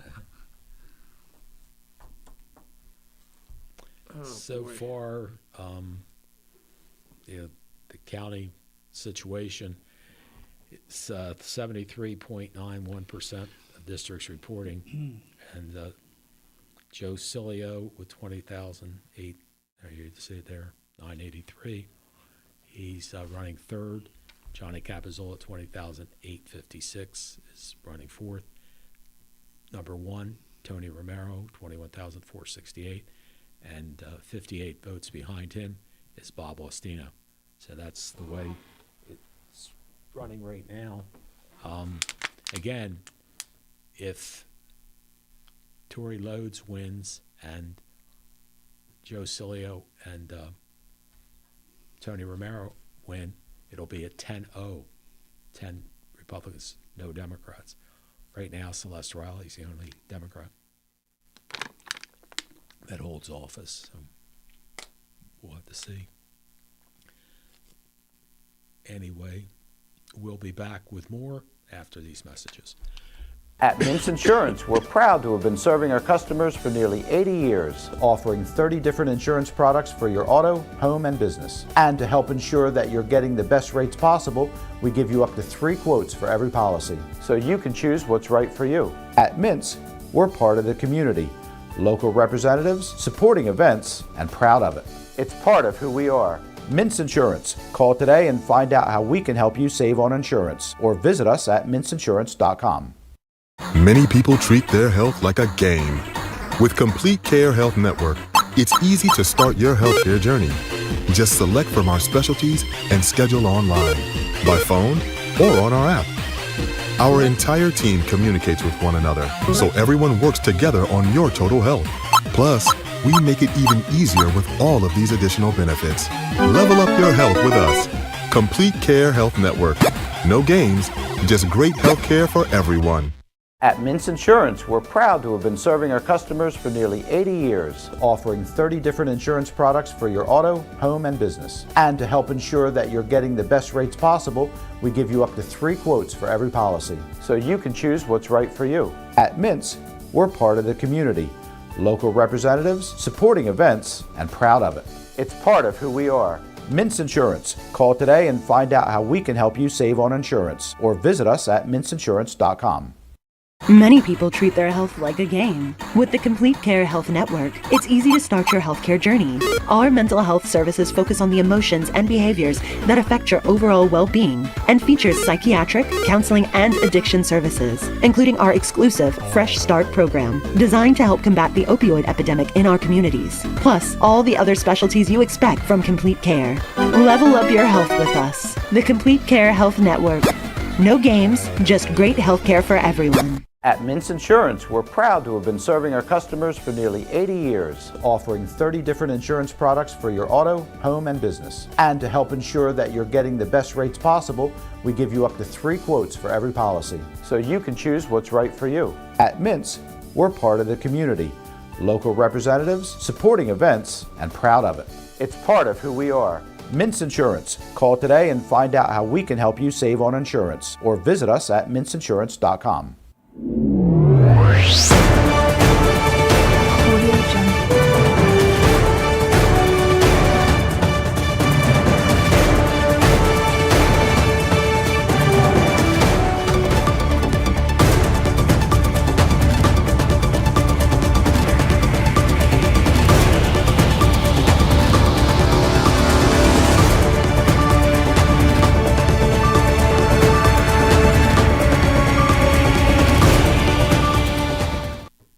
Welcome back to our coverage of the 2024 presidential election. And of course, in Cumberland County, we're concerned about the county commissioner's election and the county clerk's election. And there you see the numbers that we have, and they're very close with all 4 of them. Romero first, Ostino second, Cilio third, Capizzola is fourth, but they're all within couple hundred votes of each other. So it will be interesting to see how that holds up. And again, we've got 73.91%. The Republicans have seized the control of the Senate away from the Democrats. So Republicans will control the Senate, they'll control Congress, they'll control the presidency. So it should be a fun time. Yeah, be actually interesting to see how our 47th president does. He was the 45th. He's going to be the 47th. But Well, it sounds like we're going to get no tax on Social Security. I like that. I certainly hope not. That's right. You and I get Social Security. I never found that believable. When I was caring for my mother, I mean, she was 95 years old. She got 12 Social Security checks. 2 of them every year had to go back to the federal government. That's crazy. A 96-year-old woman. Wow. So, maybe at 80 or 85, that should have happened years ago. These federal legislators never thought of doing this, and Donald Trump had to come up with the idea during the campaign to not tax Social Security. And maybe if you take Social Security at 62, maybe you still pay taxes until you're 70. Yeah, right. Yeah. But there's got to be a deadline where it's over. You shouldn't have to pay. 75 maybe. Yeah. And then. Yeah, right, exactly. Because it was hard for me to take and understand that my mother had to give back almost 2.5 of her paychecks a year back to the government. It's crazy, isn't it? That she earned. Yeah, paid into. It paid into. Geez. So that, to me, is a good thing. Unbelievable.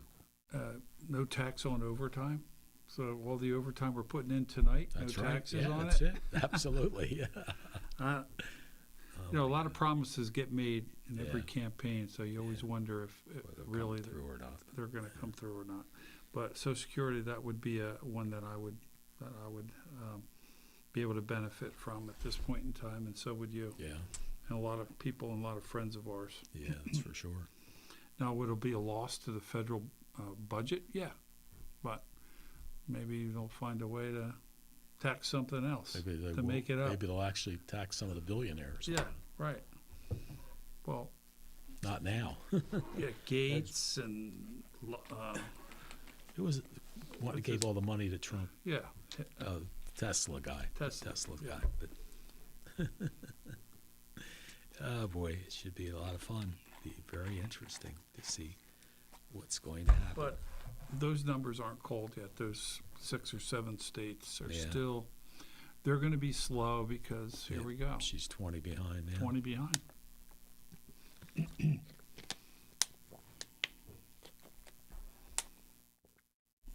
Yep.